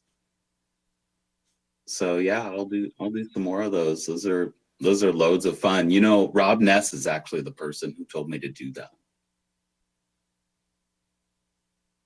Oh, really? Yep. That's fucking cool. Yep. I straight up asked him one day, this was a long time ago, you know, just like, how should this look? Like, what would you do? It's like, you should do this. All right.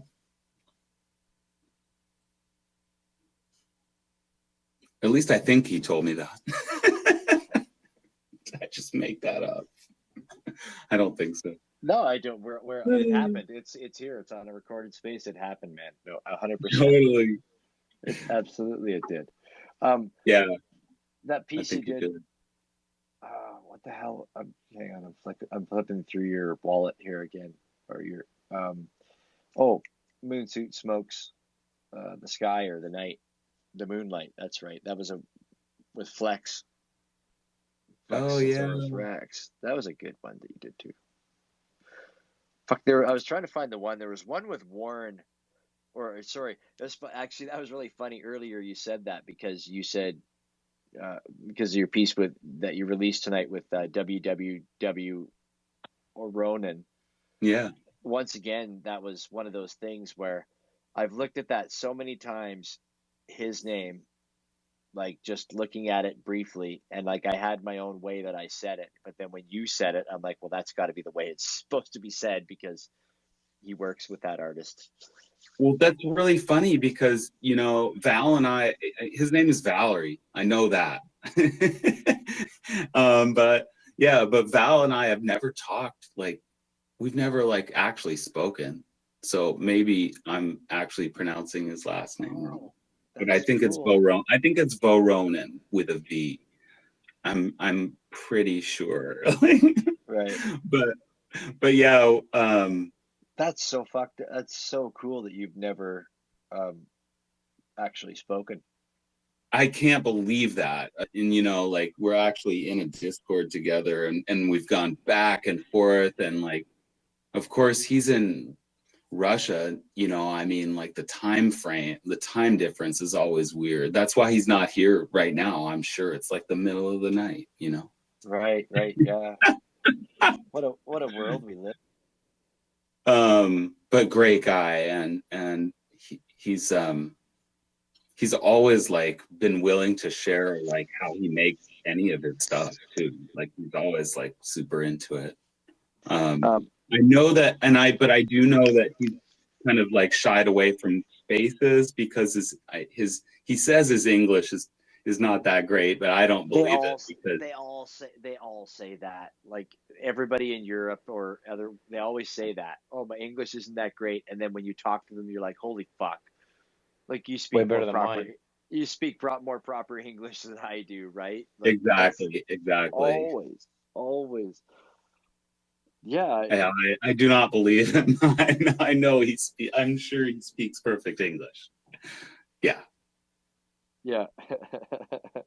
Yeah. Was that? No, I just said that about that piece. I was just trying to think where my next train of thought was going. Man, see, I'm all like fanboyed out tonight. We got even after like 4.5 hours, you know, still, it's funny these nights. It's interesting. We have guests that come on that will stay, you know, an hour and a half, an hour and 45 minutes, and then we have guests that stay for 5 hours. And it's so hilarious because I can always tell how it's going to go, because it's never like a guest that stays for like 3 hours, right, or 3.5. It's like, if you get past the hour and a half mark, like, you're going for broke. We're going for the 5-hour token. We definitely get into a lot deeper subjects, I guess, after the hour and a half mark. You know, like, we just started talking about all your hiking and all that. Like, that wasn't till past an hour and a half.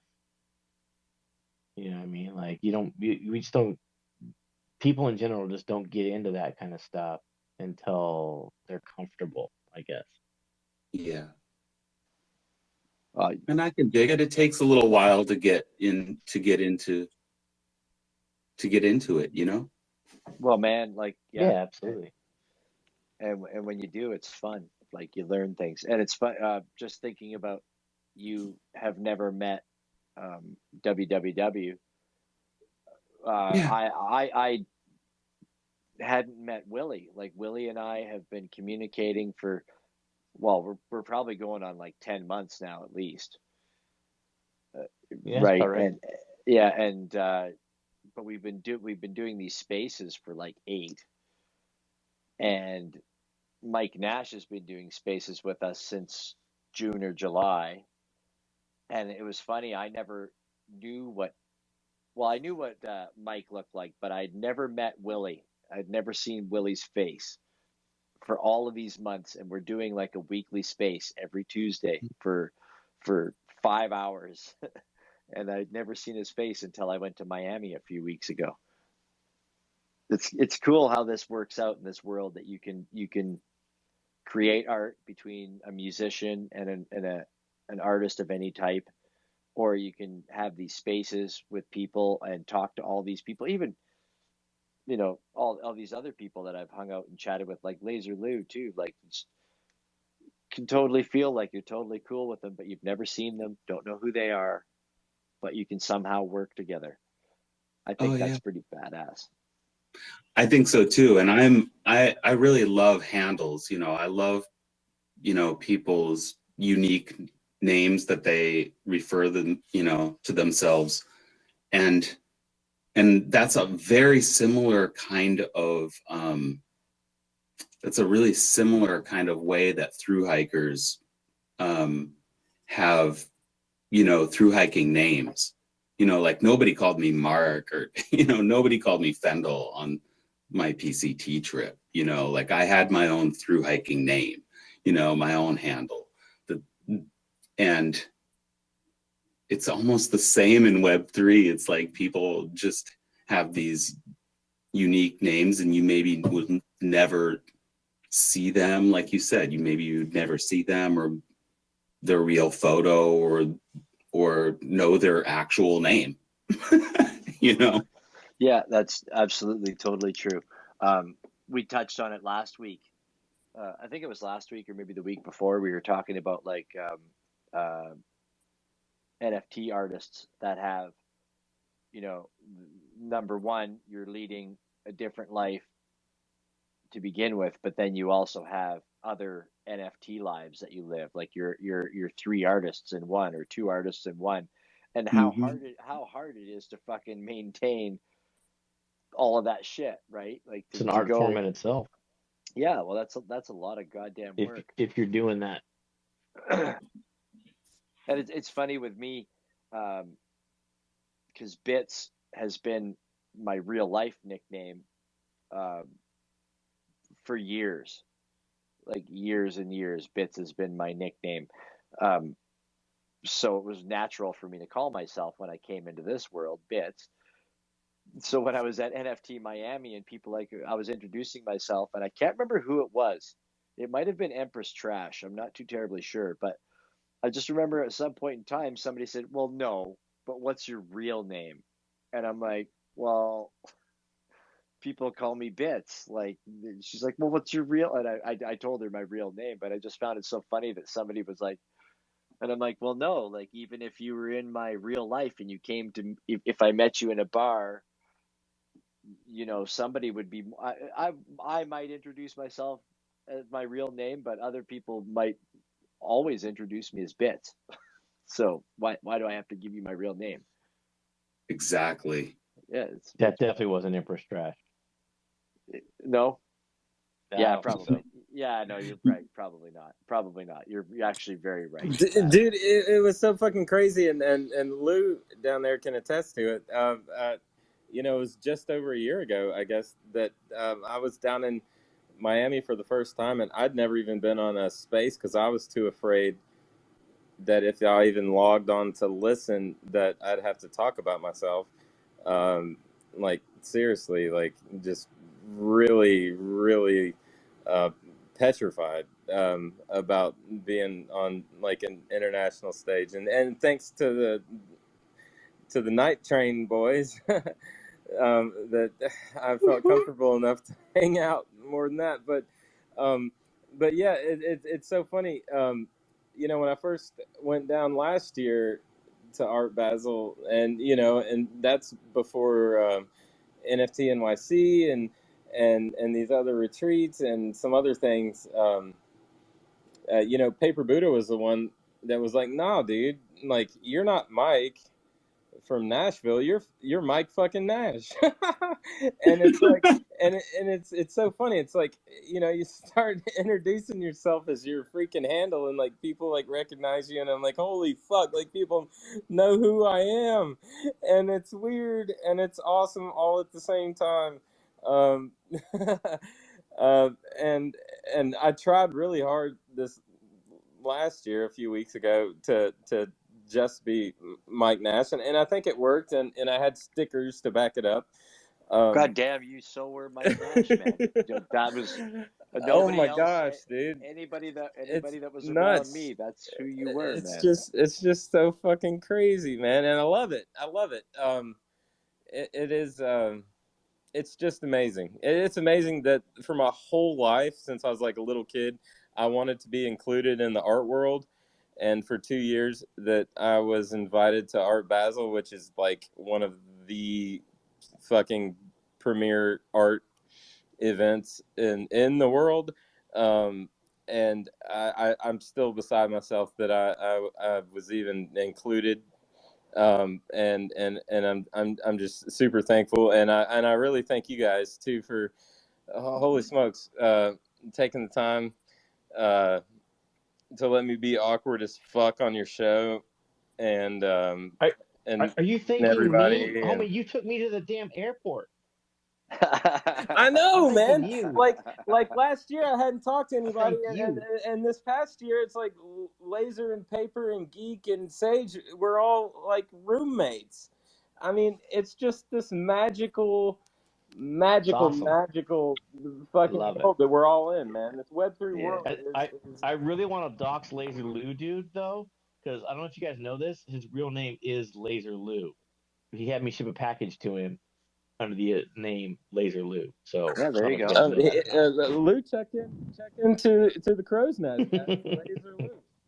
And Paper Buddha checked into the Crow's Nest as Paper Buddha, and dude they is even not his asked last name. in front of them. They were like, "Are these their real names?" And I was like, "Yeah, they're kind of rock stars, you know." But when you're in Florida, South Florida, like that, like that's the reality though too, right? Like there's people, that's like Cardi B, Axel. I mean, when somebody checks in as JFK, you don't question it, or I don't know. That's right. That's right. Or Kurt Cobain. Yeah. No, we know we had the real one. I think. I don't know. Suspicions are out, but I've got a lot of evidence. Now this world is good for artists and collectors and people that just want to hang out. All in all, like period. It's you can be as out there and IRL as you want, or you can hide and be a pretend person if you want to, and it works well for everybody. I think what works about it more than that is the fact that we're all kind of introverts, right? We're all these like little nerdy, geeky introverts, and we all grew up like not having a real identity. So being able to put on like this PFP gives us kind of this mask, as you will, you know.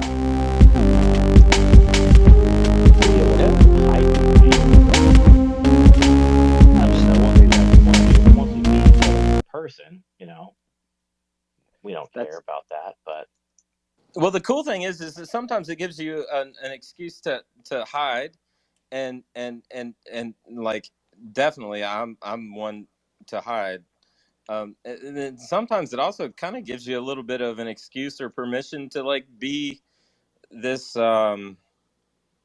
this persona that you've always wanted to be, or that you can break out of a shell a little bit, yes, it's really fucking funny. amazing that you never thought you could be because of social constraints or your parents or something like that, right? I was gonna say Mike Nash, right from the get-go, from the very first day that you were on here as a guest, and up until this day, you have never been any kind of a quiet person or an introvert. You have been fucking motherfucking Mike Nash every single time. And even when I was in Miami, you were Mike Nash, man. There was no quiet dude there whatsoever. He's fucking goddamn. Well, I appreciate that, dude, because I'm like a scared ass motherfucker, dude. I am a quiet, scared ass, solitude motherfucker. You're just chill though. You're just a chill dude. Just like, that's fucking chill Mike Nash over there. Dude, you rocked with us. We went to fucking Factory Town and we fucking raved till like fucking 5 a.m. Hadn't danced like that for a decade, and I want to do it tomorrow and every night after. And that was so I don't mean fun. to keep talking about my damn self, guys. You just make me feel so fucking comfortable. Let it go. There's a New Year's Eve party out in San Bernardino, I hear. Just saying. If y'all want to come out to San Is Laser Bernardino. providing the light show? We'll be there. I haven't heard about Laser. I just know Retro's going to be there, and it's in San Bernardino. That's all I know. So, take that information as you will. As I'm going through Fendel's wallet after losing, well, his creations, an object here. I just kind of went from Moonsuit, Smokes, and Moonlight and Cruiser. What's been your favorite piece that you've released on Tezos? It's another one of those hard questions, I'm sure. Oh my goodness. Without, and keep in mind, you're not slagging everybody else when you pick a favorite. I guess super hard to say. I'm really, really proud of the Ivana Tao piece. I got to tell you, it's not in my collection because that was before the collab contract. But one of those. It's going to be hard for me to look up right now. It's called "Do Kabuki Streets Dream at Night." Do Kabuki Streets Dream at Night. That's right. At first, when you said that, I was like, "What the fuck did you just say?" And then I have to spell Kabuki still, so Kabuki's with a K, isn't it? Right. Kabuki, I believe. And this is the one time that autocorrect's not going to kick in. For Christ's sakes. Okay, all right. We'll see here. Let's see if it comes up. Collections. Do Kabuki Streets. Oh, there it is, right there. Okay, I'm gonna have that in there. I mean, there are so many pieces that I could have just said, like. It's not a fair question. It's not a fair question to ask. That's a really, really hard one. It's a really, really hard question, but I love that piece, and the opportunity to work with Ivana Tao is like, come on, that's awesome. Like, she's amazing. That's like, her work is. It's got a 70-tez floor. Her work is incredible. And she said yes to that collaboration. I think I stayed up for 2 days making that music. I was so excited to make that piece. All right. Well, I'm gonna have to listen to that now, and that's cool because she. Yeah. All right. Cool. I got that in there now. Gonna make sure I save this stuff. This is how that's the other thing with these spaces. We talk to artists, and then when you see who they like to interact with and who they've worked with and who they've been inspired by, that's how we learn too. And that's kind of how the flow all works in here, right? We just kind of, as the world comes by and we get sent in these different directions, that's how our next guest come up. Yeah, I mean, I really love Red Light too with Ty Ferdinand. I thought that was a really great drop too. That one was more recent. That was like July or so. That's the one. Oh, I'm way deep into there. I'm like on page number 4. That's not helping me. Yeah, like my early Tezos drops, I got to tell you guys, that was like before I had really any kind of concept of anything.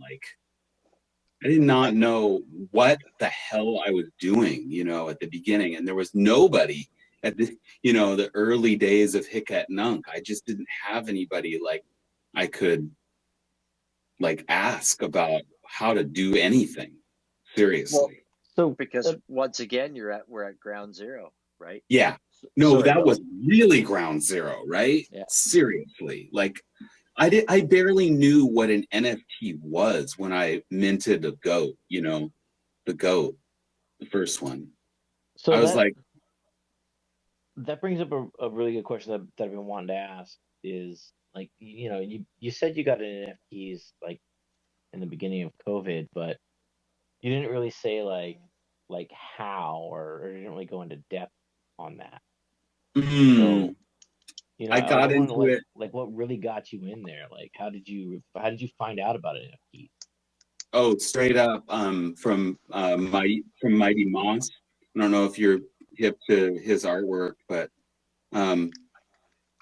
like my best friend for 25 years, and he's incredible designer, illustrator, and he's dropped several pieces, and we've done a few collabs.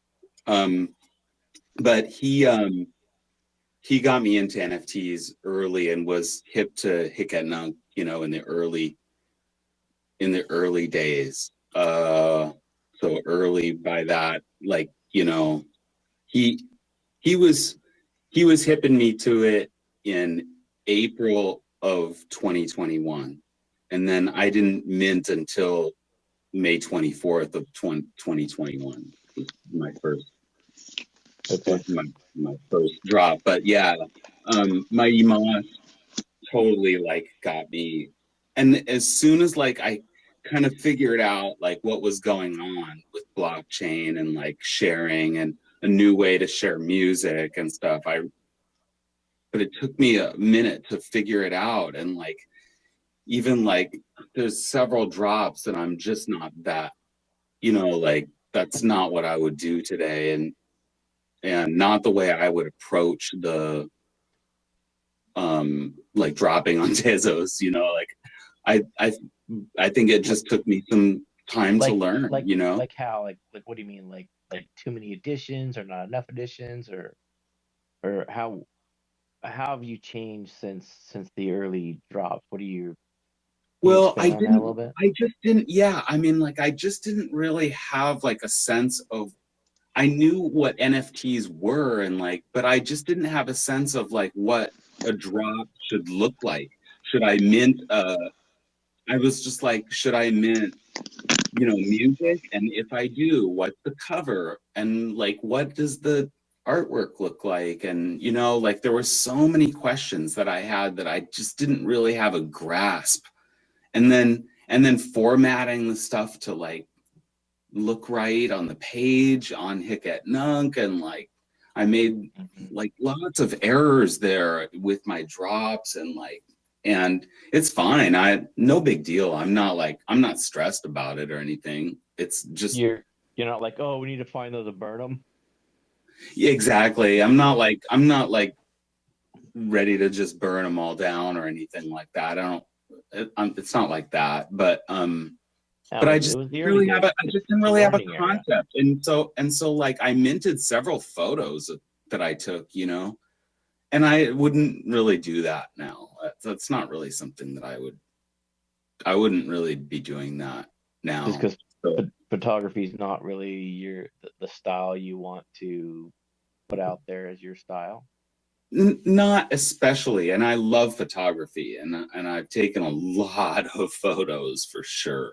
But that's just not really creatively, like that's not really what I want to bring to the space.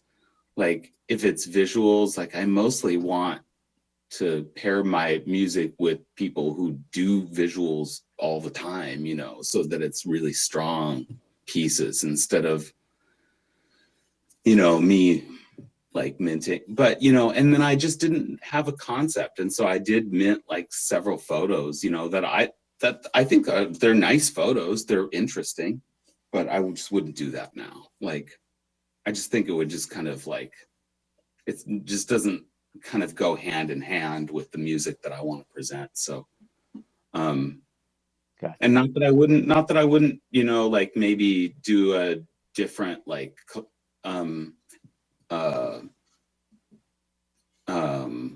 collection, of photos or something, but that's just not where my head's at. I don't know. Was there a musician that you came across in this journey that you were like, okay, yeah, I get that. I can like latch on to that. I can vibe with that kind of style of drops and listing and pricing and editions and stuff like that? Oh yeah. And I asked several musicians, but Tradscape was one of them. Trad hit me to a lot of, you know, just to what it could be and what it could look like and how to price music and I think he really encouraged me to do lower edition drops, 20 or less, mostly, which I like, you know. Although I'm not opposed to doing larger editions, that'll be fine. Could do that, like open edition drops. I think that would be fun. And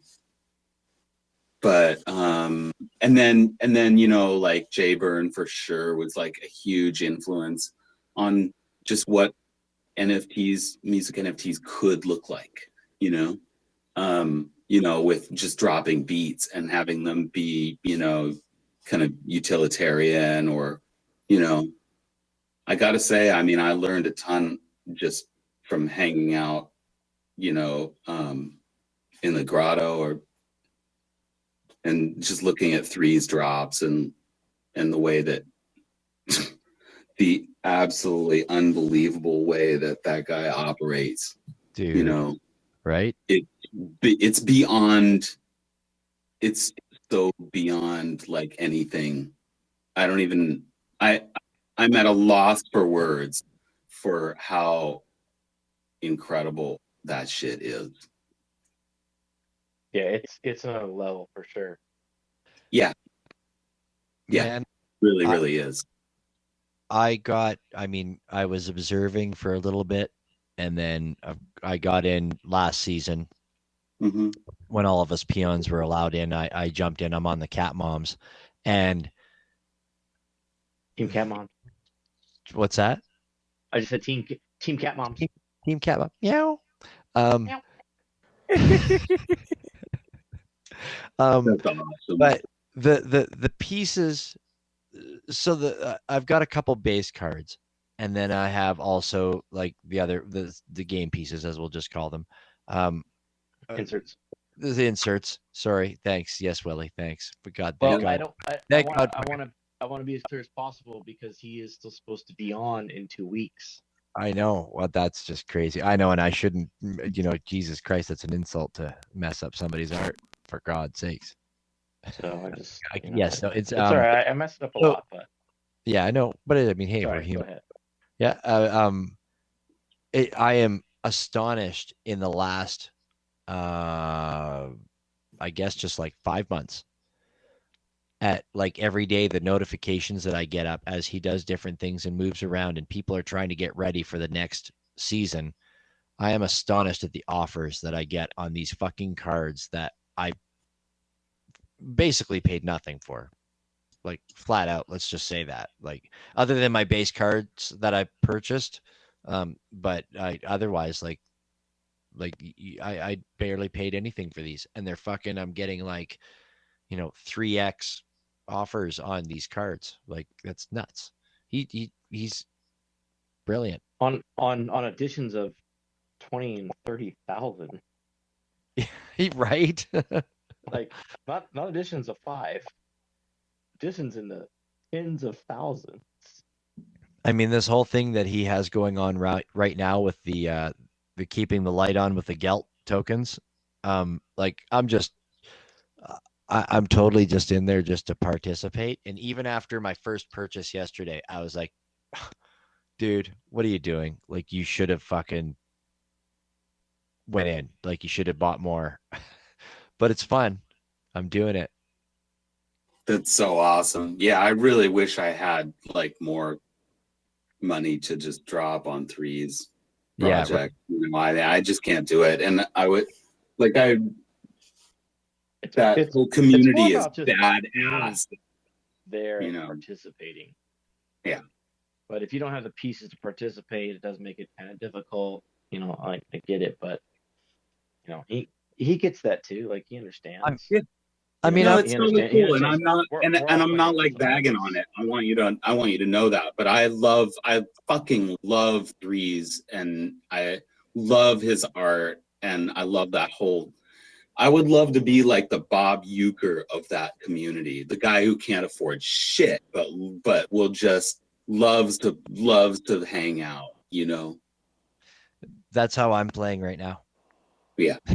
I mean, but you're in the Discord, right?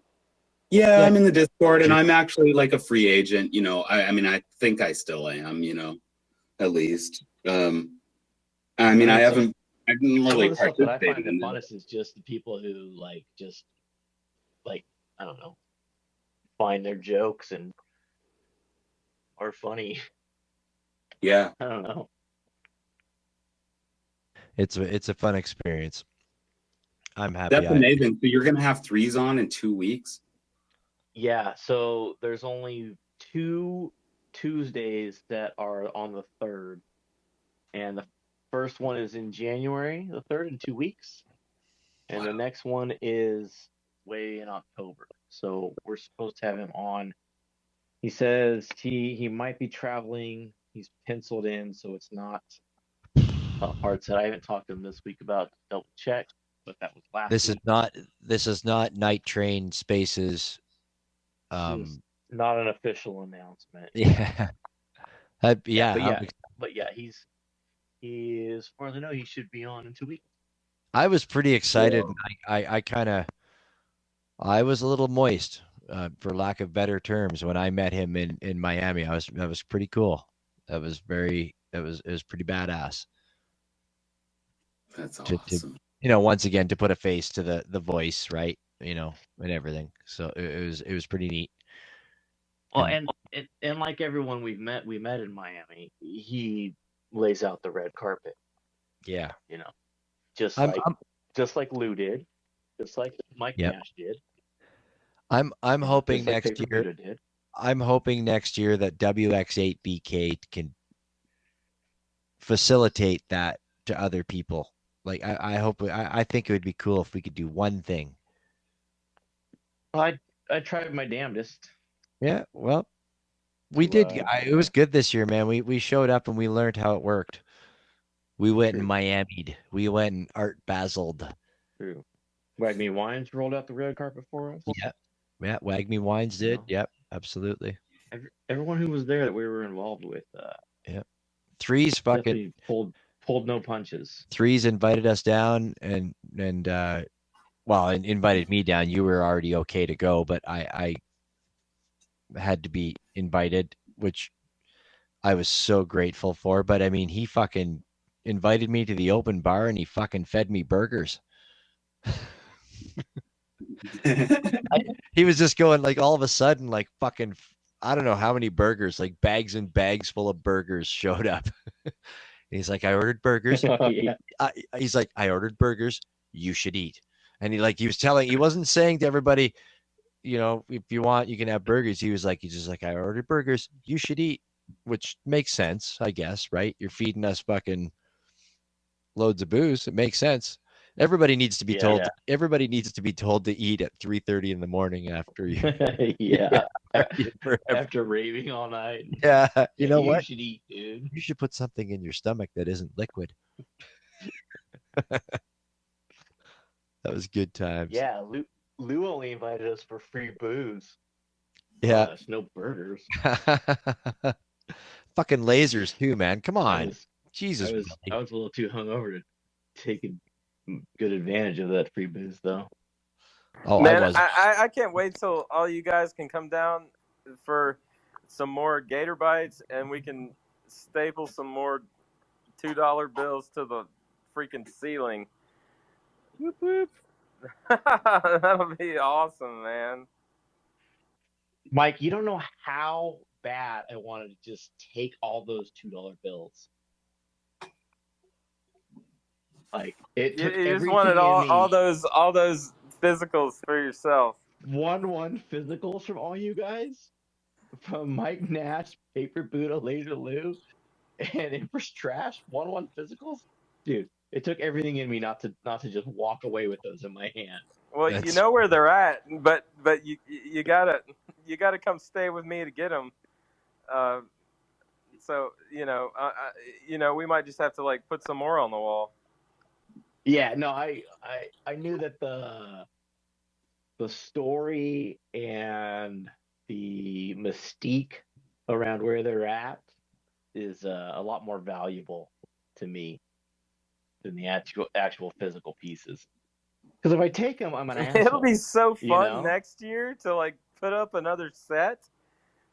Right? Oh my god! And if Laser's there with his crazy ass fucking 360 camera, oh my god! Like that thing takes magical moments. That's what I'm Yeah. thinking. That's what I'm thinking my dog should get me for Christmas.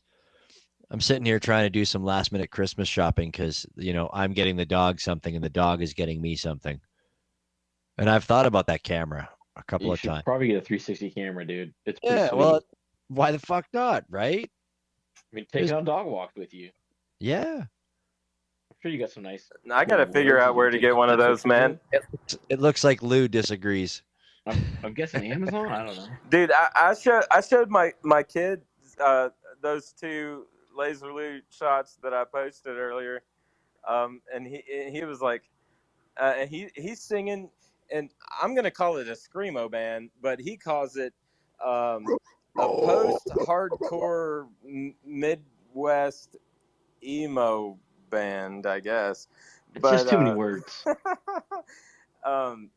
And he was like, "Holy fuck, man!" He was like, "Yeah, we need that for the band." Everybody does. The 360 cam? Hell yeah. A 360 cam. I'm like, I need a 360 cam as I look at my drone sitting on my shelf that I haven't flown in 3 years because I just need to put that one part on it. Well, but the problem with the drone is like it's got parts and they break, and then like the 360 cam, you just need a selfie stick. That's true. And you just carry it around. It's real tiny. No, you need to attach a Laser Lou to it because otherwise it just won't work right. Well, I guess I get better. So the dog's going to get me a 360 cam, and the dog is going to get me a Laser Lou as well. Ooh. Yep. You got to have a Laser Lou. It's the only way, dude. It's the only way. I mean, I would love to keep a Laser Lou in my pocket, but just whip that fucker out at party. I can keep a 360 cam though. Come in I mean, party. Laser Lou's always the life of the party, man. It'd be like just send the raw footage for Laser Lou. Maybe that's good enough. And Oprah Winfrey will be like, and a Laser Lou for you, and a Laser Lou for you. 100. Oh, the fucking night train is derailing. Yeah. Oh, I'm sorry, guys. I'll go back down. No, you're all good. You're all good. I think that was pretty much a group effort there. I don't think it's 11 o'clock at my end. Drop Laser. I know we're at the 5-hour mark. I know we are at the 5-hour mark. We made it. We're just showing mad love to Laser Lou. Of course, he's in a closet probably right now. For God's sakes, he better not be. Because if he's in a closet, he better be showing us. He better be in the closet because he's not up here talking. Because I want to hear Laser's voice. I want to see that live Laser cam. Live Speaking Laser of legends, Flexosaurus Rex, much love. What is up, Flex? Woo! I tried to invite him to speak. He is not wanting to come up today, I guess. It's all right. That's really awesome that our guest artist had to recognize people in the crowd. Bad hosts. I meant to. I did see him. I did try to invite him to speak because I had a question. Like I was trying to get there, and then we got derailed for sure. I want to know like how you guys kind of hooked up because you're the music on the vending NFTs, right? Yeah. No fucking way. Are you serious? Yeah, on the vending machine. Yeah, that's me. That nice little jazz, like kind of Monsters Inc. feel. I love that. All of it. Yeah. Yeah, we've got like 20 tracks Totally. on there probably, right? There's a bunch of tracks on there. Yeah, we did a few like. There's a few holiday tracks and like yeah, yeah, definitely. We did some Halloween stuff and Yeah, that's been fun. for sure. Did you do a Yeah. separate one for Imposter? Yeah. Yes, I did. Was that a brand new track? I made that track just for the machine. It was not like, you know, it wasn't specifically for that collab, although my God, I love that piece. That piece was so fire. Oh my God. Yeah, it worked out so good. Holy shit, dude! And Imposter's been like one of my event. favorites since like day one. Since like like you were saying, like sold... March 21. We had like breaking up. I think my headset's dying. Can you guys hear me? Yeah, you're good. You're a little bit low, but you're good. Jamming. We can hear you. 1 2 1 2. Check microphone. Check microphone check. Who is this? Six. Yeah, that was a fun event. We sold 550 NFTs in 40 minutes. Damn. I know, that was insane. He's a good guy too. He's really chill. How many of those were Imposter? I thought that was all his. Yeah, they're all his. I just came in late then, I guess. We're gonna do more of those where it's just like single artist days where they drop like a number of pieces. Yeah, I thought that was the first one, right? Yeah, the first one like that. Yep.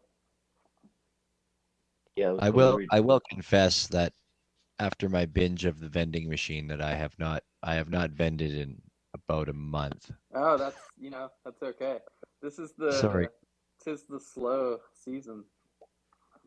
That's right. A lot of that's funny that you even say that. Well, it's not funny, but it's true. It's like I've said that to a lot of people that have been like, "Man, what's going on? What's going on?" I'm like, "Dude, it's the season." Like if you're working in any industry or anything in the world where extra money has to go to it, it's not that time of year, man. Not proliferous, no. Yeah, I worked in retail for a decade because I was a gem and mineral dealer, and pretty much like late November till early January, it's just like forget it. There's nothing really happening. Really, even for a gem and mineral dealer, you'd figure people would be buying that shit up for gifts. For Christmas, but I'm saying like, really? Well, that's only until like the first week of December, then it usually drops off. Oh, okay. Yeah. But there is such a January effect where people return gifts. They want to spend again. So come January, we'll probably see a nice bump back to the other direction.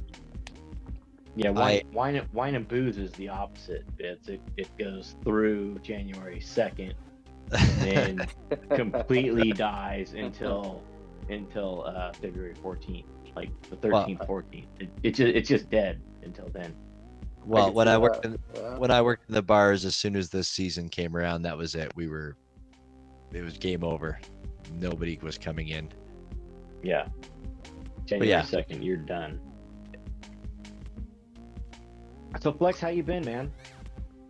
Yeah, things kind of stretched. My partner injured her spine in a horseback riding accident, and she's been in really bad shape, like having like neurological symptoms and tinnitus. Yeah, it's been pretty bad. Wow. That's sorry to hear that. Did you said stretched? She was horseback riding and like injured her cervical spine. Right. Yeah.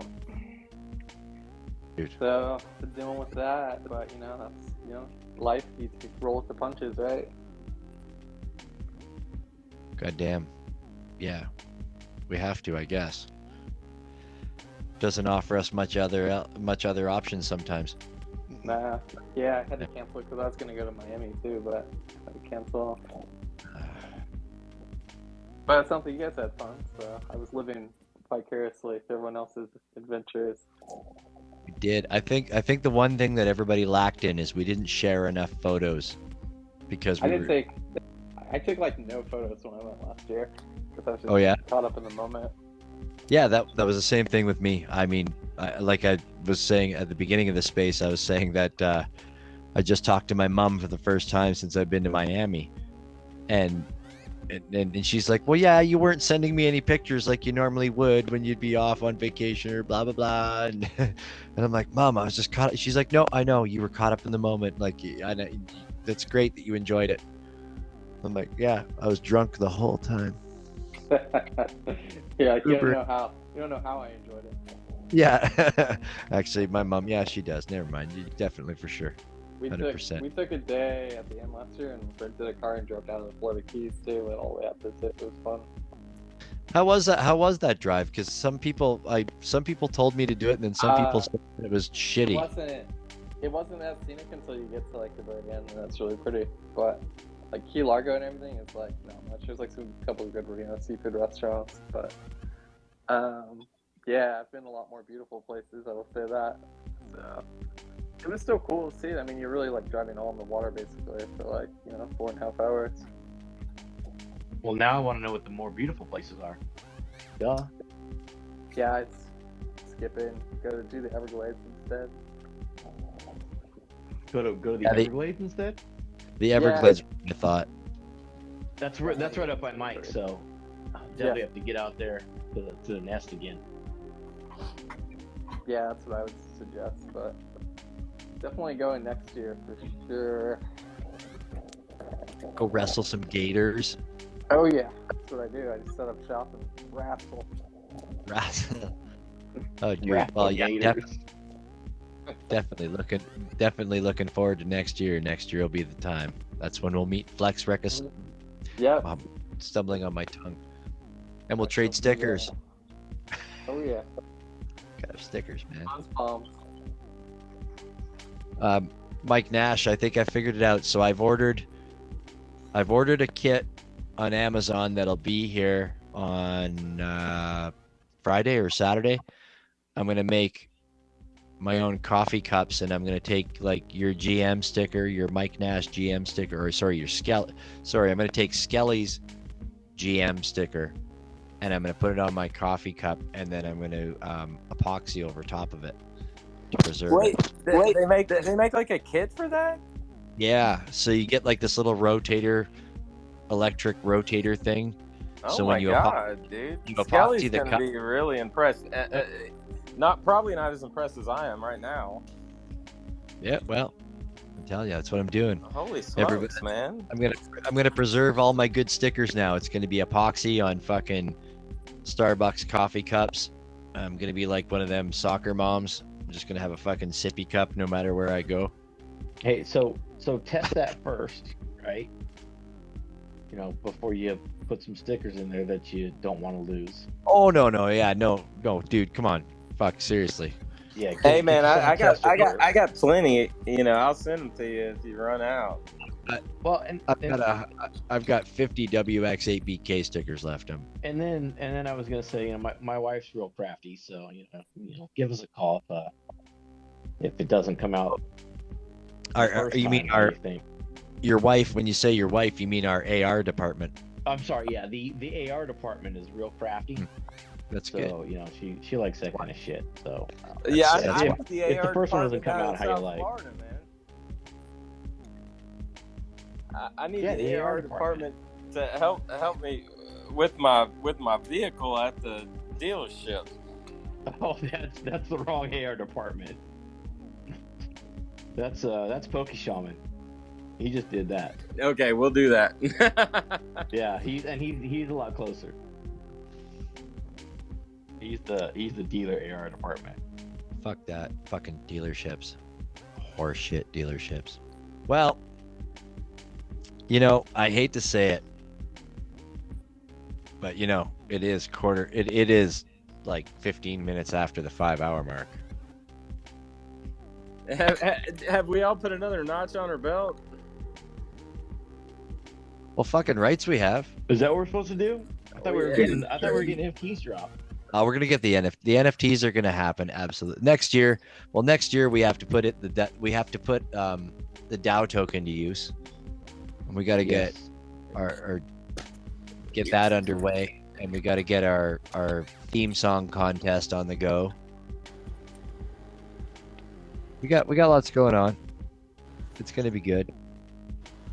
Get those 5-hour tokens in. Get the 2-hour or less token, the 3-hour token, the 4-hour token, and the 5-hour token. Which, I must say that Fendel fucking slayed this 5-hour token. Like, boom. Holy fuck! Like, dude, if I wasn't already like your number one fan, I'm like your number 100 times one fan. Dude, I am so in love with what you're up to and what you're doing, and can't wait to hopefully be a part of the next thing you do, dude. Like, for real. Much love. Let's do it, man. Let's hook it up. Absolutely, fams. No doubt. Making connections. This is what we're doing. I mean, I think we were with Mike Nash on a fucking golf cart doing a graffiti tour in Wynwood in Miami, and Mike Nash was making connections out there to go work with a graffiti artist. from where was he from? Paris? No, Argentina. Yeah, dude. Argentina, like Messi, bro. Yeah. With the most beautiful freaking mullet that you've ever seen, a blonde mullet that made me so jealous that I could not sport a mullet. Did Holy get a picture of his mullet? Let me look through the annals. I think so. I'm looking now too. I've got pictures because when we were in front of the boombox, I got. You snapped one with him in there, right? In the boombox? Yeah, no. After he gave me back my phone, I took a picture of everybody that was still over there, and he was in there. Yeah, I got. Oh, dude, I totally got. Boombox.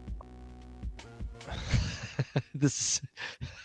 Do you want me to pin one up to the top here? So do it, dude. Do it. Just okay. Just from the hip. Yes. I gotta get one, and I gotta get the right one. I don't have one of the tour driver because he was taking the pictures from the boombox. Oh, I got it. I got it right. Hang on. I gotta edit this. I'm gonna crop this. This is live Web3 art. This is almost performance art. Make sure you blur the wife's face. It's not your. It's your ass that's actually in this one, not her. Oh, I'm not in the picture, right? I'm not in the picture. You're right. I thought that was the A&R department. No, this is Mike Nat. Okay. No, that's just kidding. Okay, so I'm gonna send this off here. Okay, so I'm like multitasking here now. This is like, kids can do this these days, but for an old fucker like me, this is all like. Dude, shut up, man. You're not an old fucker, man. You're a breakdancer. You're like do head spins on fucking linoleum and shit. Yeah, breakdancing. Way to go. You just made it. You know that we're both old fuckers now because you said breakdancing. Oh, man. Okay. Well, I said head spins. I mean, I do a couple revolutions of a windmill, maybe. Did you have the special cardboard? A couple revolutions of a windmill. Like it's nothing. Like no, I need cardboard. I think Bits like just straight up linoleum without a beanie, like motherfucker. Yeah, gym hardcore, gym floors, everything. 100%. But that was like, my mother kept telling me I was gonna break my neck. Never happened. Never happened. Okay, I got it cropped. I'm going to go back into Twitter here. Wait, you don't get to edit this thing, man. What are we? Well, no, I had to crop it out because, there was all these people in there, and I don't want to dox anybody. Nick Dimes was there and stuff. Like, no. Well, I didn't see Nikki D. I didn't get to meet Nikki D. I'm pretty sad about that, actually. I did not either. I thought he gave you a ride to the fucking airport. He did, but that wasn't really, that was business, right? Like, I didn't really get to meet him. That was, totally, right? It was business, like I said. When I got to see his mullet. Yes, sir. He had the window open, and What was that guy's name that was our driver in Wynwood? I just wanted to put this. We don't remember, do we? It's like I Chazorio or something. Dude, I wish. Chauli, but yeah. Damn it! I mean, he was super cool. It was I wish fucking I had his so name rad, man. Like the epitome of rad. Okay, I'm tweeting it now, so then I'll go back in here, the old Twitter. Kush, welcome, Kush. We're just shit. Well, it's tries to find a photo from Miami. Talk about a fucking rad musician, man, that understands all things fucking processing. Kush is a musician? Oh my god, dude. Kush, absolutely. See? Oh, I learn new things every day. I thought he just did awesome fucking. Yeah, mushrooms. I wish I could do some kind of collaboration with Fendel and Kush, man. I mean, that would make my year, actually, guys. Let's put it on the record. Put it on the record. It's there. Okay, I pinned it up. So I pinned it up at the top there. So that was our guide for the Wynwood graffiti tour. And this is the mullet. That Oh my like, god, that's a beautiful shot, dude. Picture of that dude. Oh, that's dude, so cool. And I did. He gave me a sticker. I got a sticker. I'm gonna roll over here and see if I can get this. Wait, you didn't get the shot of the crew, or no? You had to. Oh, I did. I did. Cropped it out. We were just yeah. This I cropped this out. Okay. Shavivo. Man, what a rad Shavivo, right? He came over. He learned English just to paint this wall for Art Basel, 2022, and ended up giving tours on golf carts and teaching us all about the history of Miami graffiti culture. Dude, what a great shot, man! Like, yeah, you should. This could be like for like some sort of editorial or something. Oh, there you go. Yeah, no, I'm gonna take a picture of his. I'm gonna put his tag up there as well because he handed us those stickers, and I'm just gonna put that up there right now if I can. Once again, I gotta go through this whole pinning process. You kids nowadays, I can't believe how you can just, pin. That's right. I was in a space earlier today. I won't say which one, and like none of the artists in there knew how to pin. So, well, I got to take advantage of that. Bro, we started a space and we had no idea how to pin. Oh yeah. Initially. Just saying it was, Okay, I'm gonna listen to it. This is his tag. What I just pinned up to the top is this is his tag. This is his sticker that he handed out, and it has his name on the bottom of it. Chavevo. Well, there's another V at the end there. Chavevo. I don't think the second one is pronounced though. Okay, that's possible. Yeah, it's really cool. I mean, the dude sounded a little Eastern European, but oh my god, what a cool cat, dude. I mean, and that shot that you had with the mullet, oh my gosh, that makes me so jealous. I want a mullet so bad. Mine would be like little ringlets, it would be so curly. You know what that would be, Mike? That would be so fancy dancy. It would be fancy dancy. to be honest, should I start working on that for next year? Being fancy dancy? Yeah, you get a fancy dancy, like business in front, party in the rear type thing. Damn straight. I'm just going to sit here and say, okay, so it's now, we're at 5 hours and 26 minutes from the start of our... These are legendary spaces. Legendary. I think they're pretty goddamn legendary. Or they've gone completely off the rails. I don't know. Well, this isn't off the rails. There's nothing here that's been like wacky talk. I don't think. Wait, I want to know what wacky talk is. I'm gonna keep you here as long as I fucking can. You gotta remember, Mike's an hour ahead. Oh, dude, I got a whole extra hour to like fuck with you now. Oh Mike's like fuck, ready to we've go. unleashed the monster. Oh god. Probably had a Red Bull today.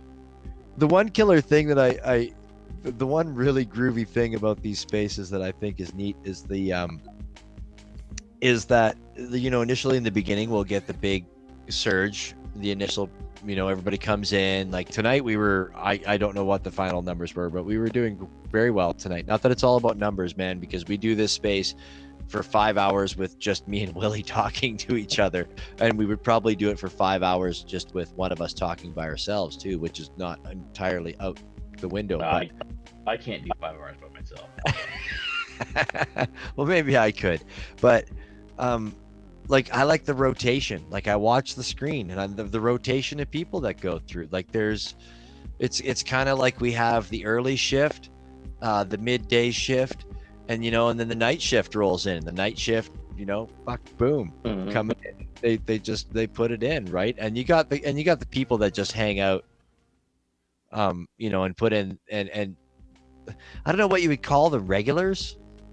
Not even regulars. Yeah, well, maybe I don't know. Regulars just kind of 5 hours. Yeah, well, fuck yeah. Like Laser Lube, 1000%. Long haulers. Long haulers. Dude, I'll tell you what, dude. Make me a co-host, and I'll keep it rolling because I want to talk to Kush. I want to talk to Laser. I want to talk to Sasha. I want to talk to Lexi. But we can't. And Wenji G. I mean, come on. We'd have I know. I'll hang out with y'all. I'll hang out with y'all too. But we gotta make sure that Bits doesn't fall asleep again, like he did when Lucha came up again. Night. Oh you no! weren't there. I don't think I was. I there. did it. You were driving back or something once. that night, I think. I did it once. Oh my Come goodness, homie!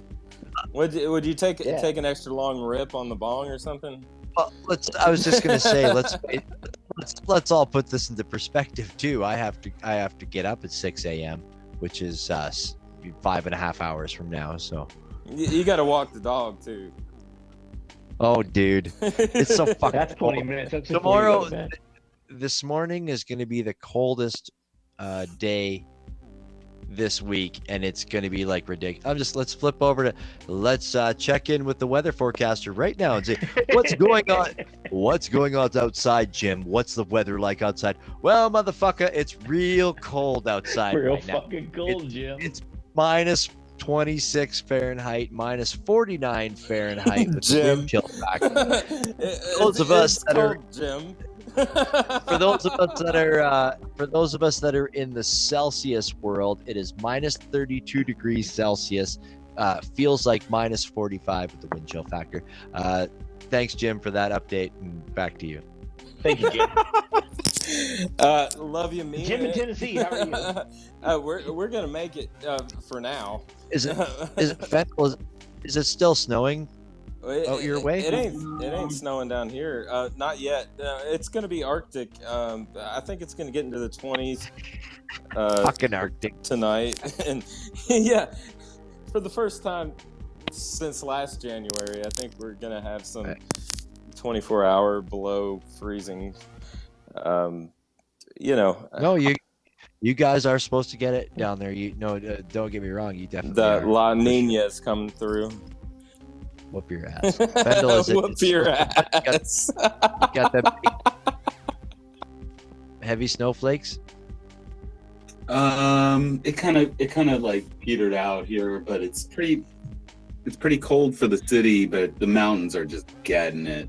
I mean, they're just getting lit up. Get up there and shred the gnar. Yeah, definitely. Shred the gnar. Yeah. I got a huge repertoire like an all-star. I read terrain with my sonar. Yup. What? Fuck, dude. Does Jaybird know you can do that? Goddamn. I'm dreaming of a No, he doesn't. Christmas. Fucking Elvis. Yeah, Mike's got some pipes too, huh? Well, remember last week he was all doing, what the hell was it last week that he was doing? It wasn't Elvis, it was Johnny Cash. Little JC, you know. Sasha, I know Sasha, she knows about cold. She knows how cold fucking works. She knows like actual moon boots. I didn't know that was a brand. I didn't know. What, moon boot? Yeah, I looked that shit up and I was like, oh yeah, I need to get me some of those big ass fucking Yeezy looking ass moon boots for this when it's 40 weather in South that's Florida, coming in here to Tennessee. send me a link, man. I might need some too. They got like a drawstring on the ankle. We're gonna get that shit going. So I was just kind of thinking about our weather lessons that we always have on this show with Celsius, Fahrenheit, Canada, America, and other places. What? About 2 more months, and I'll actually be able to convert from Fahrenheit to Celsius accurately. That's right. I'm trying to, but where are you going, man? Willie, are you leaving us? I'm trying to go to Canada to snowboard is all. Oh, okay, we can do that. Yeah. Yeah. I'm with you on that, dude. I'm down to do a little snowboarding, man. We can do that in Wyoming, son. You know, we can go to Big Bear, maybe. Oh, Big Bear's right down the street from me. I know, that's what I'm saying, son. Yeah. So right now it's silly. It's minus 26 Fahrenheit, which is minus 32 Celsius. But Saturday morning, it's going to be 40. So that's how much of a temperature.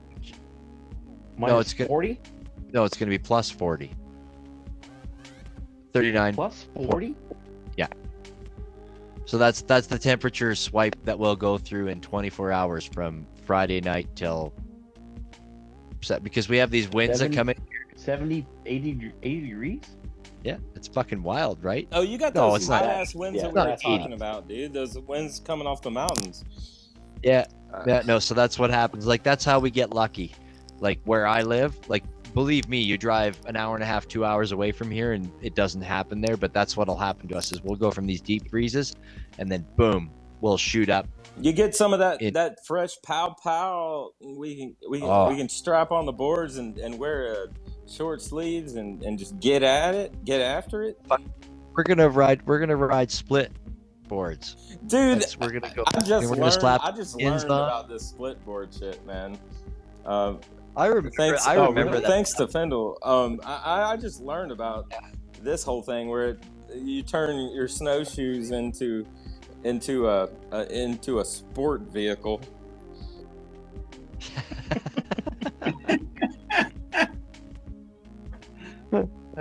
Shit.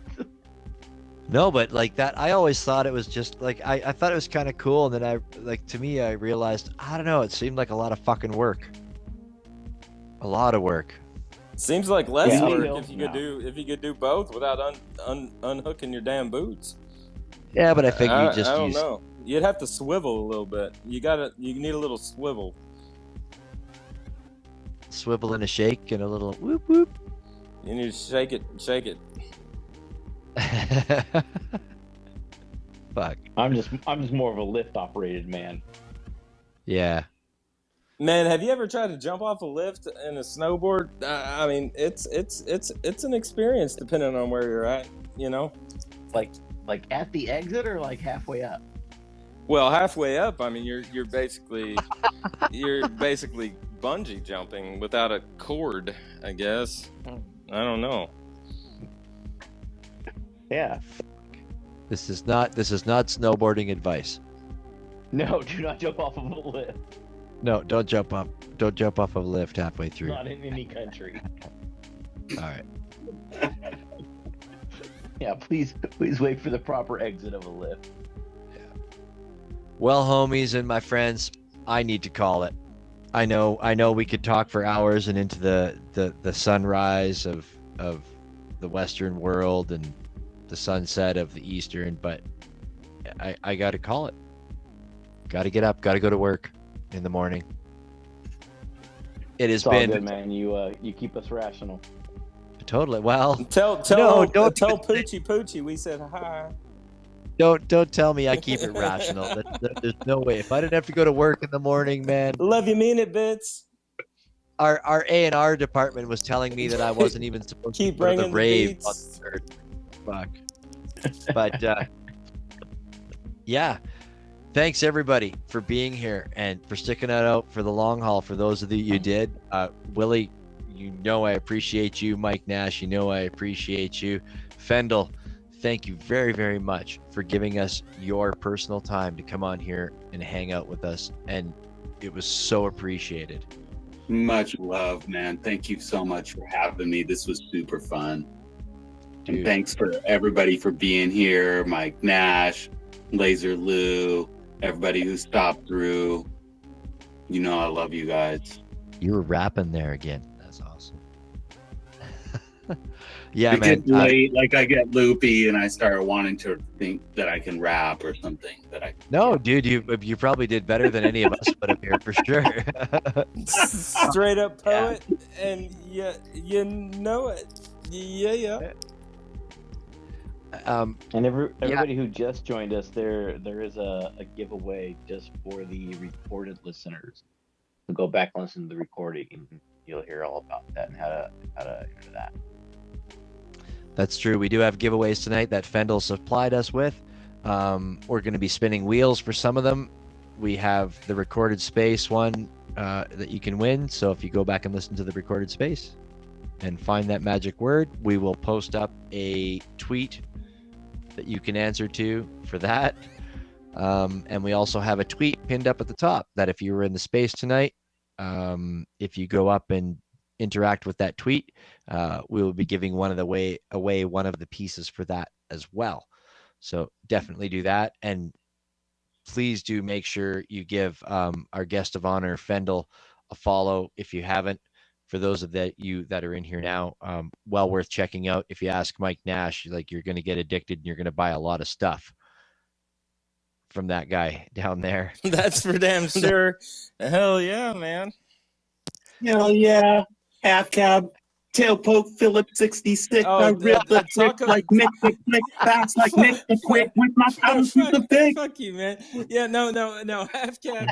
Actually, Vans and Timberland came out with a half cab hiking boot that was waterproof, and now I'm gonna buy it because now I want to go. I want to go to the trail. You know.